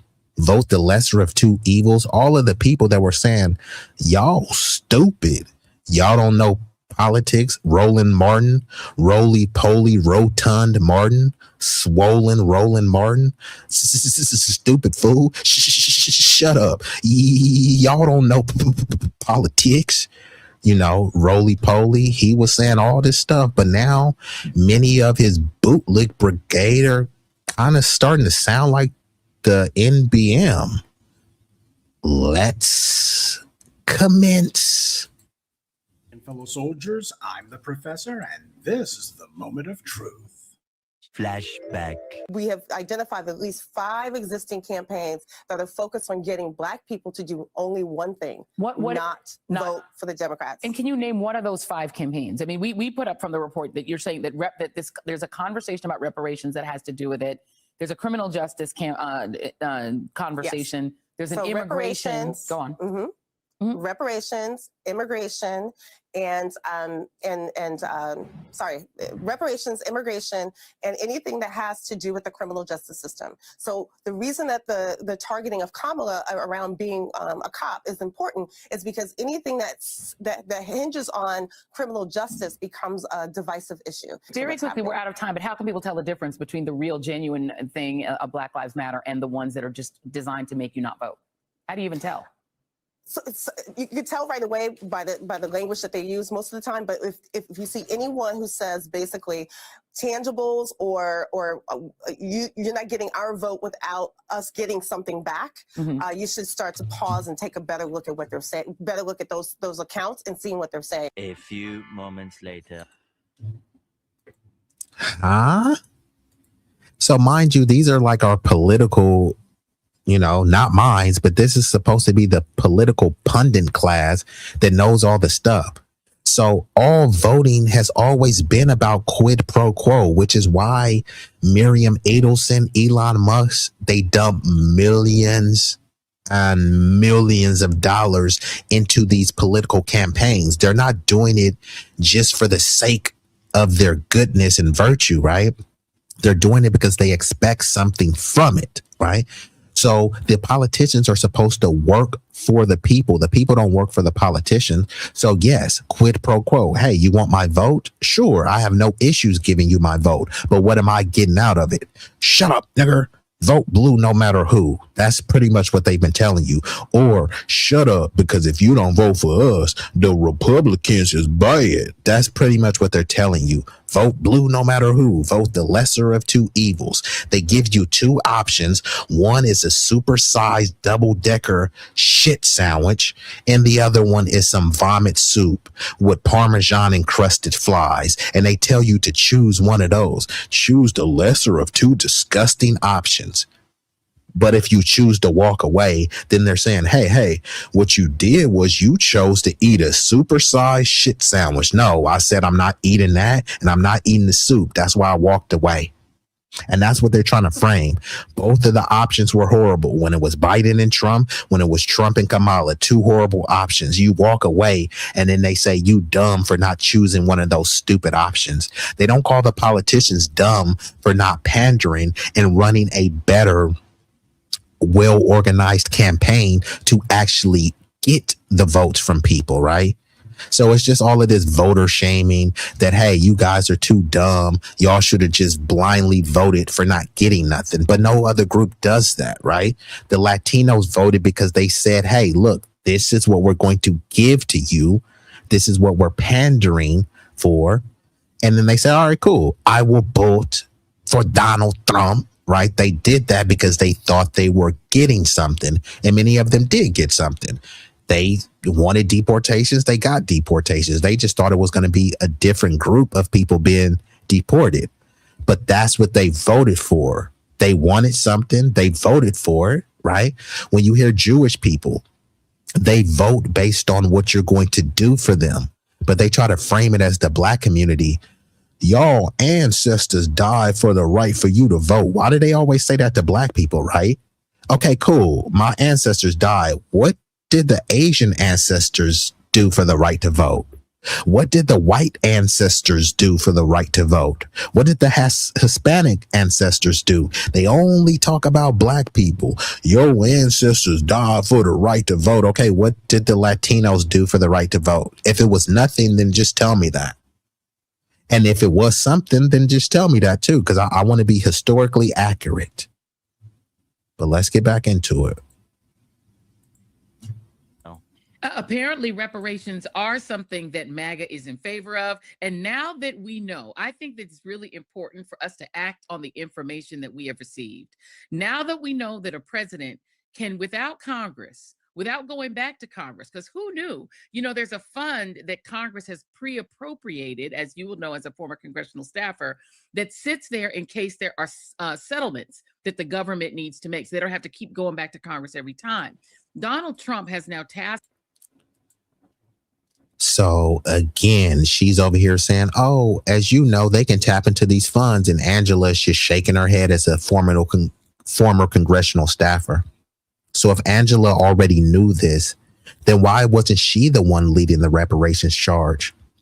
Why would it have to be someone from the grassroots? Angela Rye has been rubbing shoulders with the likes of the Obamas, the Al Sharptons, any of these people in the political Democratic establishment, right? So Angela Rye, she's always trying to puff her chest as if she knows more than anyone else. Okay, fine. So that means you should have been going harder than anyone else.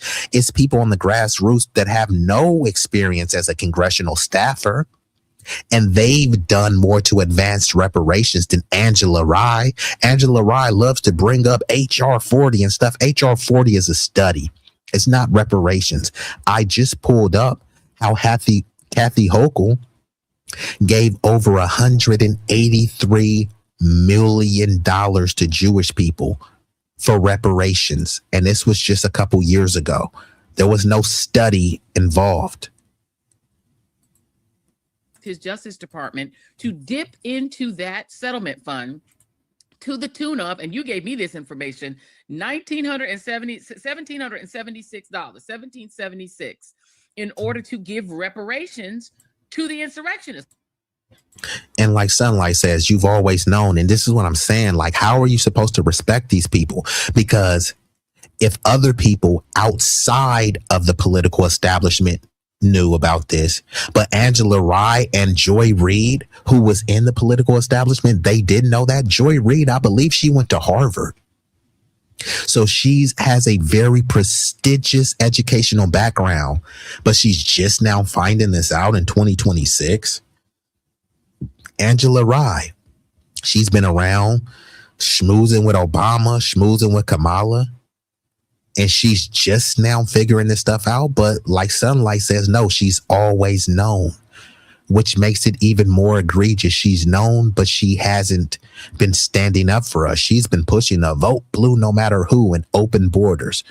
Open borders doesn't affect Angela Rye, but it affects the Black grassroots, but she doesn't give a damn because that's not who writes her check. No Black grassroots people are donating to her, but the DNC shills, the DNC establishment, the adults, they're funding her. This whole Native Land Pod is funded by iHeartRadio. If you look at, my sister Sabby Sabs, right, and other independent creators, Sabby Sabs is doing her own thing. She's not backed by iHeartRadio. Native Land Pod should have way more subscribers than Sabby Sabs. The only reason that they even got this amount of subscribers is because they're backed by an establishment legacy organization in iHeartRadio. But how could you respect these people, right? I don't have any type of degrees, and I'm over here outclassing these people, out articulating these people on issues that have to do with my community. And these people are supposed to be the leaders, and you're supposed to, look to them for guidance. But how could they guide you? They're acting like, oh, we didn't know, and now we do know that you can do this. How long have you been in Congress? How long have you had a mainstream network show, Joy Reid? This is pathetic. And the only reason why they're doing this is because they've been kicked to the curb, and they're saying, you know what? We're not as effective as we were at bootlicking. So now they're trying to parrot the talking points of the new Black media to try to say that, hey, don't forget about us. You know what I mean? We still stand for Black folks. No, I'm B1, Black first, and specifically foundational Black American freedmen first. These people are D1, and I don't mean Division 1. I mean Democrat first. Asking for tangibles and something for your vote is now considered a psyop. This is what I'm trying to say, bro.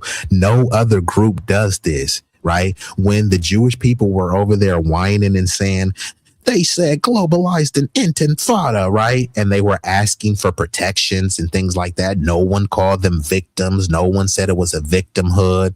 They're just saying, oh, yeah, quid pro quo, you do got to get something for your vote. Now, Kamala or Kamami Harris is trying to say that, hey, you shouldn't just be blindly voting. You got to get something for your vote.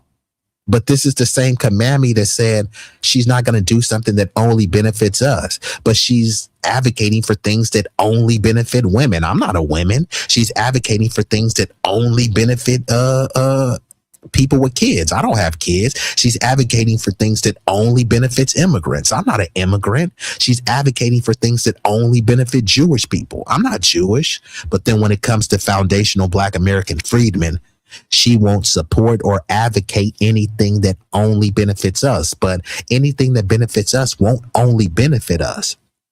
Once you enrich and enfranchise the foundational Black American community, it's a boon and a boost to society at large. And you said, I believe she is known way before now. Of course she's known. She's not a dumb chick. You know what I mean? So the fact that she's known before and she hasn't done or said anything, this is extremely egregious.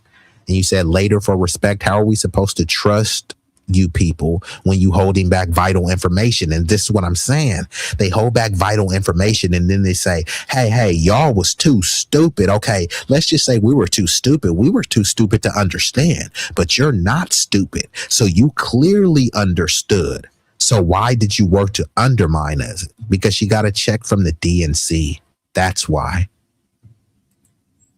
Well, now that we know, sis, the next time there's a Democratic president, I don't want to hear anything about them not being able to do reparations. I don't want to hear it anymore. Okay, so now that we understand the uses of power, we get to apply to that too. So the next time there's a Democratic president, we don't want to have a commission. We don't want to have Congress do a study. We don't want anyone to do a study. You are going to start issuing reparations to the descendants of African, formerly enslaved African people, to the Tulsa survivors' families, to the families of the survivors. Huh? Bitch, are you high? Are you high?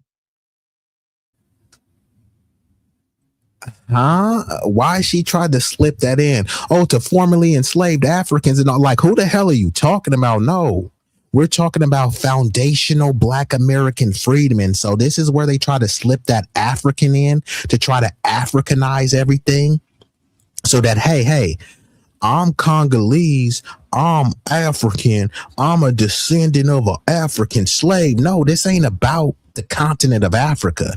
This is about my homeland, America.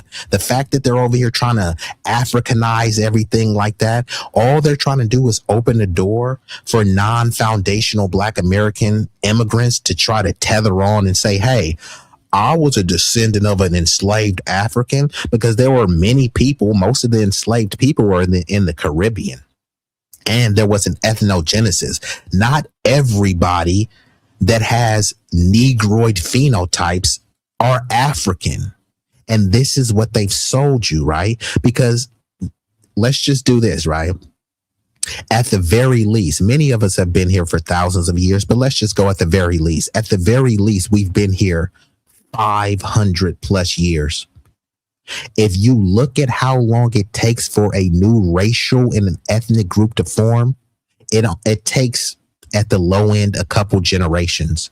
Many of us have been here well past 10 generations, 8 to 10 generations.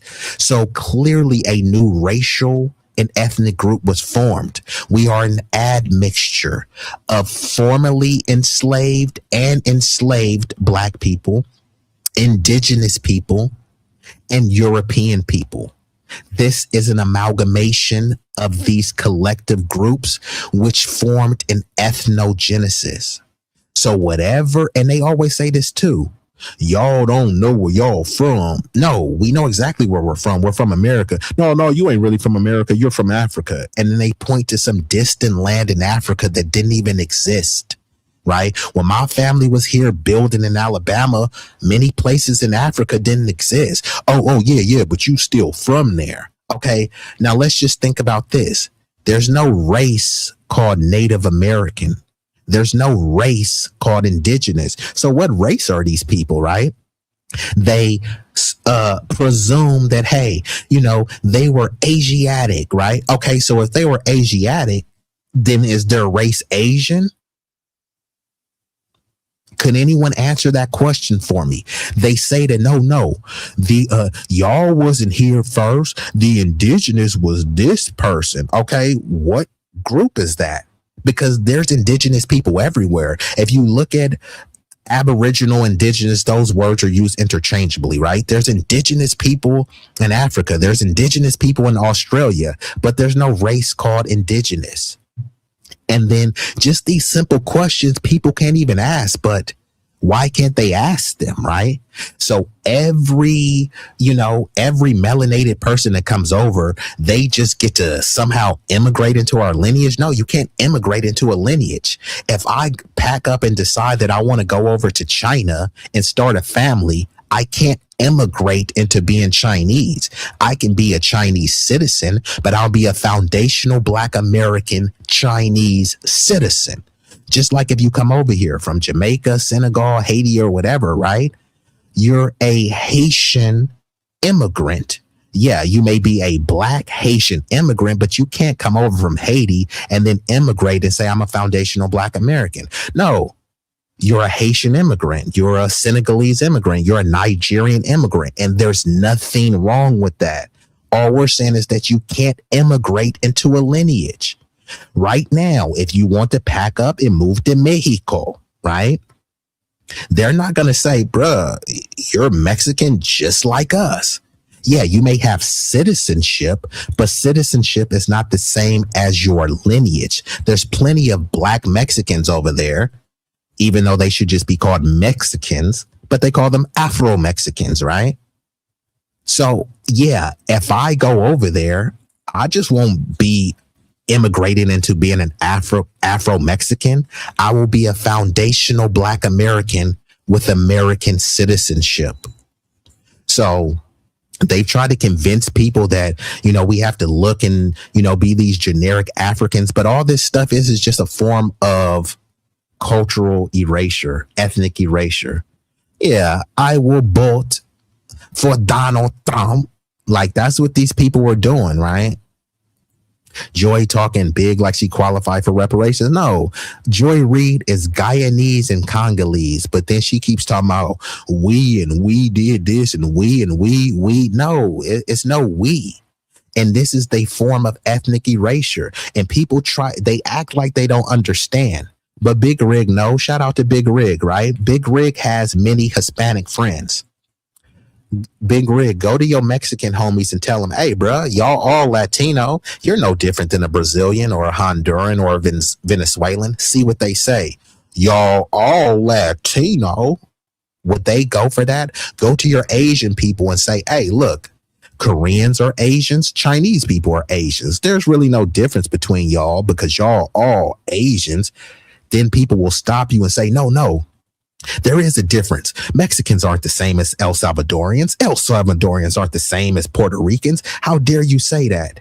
Choctaws ain't the same as Cherokee. Cherokee ain't the same as Seminole. How dare you say that? But then it turns around. Jamaicans is the same as FBA. Senegalese people is the same as FBA. Some person that just came over here from the Congo and barely speaks English. Well, y'all got the same level of melanin, so y'all all the same. Look at Jewish people. There's Ashkenazi Jewish people. Are they the same as Sephardic Jews? Are Sephardic Jews the same as Hasidic Jews? So all of these other groups delineate and disaggregate the data. But when it comes to us, we all Black, we all have to pretend as we're all just one big global Negro that came from this mythical place in Africa. No, man, for too many years, people have just went with this cockamamie story, knowing that there's no proof to truly back. It's just, trust me, bro. You know what I mean? Like, nah, I'm good. But back to my question, there's no race called Native American. There's no race called indigenous. So what race are these people? Many of these so-called tribe leaders look like Justin Bieber and Macaulay Culkin. So what race are they? They're indigenous, but that's not a race. So what race are they? Again, they claim that these people who came here were Asiatic. So when did they stop becoming Asian? If you've been here thousands of years, you still African. You've been here 500 years, you still African, right? But when did these so-called natives stop being Asian? If they're literally Asiatic, right? Fair questions to ask. Of every massacre that has taken place with the government of the United States either standing aside or participating. Because now we know that we can do reparations. So guess what, Papi and Mommy Chulo? The Black people are going to be coming up to the table to get reparations. That's number one. Somebody pinch me. Did I hear Joy the Joke Reid sitting here saying that she's in favor of reparations? Now, when did this start? Probably about the time it finally dawned. And Jackie said they stopped when it became convenient for them. Yeah, because really think about this, right? They'll try to say, you don't know who you are. You don't know where you're from. Yes, I do. I'm from America and America's my homeland. And then they try to double speak. Y'all don't got a culture. All y'all culture was stripped. Okay, fine. If all our culture was stripped, then that means we had to get it out the mud and build a new culture. Then when we built a new culture, that's African culture. What? Nothing about this is African. You know what I mean? Oh, yeah, but you African, so that means everything you do is African culture. So everything Africans do, they just get to keep it. Like, see, this is from the motherland. I'm African. Then whatever you create in America as an American, yeah, you're American, but that's really African. Huh? You create hip hop, that's really African, but there's no source that you can point to of hip hop in Africa. They take all sorts of food, gumbo. That's African. No, it's not. Well, y'all use okra. Well, not all gumbo uses okra.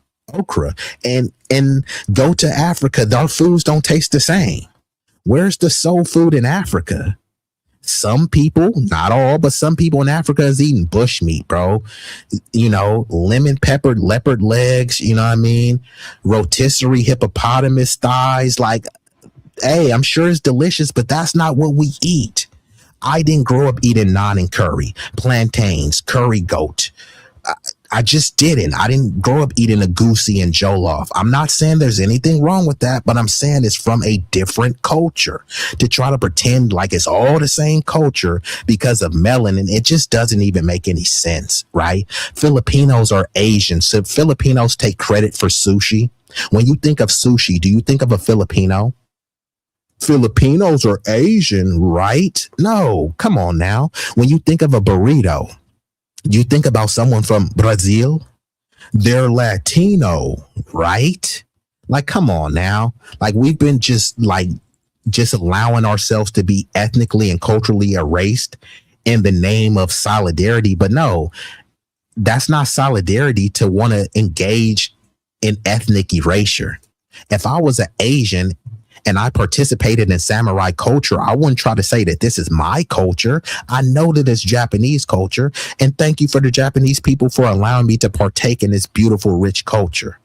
I wouldn't be like some Latinos and try to say, I grew up around black, so we created hip hop 50-50. No, you didn't.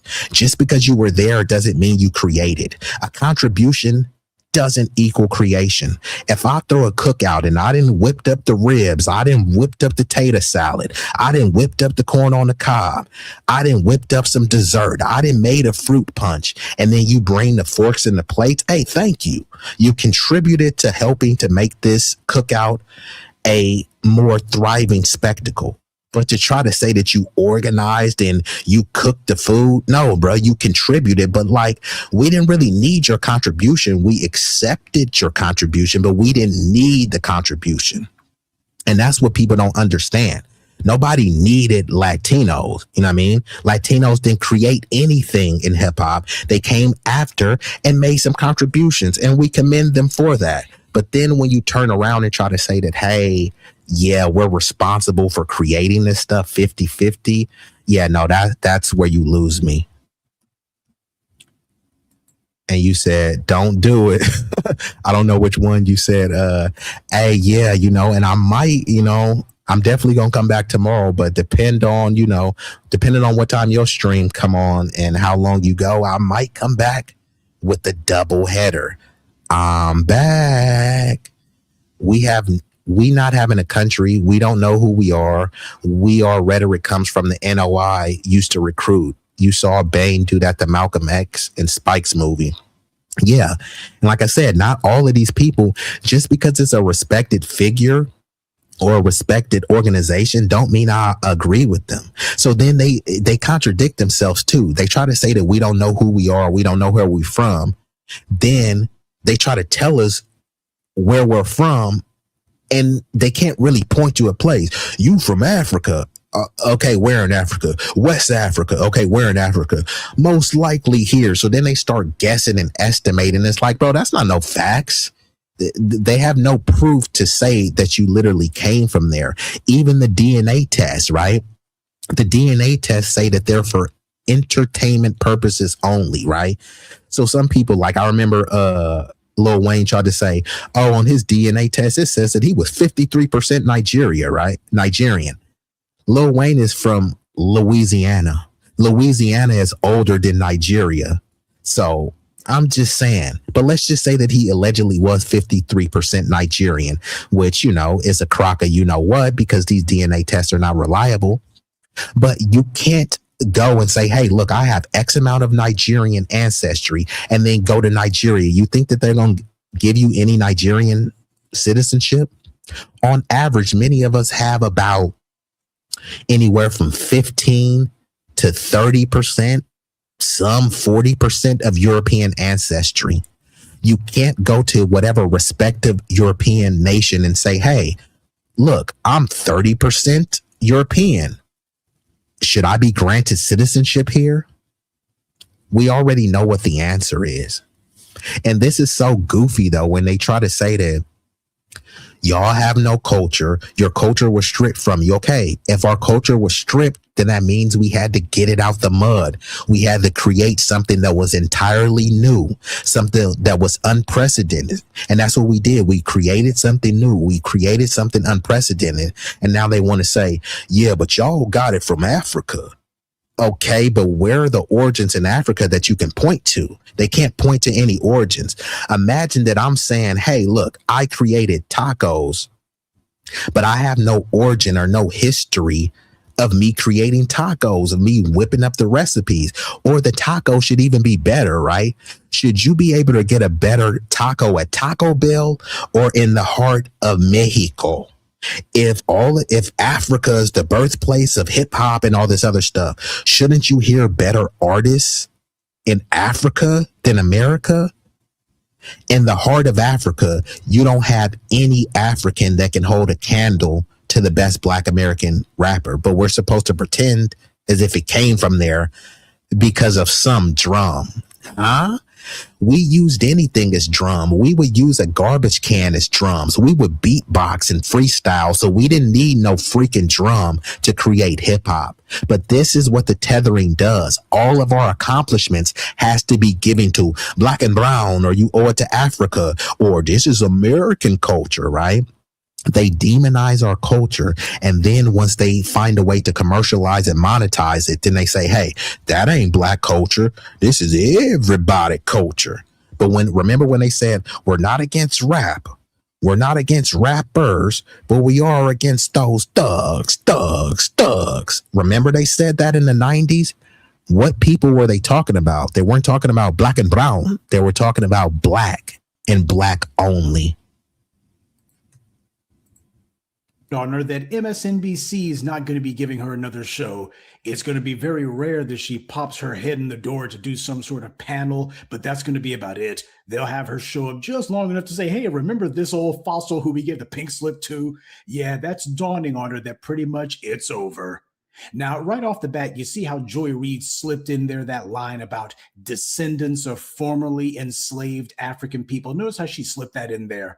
Yeah, because she knows that that's what this is really about for her. You got this tether trying to shoehorn in immigrants, and that's what she's trying to do. Oh, yeah, this is going to have to apply to people from Africa, from the Caribbean, from South America. Now, you don't see foundational Black Americans trying to make any sort of claim to what CARICOM is doing. You don't see foundational Black Americans.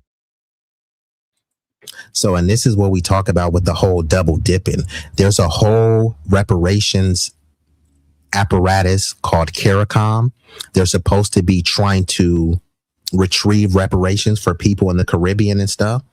And I support that, right? I won't look and say, hey, you know, we should be trying to, get some compensation. But many of these people who are newly arrived immigrants that have an African or Caribbean background, they want to try to tether onto our reparations claim and try to say, hey, but we was mistreated too. This isn't about mistreatment. There are a lot of people that were mistreated. This is about the legacy of, it's about the legacy of slavery and those who promulgated the anti-Blackness after that. Because it wasn't just slavery. After slavery, it was sharecropping, debt peonage. They were doing the Highway Commission Act, where they destabilized Black neighborhoods by running highways through there. Obviously, the still redlining, the Jim Crow, the lynchings. These newly arrived people didn't go through that. And the one thing that they love to say, if the cops pull us over, they ain't gonna know if I'm black or if I'm da da da. Yes, they will. All they gotta do is look at your name. If they see somebody's name is Roscoe Jenkins or Jamal Jenkins, and somebody's name is Shakatunde Matumbo, yeah, they know the difference. Many of them could look at the hairlines, the facial structure, and they could know the difference. But even then, our lineage is not predicated by how the cops view you. There's many Chinese people that you look and you can't tell, damn, is this person Chinese or Japanese, right? So should Chinese people be entitled to Japanese reparations if some of them look the same? Well, I know he's not Japanese, but he kind of looks like a Japanese person, therefore he's entitled to Japanese reparations. Nobody would say that.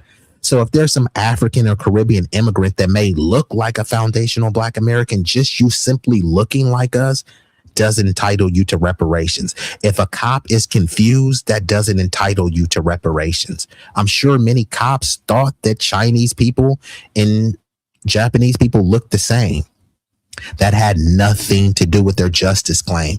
And if many of these people were actually pro-Black or actually really cared about the community, why would you want to tether on to that claim anyways? Because people are trying to make this race-based claim when they know that the race base is unconstitutional, but lineage and status-based is not. So people should be advocating this like, look, man, in a perfect world, I would love to get reparations, but I'm not from this lineage. So I'm going to help advocate for my brothers and sisters, right? Because they always try to say, oh, man, we was just a different boat ride away. So why won't you help fight for your brothers and your sisters and your cousins to get reparations?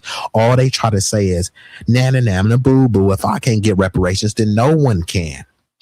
That's not on code. That's not B1. Roger says, it's always amazing how coincidentally everything B-Eazy Dude gets on Latinos, I got Latino customers. When he gets on Asians, I have Asian customers. Hey, tell one of your Latino customers to call in. The thing is, I'm not really getting on anyone. I'm just speaking on things that people refuse to speak on. I wouldn't have to speak on this if there were more Latino people calling out the mess in the Latino community, if there were more Asians calling out the Asians and, you know, doing degenerate things in the Asian community. I wouldn't have to do it because we have a litany of Black people. What about Black on Black crime? You can find a litany of Black people talking about Black on Black crime, fatherless homes, Black women in bonnets, twerking, degenerate, rap lyrics. We've been inundated with that. So now we have a fixation of every group just obsessed with saying what Black people do and don't do. Meanwhile, there's a lot of other groups that are doing degenerate and disgusting things that are just flying under the radar. They love to talk about Black accountability. Well, Blacks are holding themselves accountable. The system is holding them accountable. Unfortunately, people are being held accountable in heinous ways. If they want to say you do the crime, you do the time, right? Who is doing more time than us? So we're being held accountable, but who's holding these other groups accountable? So yeah, when you have these Asian and Latino customers, hey, tell them to slide through. I'll drop the link.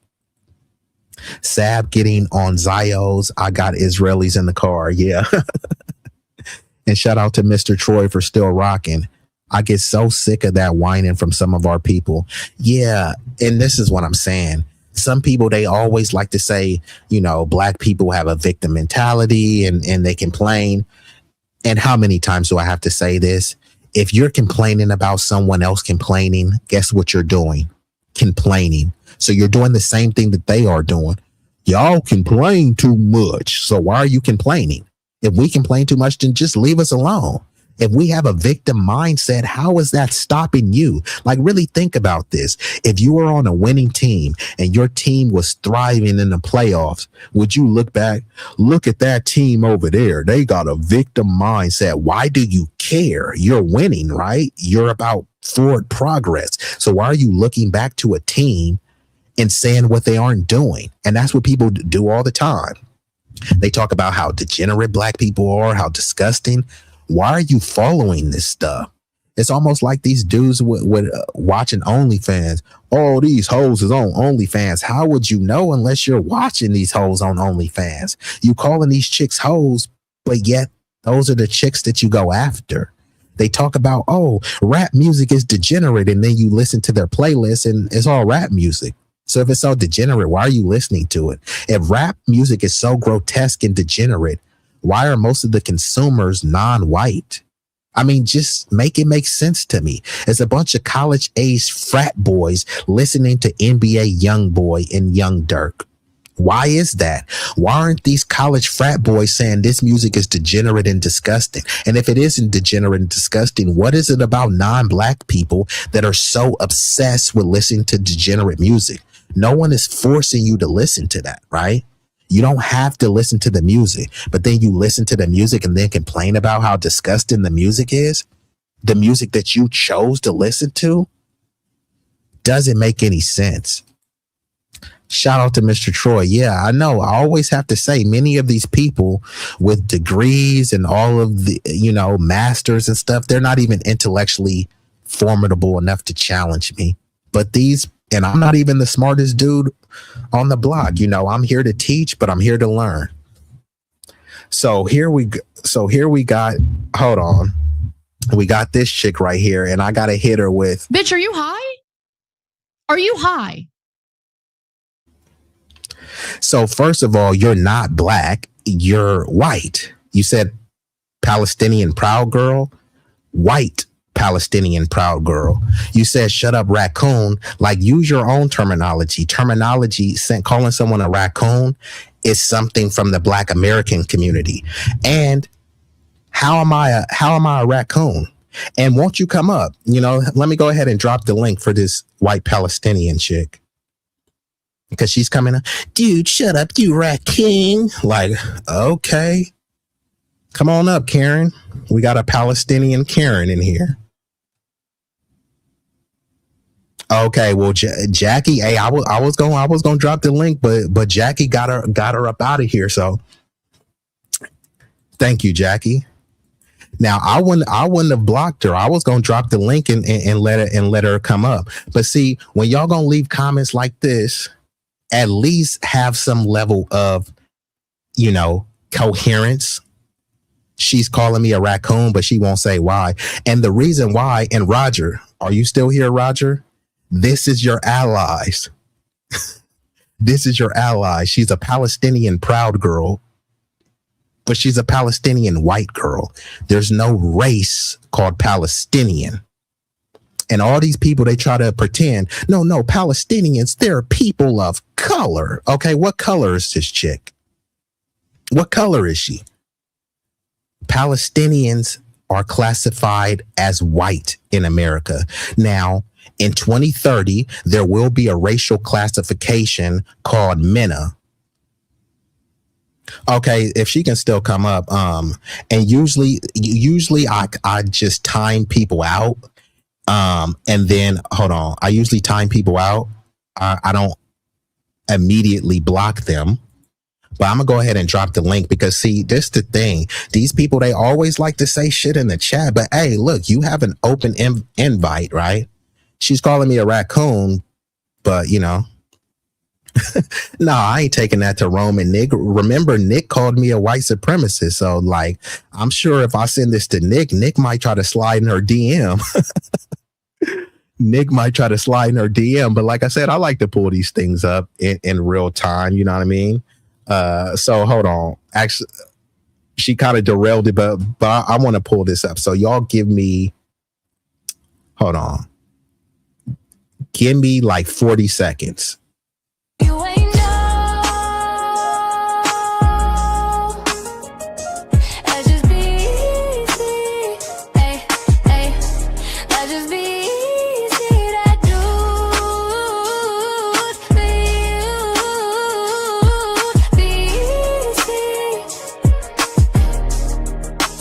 that dude.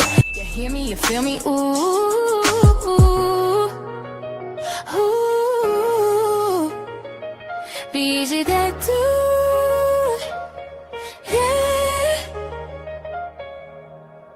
B-Eazy.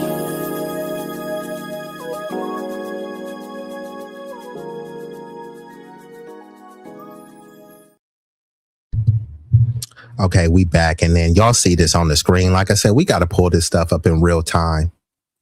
So again, what do these people love to say? Hey, people love color, right? And we're supposed to pretend that just because someone is Palestinian, yeah, free Palestine. Yeah, I support Palestinians, right?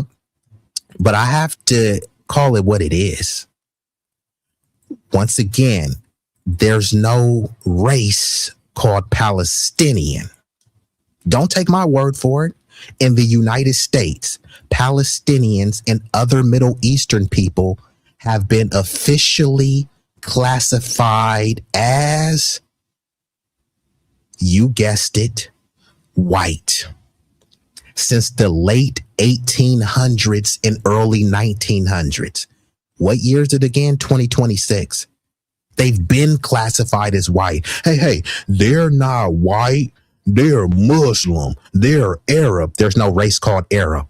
There's no race called Muslim. There's no race called Palestinian. There's no race called Middle Eastern. Jillian Michaels, who loves to say, did you know I'm Arab? Yeah, Jillian Michaels is Syrian and Jewish, i.e. white. Most Palestinians are white. This is not me. This is according to records. Just saying.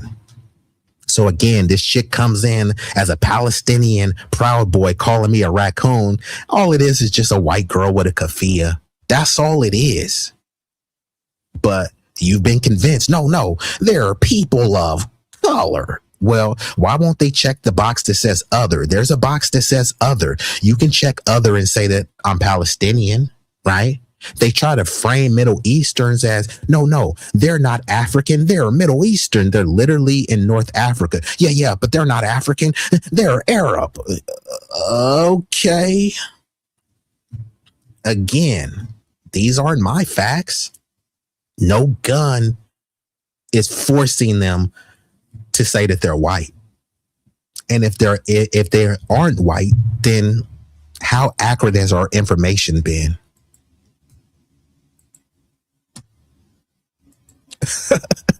Like I said, she's dumb as hell, and that's why she ain't hit the link. And I wanted her to come and hit the link, you know what I mean?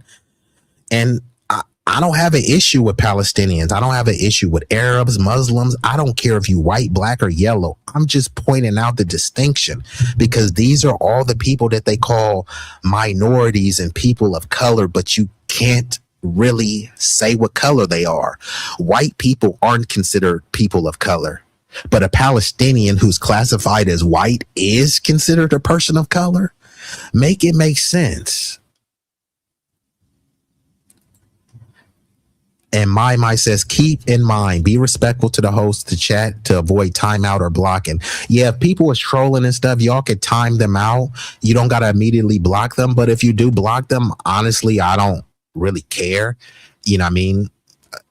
It's up to y'all. Y'all, if you in blue, you're empowered. If somebody is getting on your nerves, if you felt that they took the disrespect too far, then block them. For me, I'd rather just time them out, let them sit in a timeout. I give them the opportunity to come up here and discuss or debate me. They never want to have a discussion because they'll be outwitted and outclassed, and they don't want to have a debate because they'll be obliterated intellectually. You said I did time her out the first time. Okay, got you. Like I said, Miss Jackie, you didn't do nothing wrong. It's up to you. It's up to your discretion. You got a mod stick. And this is what I'm saying. We got a white Palestinian chick calling me a coon, where in Palestine, they have a segregated enclave called Al-Abid. And Abid means slave. So there's a bunch of black Palestinians that are mistreated. So even when the genocide is going on, the black Palestinians are still being mistreated, but I'm supposed to crash out? Okay. Roger, man, you better get your Roger, get your chick. And we got AJ the one. What it do? Shout out to AJ. I appreciate you. I love that hat too, AJ. And that smile. You got that Colgate and that Crest smile. We gonna call it Cold Crest. You got that Cold Crest smile, a combination of Colgate and Crest. So salute to AJ, the one. And I think I read your comment.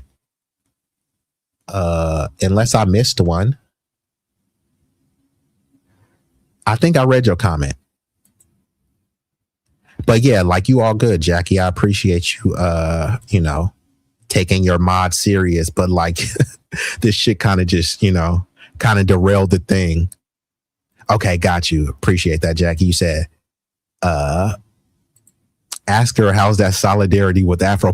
I can't ask her because she left. They always got something to say, and then as soon as I drop the link, they never want to say anything. But this is what I'm trying to say. This is who Nick and Rome and Afeni, they want us to, unite with them. I'm supposed to unite with some white Palestinian that's calling me a coon. All right. And shout out to you, AJ, and you part of the squad too. If you over here, AJ, you part of the squad because this is a B1 space, but I'm a humanitarian. So I accept everyone from any racial and ethnic background, Asian, Hispanics, or whatever, you know what I mean? I love them all, you know what I mean? But disrespect won't be tolerated. If you from my lineage, I'm not tolerating disrespect. So I'm definitely not letting someone outside the lineage disrespect. You know what I mean? Because we all we got, but we all we need. They get scared. Yeah, this is what I'm saying. My boo. You know what I mean? If only all of the people could be like the marvelous, my boo. You know what I mean? We would be getting on. Yeah, I'm big on respect too. And this is why I say troll lives matter. I don't mind people trolling.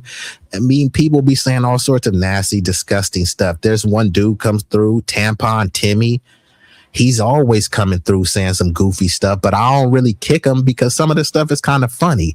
I drop the link, and as soon as I drop the link, they start getting quiet. Like, bro, if y'all think I'm just this low IQ sub-Saharan savage, then, come up here and destroy me in a debate. Oh, it's no problem. And thank you, my, you know what I mean? You one of the real ones. But let's get back into this. That took, I told y'all it will be a doozy. Let's get back into it. He's trying to make any sort of claim to what Afro-Britons are saying, or to the few courageous voices in Africa talking about reparations, however ragged that effort there may be. And yet you got Joy Reid over here. I'm not sure. Ask Miss Jackie, because she says, where's my subscribe button? I'm not sure, because I'm on StreamYard right now, so I'm not looking. But I think if any of y'all could drop the link in the chat, if y'all could drop my link in the chat, I think, AJ, you should be able to click on the link and subscribe from there. And thanks everyone for liking the stream. Keep those likes coming. And remember, it won't cost you a fee. The likes are free. So even if you hate watching, then, leave a hateful comment, you know what I mean? As long as it's not, too disrespectful, because the mods might get you up out of here. But yeah, if you want to challenge me intellectually, the link is out there. Talking about reparations and saying that it ought to apply to everybody. Well, if you can just claim that you're a descendant of formerly... Well, AJ, if it's typically on the bottom and you don't see it, it's because my channel has been like shadow banned. So maybe that's, why it's not on there. So, I really, have to rely on the word of mouth and the people that genuinely support me, you know what I mean? Because the way I'm talking, I won't get boosted in the YouTube feed. But of course, if I was talking about black women in bonnets and twerking and flip-flops with slippers and what about black on black crime, I would probably have about 2,000 live viewers right now. But since I'm unwilling to throw my community, black women and black people under the bus, kind of is what it is. So I'm dealing with the shadow ban, but, I'm a man of the people, so I'm still here. Enslaved African people. So American reparations should apply to everyone around the world. That's what she wants, because she knows it doesn't apply to her. And of course, you got that clown Angela Rye. There's another one for you. Angela Rye with lettuce and tomatoes on the side. She's amening this garbage. And you got Andrew Big Bussy Gillum smiling like a punk. This is what these bootlicks and these former white media tools have had to do to try to make themselves seem like they're relevant. They're sitting here trying to hijack our talking points.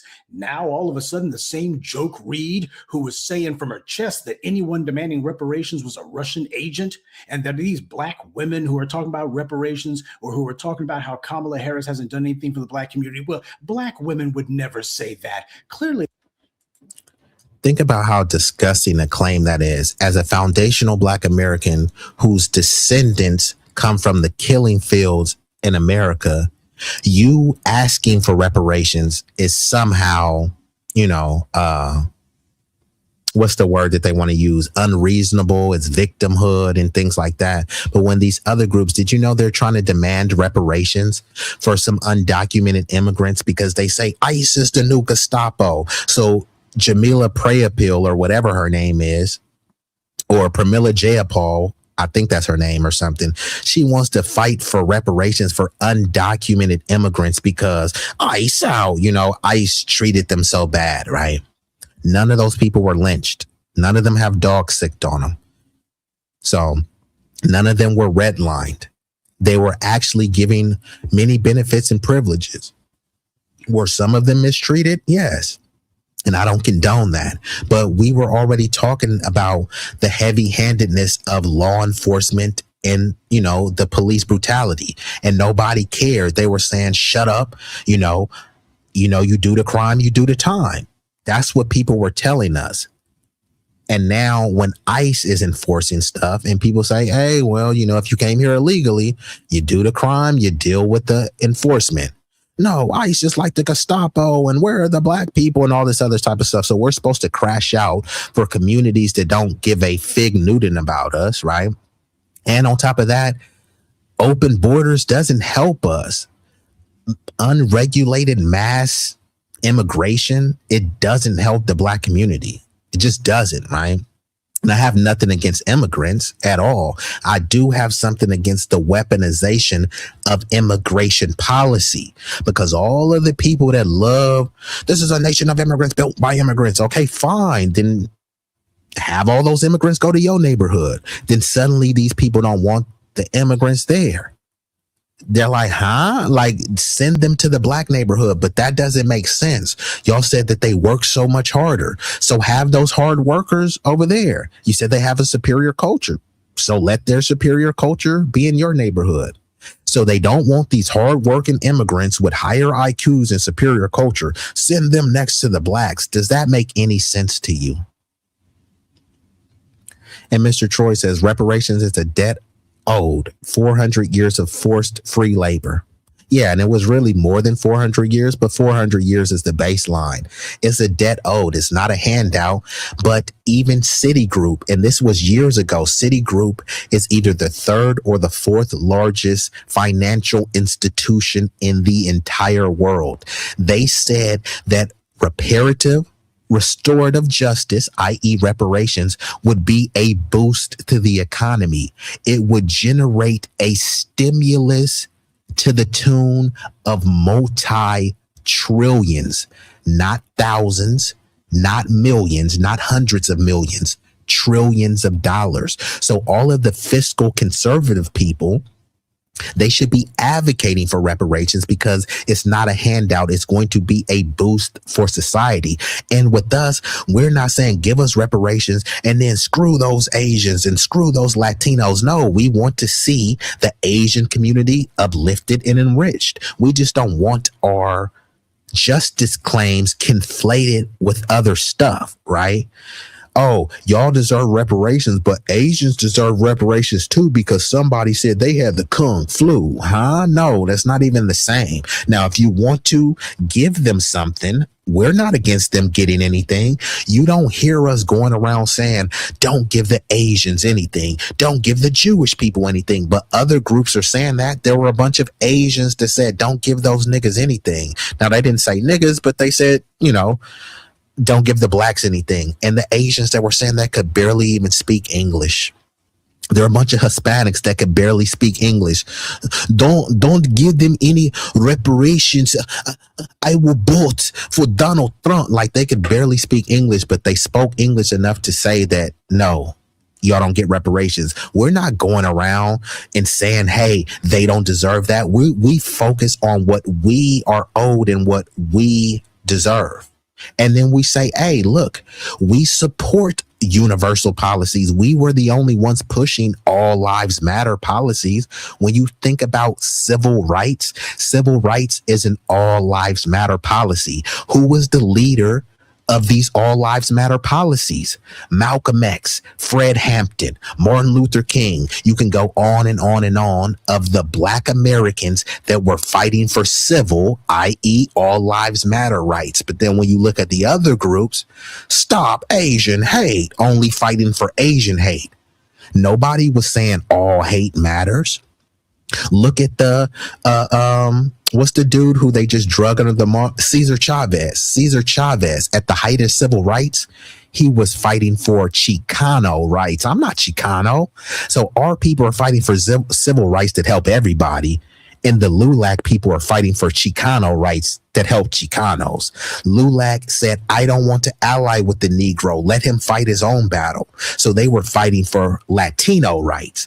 All these other groups are fighting for ethnic and cultural specific policies.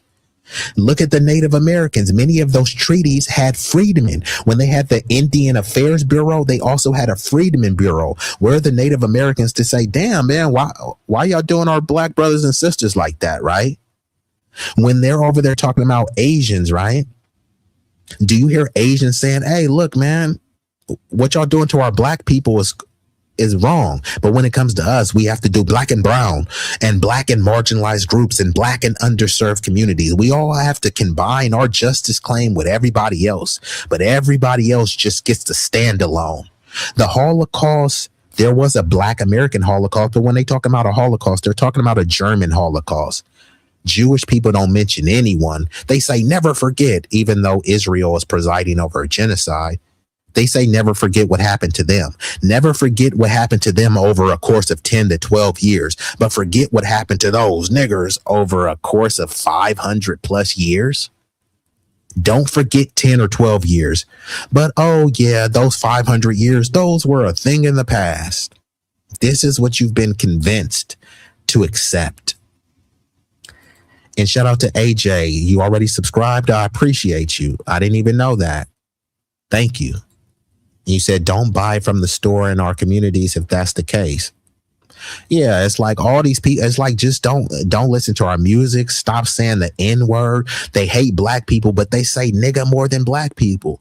I grew up around black people. Like that's one of the most pathetic excuses. And I'm going to do a whole nother stream breaking that down. If y'all allege that y'all grew up around us, that means we grew up around y'all. We're not adopting any of your slang. We're not adopting any of your slurs. They always want to say, I grew up around you, and that's why I say nigga. They never say, I grew up around black people, and that's why I started this black and brown or black and yellow business. I grew up around black people, and that's why I use my high IQ to tutor black people. I grew up around black people, and that's why I'm in an interracial relationship with a black person. They never say stuff like that. All they say is, I grew up around black people, and that's why I say nigga. Okay. But then if you grew up around undocumented immigrants, I grew up around undocumented immigrants, and that's why I say illegal alien, right? No, human is illegal. Well, no human is a nigger either. You know what I mean? But you have no issues saying that.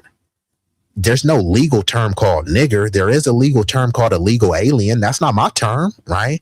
So they get triggered over you calling them a legal alien. But hey, I grew up around illegal aliens. That's why I called them that. No, you're not supposed to say that, but they're supposed to call you nigga because they grew up around you. The shit don't even make sense, bro. But let's get back into it. They must be Russian agents. They must be Russian bots. And here we have the same Joy Reid 7 years later. Now she's sitting here talking about reparations, and she's using our verbiage verbatim. She's saying she doesn't want to hear about a study. She doesn't want to hear about the need for a commission. Why? Donald Trump has proven that the Democrats have absolutely no excuse for not stepping up with the money now, because if Trump could do it on his own unilaterally, the Democrats have no excuse. Yeah, how different she's talking compared to how she talked for the years that she had her little show. Yeah, and like Jackie says, this person, I'm not even finna respond to them because they got all this time to have these little typey fingers in the chat. The link is out there, and let me drop the link one more again because I ain't gonna be here too much longer. But you know, it looks like we got a moist maniac in the chat. So here, let me go ahead and drop this link one more again, and either come up or I'm gonna have to get you up out of here because you over here whining like a B-I-E-I-E-I-itch, bro. Come up here, bro. Come up here, bro, or ho, whichever one.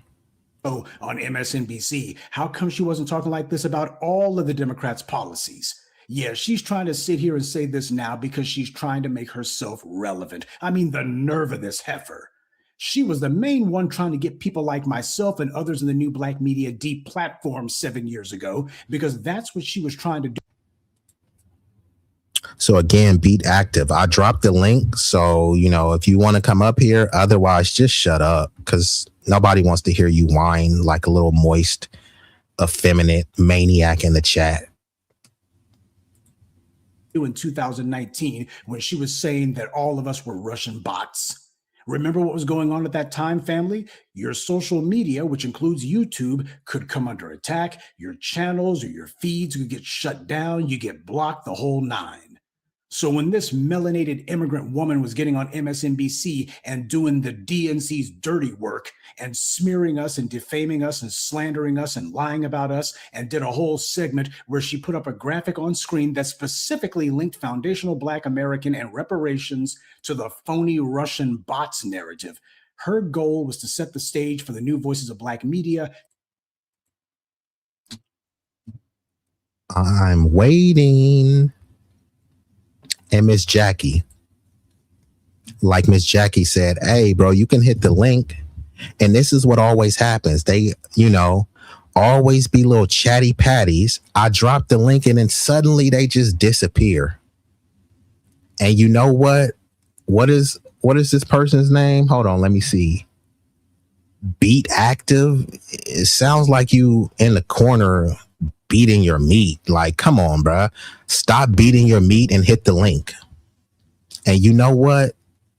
Hey, Beat Active, I gotta hit you. You know what, nigga? You acting like a little bitch right now. You acting like a little bitch right now, nigga. Man, fuck that. I ain't letting that shit ride. Hey, Beat Active. Since you over here, you're a little troll, you know what I mean? And you're in the corner, you know, beating off. And you're too afraid, you too petrified to come up here. Because based on what your comments said, you're not intellectually formidable to challenge me. So, A, Beat Active. And I quote, you know your damn role and shut your damn mouth. Do me a favor, please. Get out of here. Get out of here, man. Shit, I'm saying. And just in case you were confused, Beat Active. Okay, see? See, now you found yourself a nigga. You was looking for a nigga? Nigga here now, see? Okay. Today's forecast, dark and cloudy, and chance of drive-by. This shit just got rigged. What you gonna do, bitch? I'm gonna tell you what. I'm gonna tell you what I'm gonna do. You ever heard of rolling 20s, nigga? Since I was 16, nigga. Okay. See, what he thought was he could come up in here and make the rules, but now he see that I run this bitch, and now he about to bounce. You know who run this. And just bounce, bro, because you have nothing intellectual to say, Beat Active. Go continue to beat your meat in the corner, bro.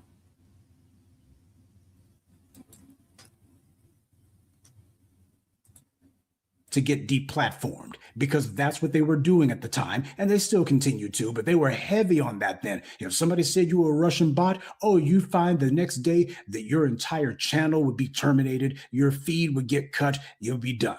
The new Black media were the ones who started leveraging the power of social media in order to force a discussion on policies that the Democrats didn't want to have. And Roger says, the bozo Beta Active is not a business owner. No, the person is a low IQ loser, a moist maniac, and a moron, which is why they didn't want to come up here. They're whining in the chat. And just like Miss Jackie was saying, she'd be tired of people whining. People will come over here, complain about other people allegedly complaining, bro. It's like, it doesn't make any sense. You're over here whining, like a little sad schoolgirl that was abused and just had her first menstrual cycle. Beat beta active, buck broken beta active. You sound so pathetic, bruh. Things that Joy Reid was staying silent about, things that people like Tiffany Cross were staying silent about. Oh, these two, they only found their spine, allegedly, after they got fired. We don't need people who only figure out how to speak the truth after Massa is no longer giving them a check. That's not the kind of fair weather mouthpieces that we need. And even then, they're not effective mouthpieces. But now, after her plan to have the new Voices of Black media canned failed, and White Daddy has given Joy Reid her walking papers, now she's copying and pasting all of our talking. Now it makes sense. So, dude got triggered. He got triggered with the "I will vote for Donald Trump." Like, bro, don't get triggered at me, bro. It was your country who voted for this. I mean, it was your community who voted for this. So now it starts to make sense, bro. Hey, beat active, bro. Shut up, bitch. Cállate. Cállate la boca. Cállate, puto. Honestly, I don't think we need a leader or revolutionary to represent us. We just need to get on code. Every real leader was knocked off and the masses took a hard decline. Correct. We don't need a leader. The code is supposed to be the leader. They want to have a leader so that they have a target to demonize, right? Oh, look, Farrakhan's your leader so we can tear him down. Oh, look, Tariq is your leader so we can tear him down. Hey, look at this person as a leader so you can tear them down, right? But if y'all know about, and I just was recently watching this show, right? If y'all know about the mythical story of Robin Hood, right? Robin Hood was a figure, but then he also said, hey, look, all of us is Robin Hood, when he talked about his gang, because Robin Hood transcend past just being a figure in an individual. It's an ideology. So if Robin Hood dies, then it still lives on because it's bigger than one man. So that's the whole thing. What happened is with the leaders is once they take off the leader, which they call like cutting off the head of the snake. Once you cut off the head of the snake, the rest of the body withers. But if there's no head of the snake to cut off, it's just all a bunch of snakes all on the same lineage communal business, then there's really no head of the snake to cut off. It becomes a Medusa. You cut off one head and another snake pops up. So we need to be let's call it Code Medusa. And this is all off the top. This is all freestyle, right? We have multiple heads of the snakes because the code is the leader. We don't need one leader, right? And then let's be honest. Many people are not going to step and stand on anything once a leader gets assassinated. Many times people are just like, oh, damn, that's sad. Look how they did us. How many people are really going to say, okay, I'm going to go avenge the death of the leader? Many people are not doing that unless that leader was closely connected to their family. But you don't need a leader anymore. Lead yourself. We all should be leaders in our own right. Unfortunately, many times people are looking for a mommy, a daddy, a savior, and someone to lead them. But many people, let's be honest, you guys don't follow directions well. And that's okay, because you don't follow directions well, then that means you need to lead and you need to be upholding the standards that everyone else is. This is why they say lead by example. They don't say follow your leader by example. They say lead by example. That means you leading by example. So I always tell people in terms of just at the bare minimums of mutual aid. Right now, you don't need a politician. You don't need a pastor or a preacher to tell you. Create a backpack drive in your neighborhood. Every Friday or the first Fridays, do your own food drive. They got Jim Jangbo Clyburns where he organizes a fish fry. You shouldn't be going to his fish fry. You should be organizing your own counter fish fry. These are all things that you're probably doing anyways, right?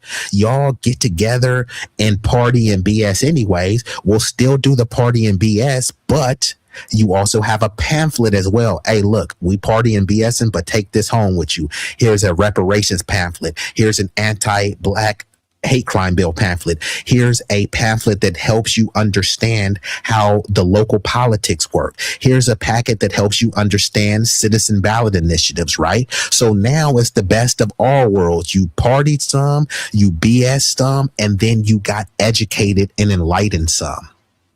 You don't need a politician or a leader to put a battery in your back to do that, right?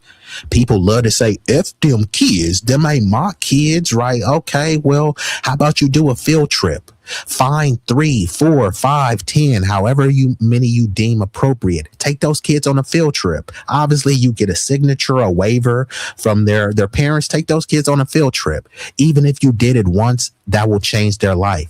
Many times, kids still remember an event that they went to when they were in 5th grade. I mean, why are you not doing this? Why won't you sponsor a kid? There's some kids on a local football team. Sponsor 2 of those kids. Help them get some cleats. Help them get some. These are all things that you can do that would be the bare minimum. But if we're all doing the bare minimum, that equals a maximum output. Not everyone has to overexert themselves. We all just got to do a little, right? Think about the dishes in your sink that's piling up, right? If you put 3 dishes in and then somebody else put 5 and then somebody else put 6 and then somebody else put 2 and then somebody else put 1, the dishes are piling up. Won't you just do your part? You know what? I had 3 dishes, but you know what? I'm going to clean 6 dishes.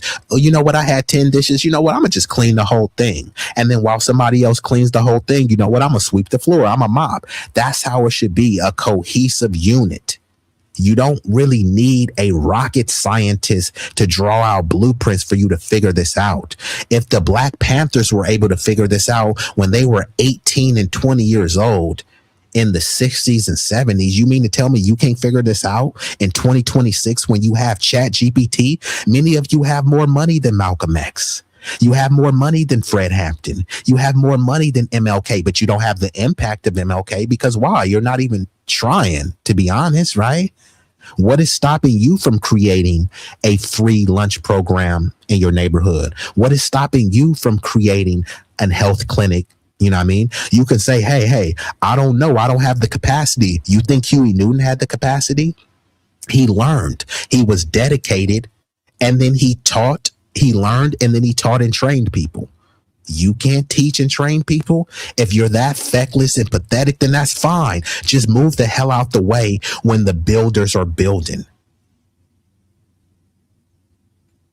And sorry, I had to go on an extended harangue, but you know, like I said, this will be a banger. You said, check your DM. I have the perfect answer for beat active dwarfing. You know what? I'm tired of this little beta active bozo. I dropped the link. You notice I dropped the link. The white Palestinian chick calling me a coon didn't want to come up. This Latino loser coming up talking smack. He don't want to come up. This shit happens every time. All these people got something to say. I dropped the link and then they turn into ghost.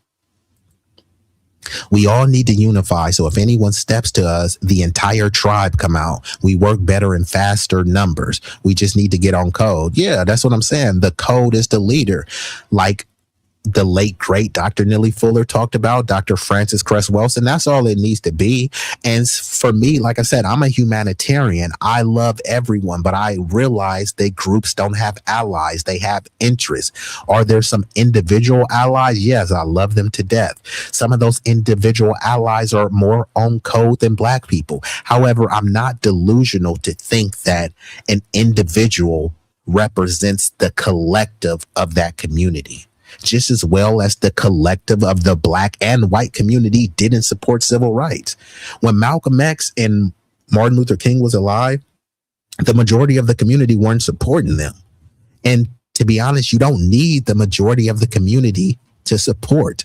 When you're thinking about mass movement, they say to get a critical mass movement, all you need is 3 to 5%. So that means if we get 5%, that means 95% is not going to be on code. But we don't really need them. We need to make sure that 100% of that 5% that's stomping and stepping is on code. And that 5% will help dissipate the 95% that's not on code. So whenever we're standing up for something, it's never going to be the majority, right? When they want to end slavery, it wasn't the majority of the country didn't want to end slavery, right? The civil rights, the majority of the country was against it. And still people persisted knowing that the majority of the country was against this, right? So yeah, sometimes people fixate on the numbers and think that we need the majority. No, all you need is 3 to 5% to have a maximum turnout of a movement. But of that 3 to 5%, you have to be vociferously on code. And housekeeping, wipe your feet before you come in. Greet the host, be respectful, and like the stream. And Mr. Troy says some people are looking for the one antichrist leader, but that leader could be the system. We need a system that leads our cause. And you said, respectfully, we are the system. We're all we got. Yeah, I'm tired of these keyboard gangsters. It's like, come on, bro. Y'all dealing with somebody, like I said, I'm being, shout out to Roger and shout out to the Brody, the Brownsville Bully, Cloudness, 457. You know what I mean? They have anointed me the ambassador. So I try to be as cordial, as composed as possible. However, I am with the sugar honey iced tea. I'm with all of those activities. I'm with all of the street proclivities, you know what I mean? So don't start none, it won't be none, you know what I mean? You got it. You got to do it. The audience is waiting on pins and needles. Okay, so it looks like the loser is back. Oh, I forgot. I think this is this. I forgot. This is this low IQ Latino loser, bro. The link is out there. Why aren't you hitting the link? It's pointless talking to the miseducated people. You're a miseducated person. You're low IQ. So why are you calling anyone miseducated? It's more than clear that FBA are totally dependent. And he's trying to say non-FBA, but he can't even spell non. Non is spelled N-O-N. FBA are totally dependent on non-FBA, bro. You can't even spell. You can't spell and you can't speak English. And you're talking about someone being miseducated? Okay. And you're talking about manufacturing, bro. You're a Puerto Rican prick. What are you manufacturing in Puerto Rico? Again, the link is out there. And this is how you know that this not only is he a moist maniac, but he's a beta B-I-E-I-E-I-H. Too afraid to even come up here. But it's okay because you're not even formidable enough to challenge me. Only debate my equals. All others I teach. And she's doing it shamelessly, trying to pretend as if she was down from the very beginning. When if she had had her way, there wouldn't be talk about reparations at all. And by the way, did you hear how she dropped that cringe-inducing Spanish lingo in there like she did? So guess what, Papi and Mommy Chulo? Well, you can take the bootlick out of the white media, but you can't take the white media out of the bootlick. This woman can't even talk about reparations for Black people without going. No, you're not being petty. You're being precise. And this is what happens when you deal with these low IQ lunatics. You know what I mean? Making many of the Latinos look bad. And, I love Latinos, you know what I mean? Because I'm a humanitarian. I just don't love low IQ lunatic losers like this beta active dude. And my says these people are nuts, man. This dude is macadamia nuts, cashews. Don't disrespect or disrupt the chat. Hit the link and state your views. Miss Jackie is, being very diplomatic. She didn't time you out. Oh, and we got none other than Shamika. Mika, what it do? So shout out to Shamika. I appreciate you. I like the hair. I like the hairstyle too. You looking with the mean? Is that a mean mug or is that a sultry look? I'm trying to decipher because it's in between. You know what I mean? It's a mean sultry. Let's just call it that. So shout out to Shamika.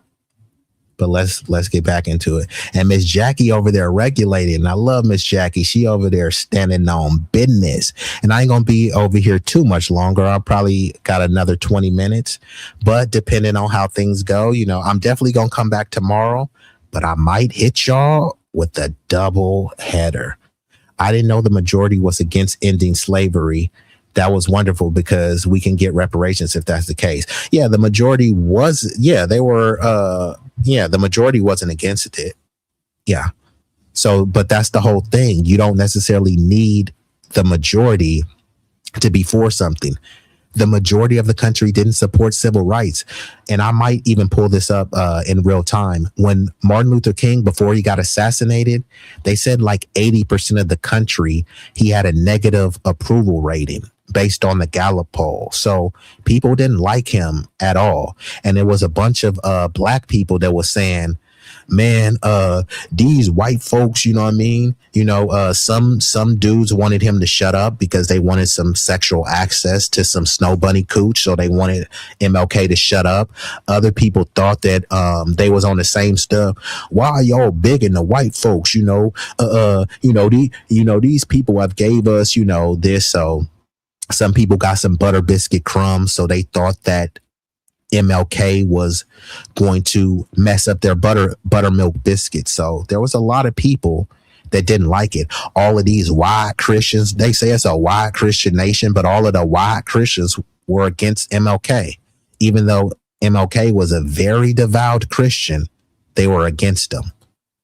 And no problem, Shamika, I appreciate you coming through. But let's get back into it. You said I have a perfect response to him if you'd play it. Well, Roger, your perfect responses usually be like an hour or two, bro. Like you say you have a perfect response and then I'll be like, oh, sure, I'm going to play it. And then I'm like, nigga, 3 hours, bro. I ain't playing all this. But let me play a little bit more and then I'll see. But his response, I really don't care because Beta Active is a low IQ Latino lunatic. So I really don't care about responding to him. I'm just only responding to him for spits and giggles.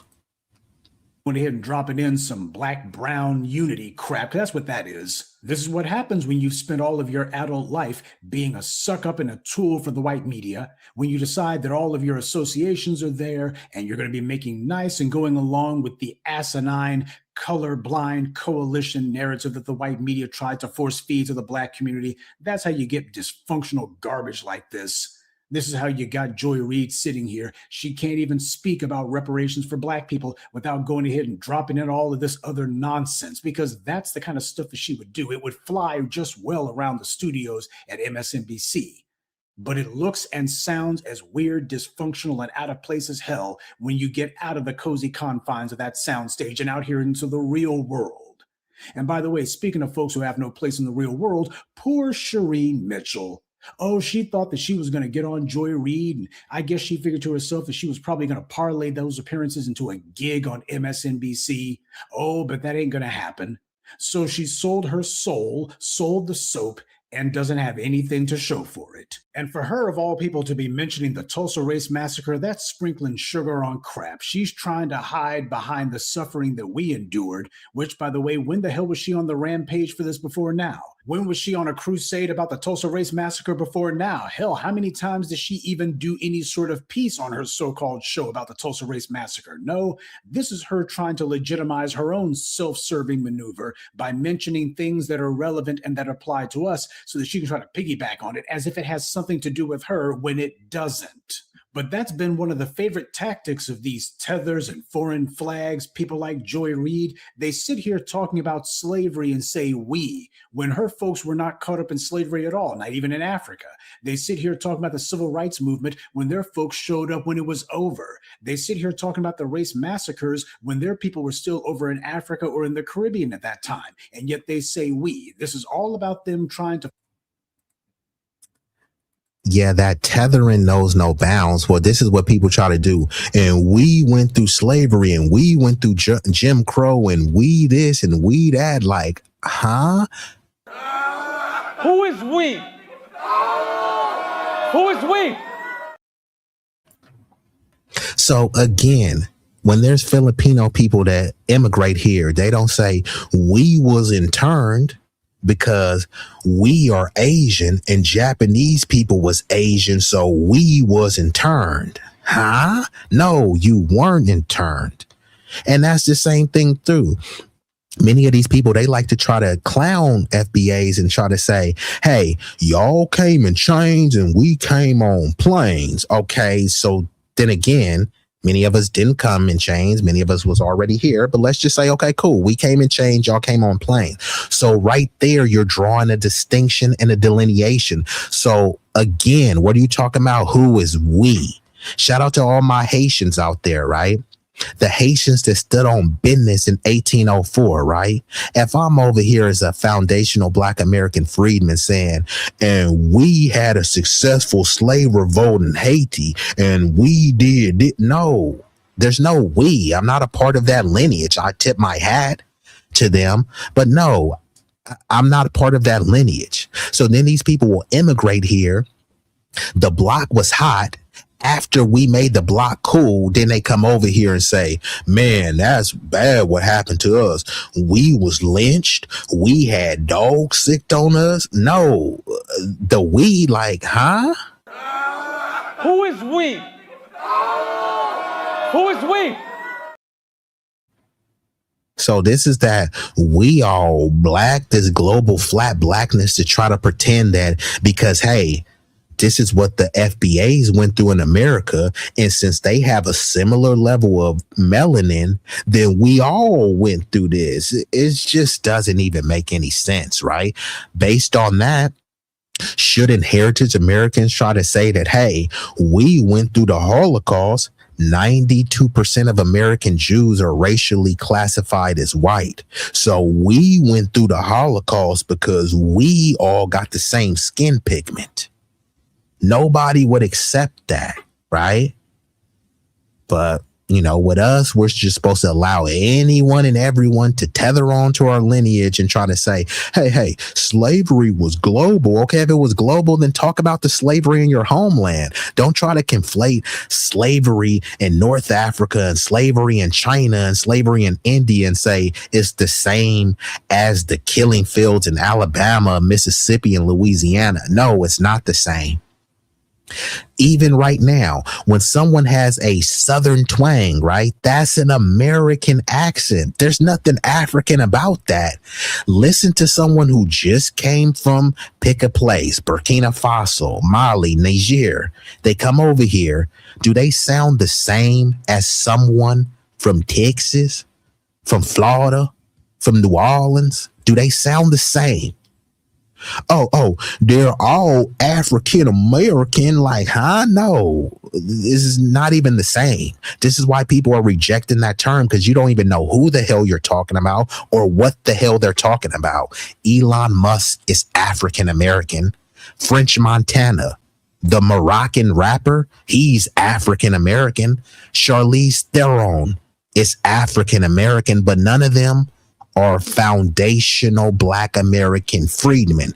There's no confusion there, and which is why people have an issue with the term. So they want to use a vague term like African American and try to tether anyone into it. Remember the New York mayor, Zoran Mamdani, who is an Indian born in Uganda. Hey, I was born in Uganda. Uganda is African, and now I'm an American. And since I'm an American citizen, you put two and two together, I'm African American. This is what Zoran Mamdani said, paraphrasing, when he checked the box to try to get into a college admissions. But he can't say that he's foundational Black American freedman. He can't say that. And man, it looks like the chat is chatting. If our ancestors had a choice, they wouldn't have left their land. Yeah, this is what I'm saying. These people are trying to compare someone who voluntarily came over here to someone who was forcibly transported and people who were violently reclassified, because not every Negro came from Africa. There were already people on this land with Negroid features who were reclassified, right? You said, I promise less than 5 seconds from the greatest freedman of all time. Yeah, I seen that. And, you know, that might, even though it's 5 seconds, that could be a strike. So I might have to cut that one out. But let me see. If the bozo just keeps going, then I might have to hit it, Roger. But you said my main language is Spanish, so just because you talk and write English better than me doesn't make you more intelligent than me. Yeah, that's right. But the fact of the matter is I am more intelligent than you. You're a moist maniac and a low IQ Latino lunatic. I've dropped the link. So if you think you're smarter than me, then come up here and challenge me. Instead, you're whining in the chat like a moist biatch. So yeah, bro. And matter of fact, I wasn't going to hit it, but since Roger is kind of, you know, Roger's kind of hectoring me a little bit, you know, so let me see. And then if I get a strike, Roger Meadows, you're gonna have to shoot me some. So give me a second. Let me see if I can pull this up. Give me one moment, because we got a little moist beta in the chat.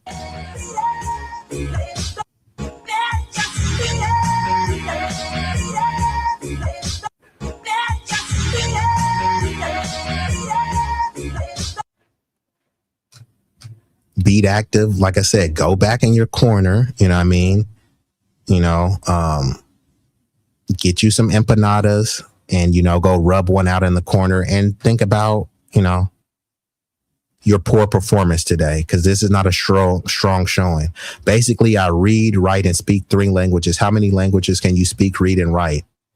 Well, you don't speak good English, so don't really care what other languages you speak. And what do you want, bro? You want a cookie? You want some horchata? Like what do you want? You speak and read 3 languages. Okay. Are you in your homeland? Are you in Puerto Rico? Are you building up Puerto Rico? Use that acumen to go build up Puerto Rico, bro. And your point is, that's what I'm saying, Jackie. What is your point, bro? All this dude is, he's just in the chat, like, you know, dude, I can tell, bro. You just a little effeminate, little, you know, a little yakket. You know what I mean? A yakket with an F. Yeah, and like you said, if you gotta block them. Yeah, Mr. Troy, this is why the delineation, this has to, you know, yeah, this is just unacceptable, bruh. But let's just get into the video. I got a little bit more and then I'm gonna get ready to shut her down, because we got bozos like Beat Active or Bozo Active in the chat whining. And y'all seen this in real time. This happens every time. They always whine.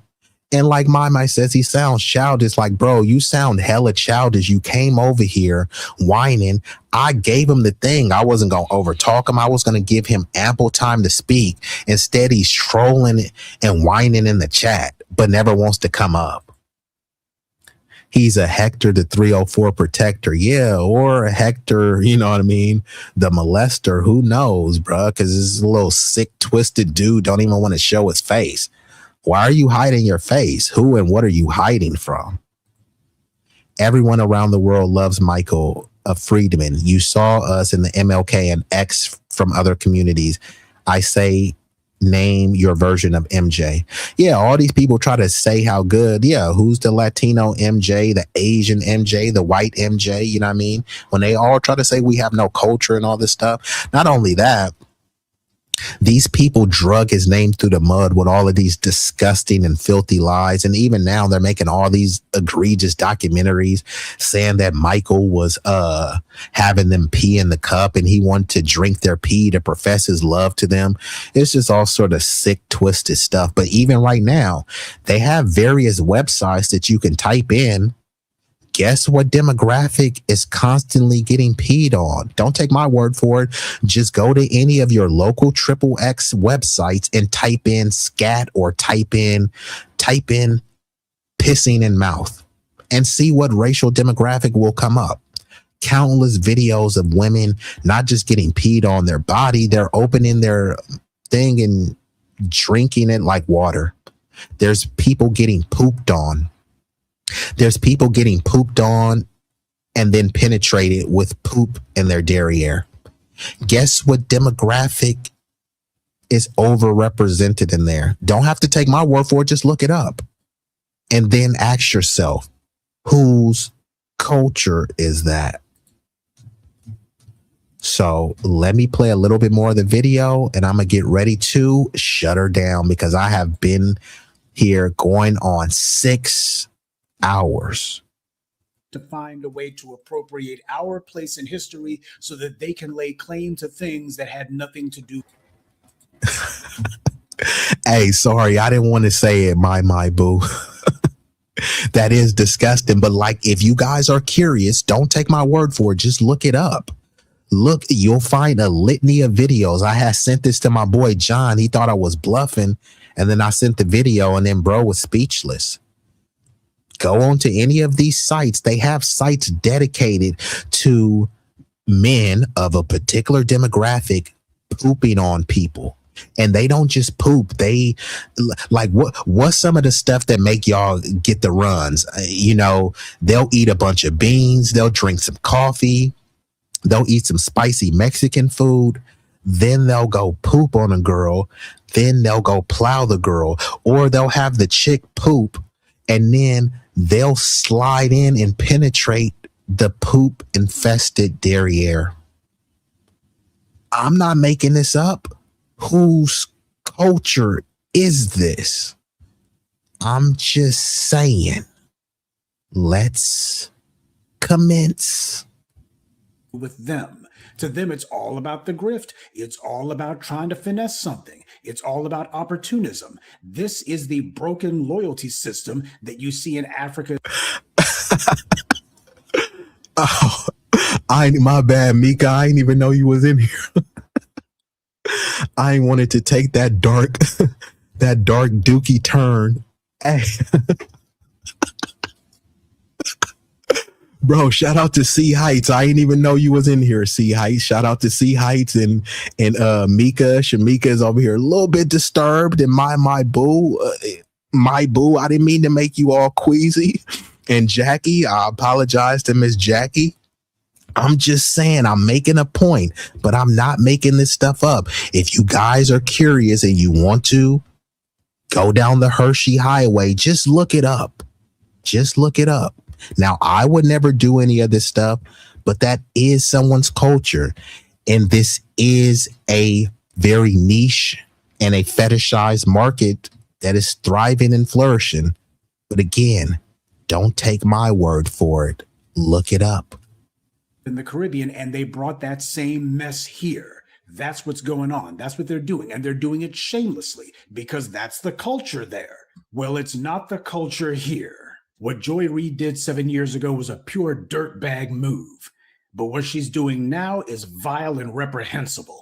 She's sitting here, the woman who tried to destroy any sort of demand for reparations, any sort of effort to force reparations into the political discourse. When we were out there doing the work, she was sitting there saying that the government should crack down on us because that's what her piece was meant to start. It was meant to be the springboard for some sort of official action, either by the government or by the corporations who run the government, that they were supposed to crack down on us. This is what she tried to do.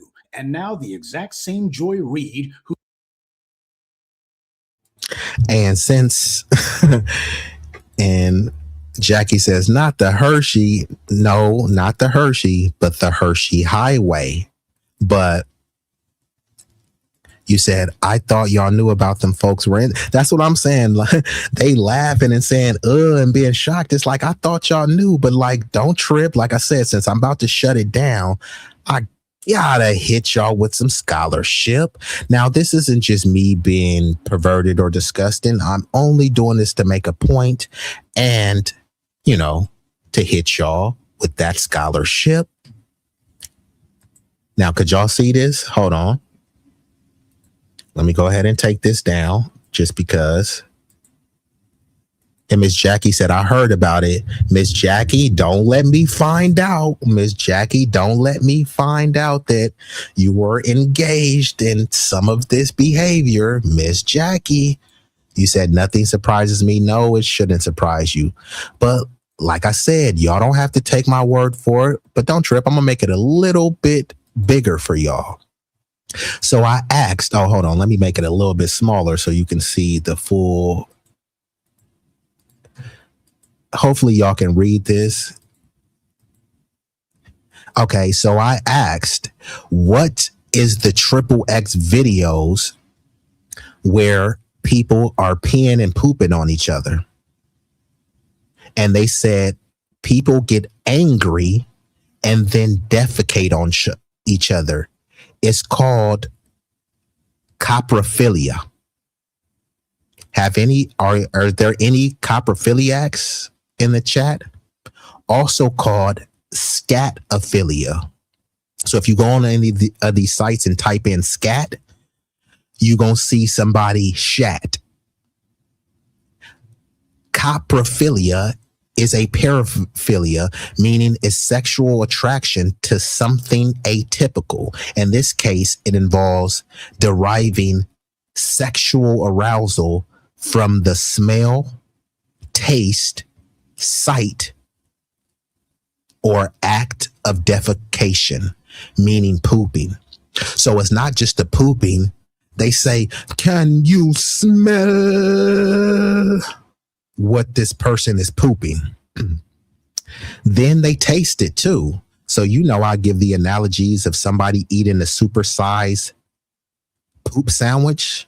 Well, this really happens. This is a real thing. These are not my terms. I didn't make it up. It can include fantasies, role play, or actual acts involving feces, i.e. turds.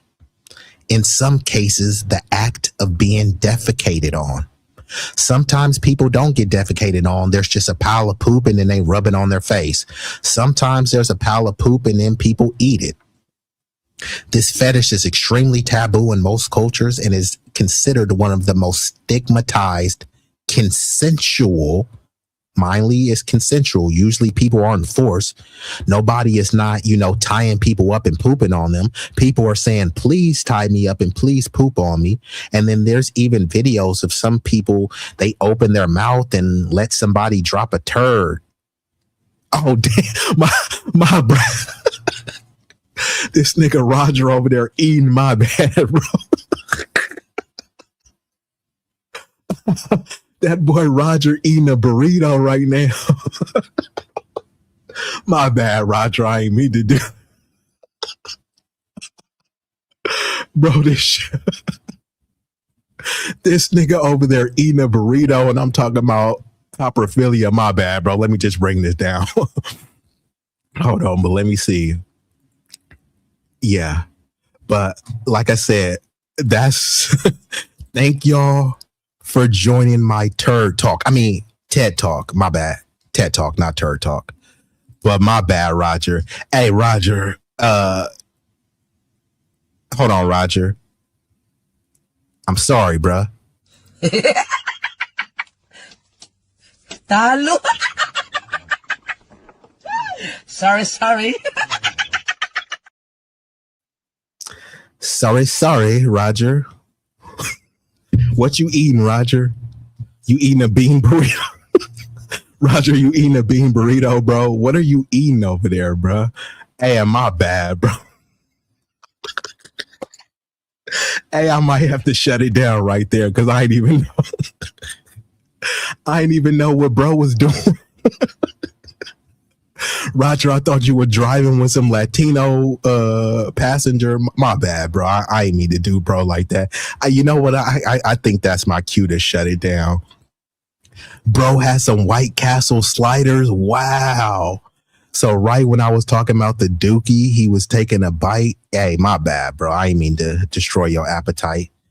But shout out to White Castles. And shout out to all the people that have been joining me, bro. Y'all could have been anywhere in the world. Y'all chose to be here with me, at least momentarily. And for that, I thank you.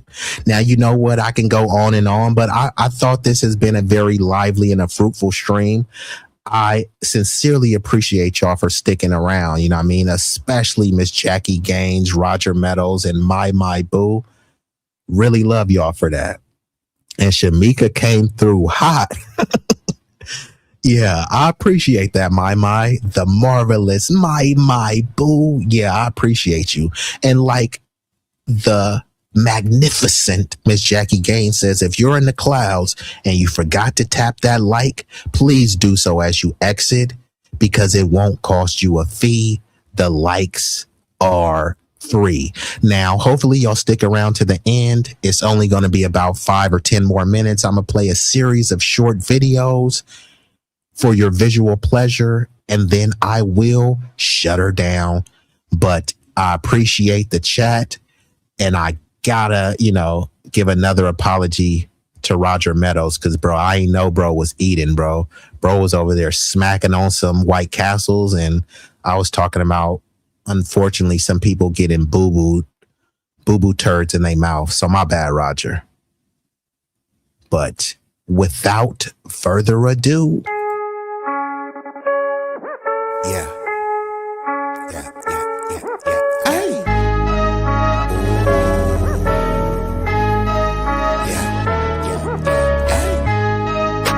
B-Eazy Dat Dude, yeah.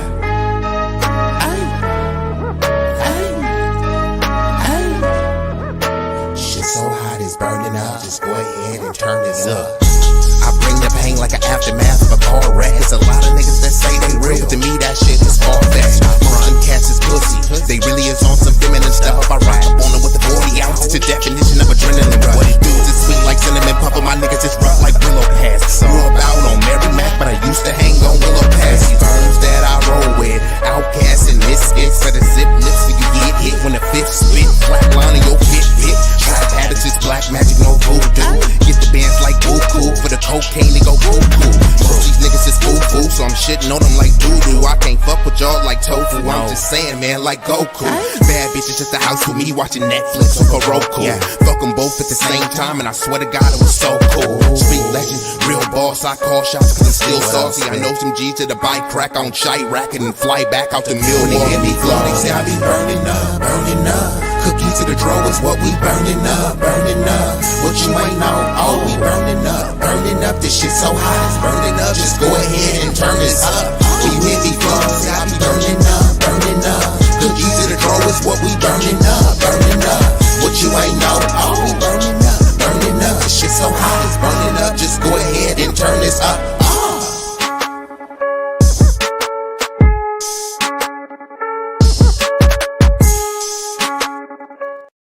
Be easy, tell me how it feel. Ooh, tell me how it feel. To be real, to be really that dude. Be easy, that dude. Ay, ay, ay, ay, ay, ay, ay, that dude.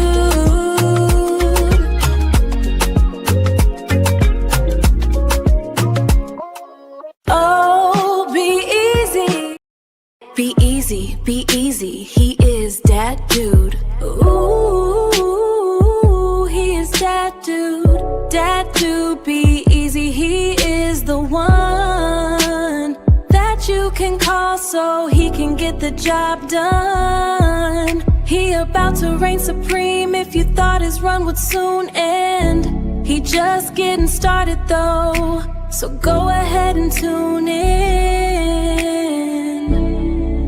Be easy, he is that dude. Ooh, ooh, ooh, ooh, is that dude.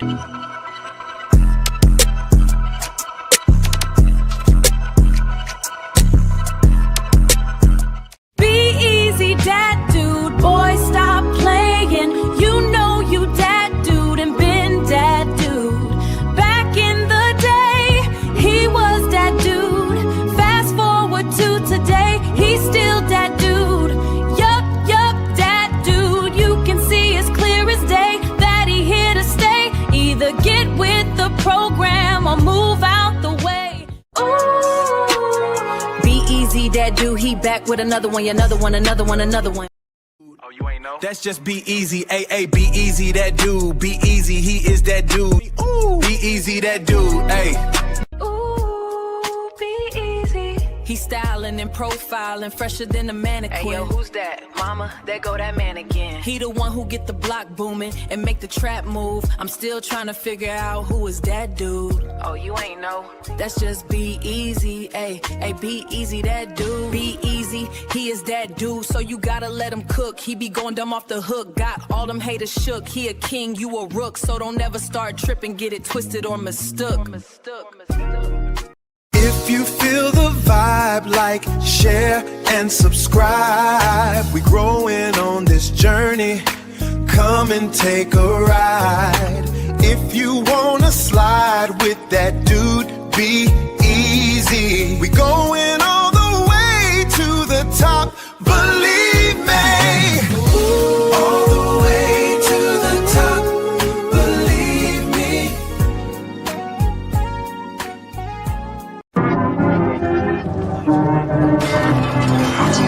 Are you not entertained? Are you not entertained?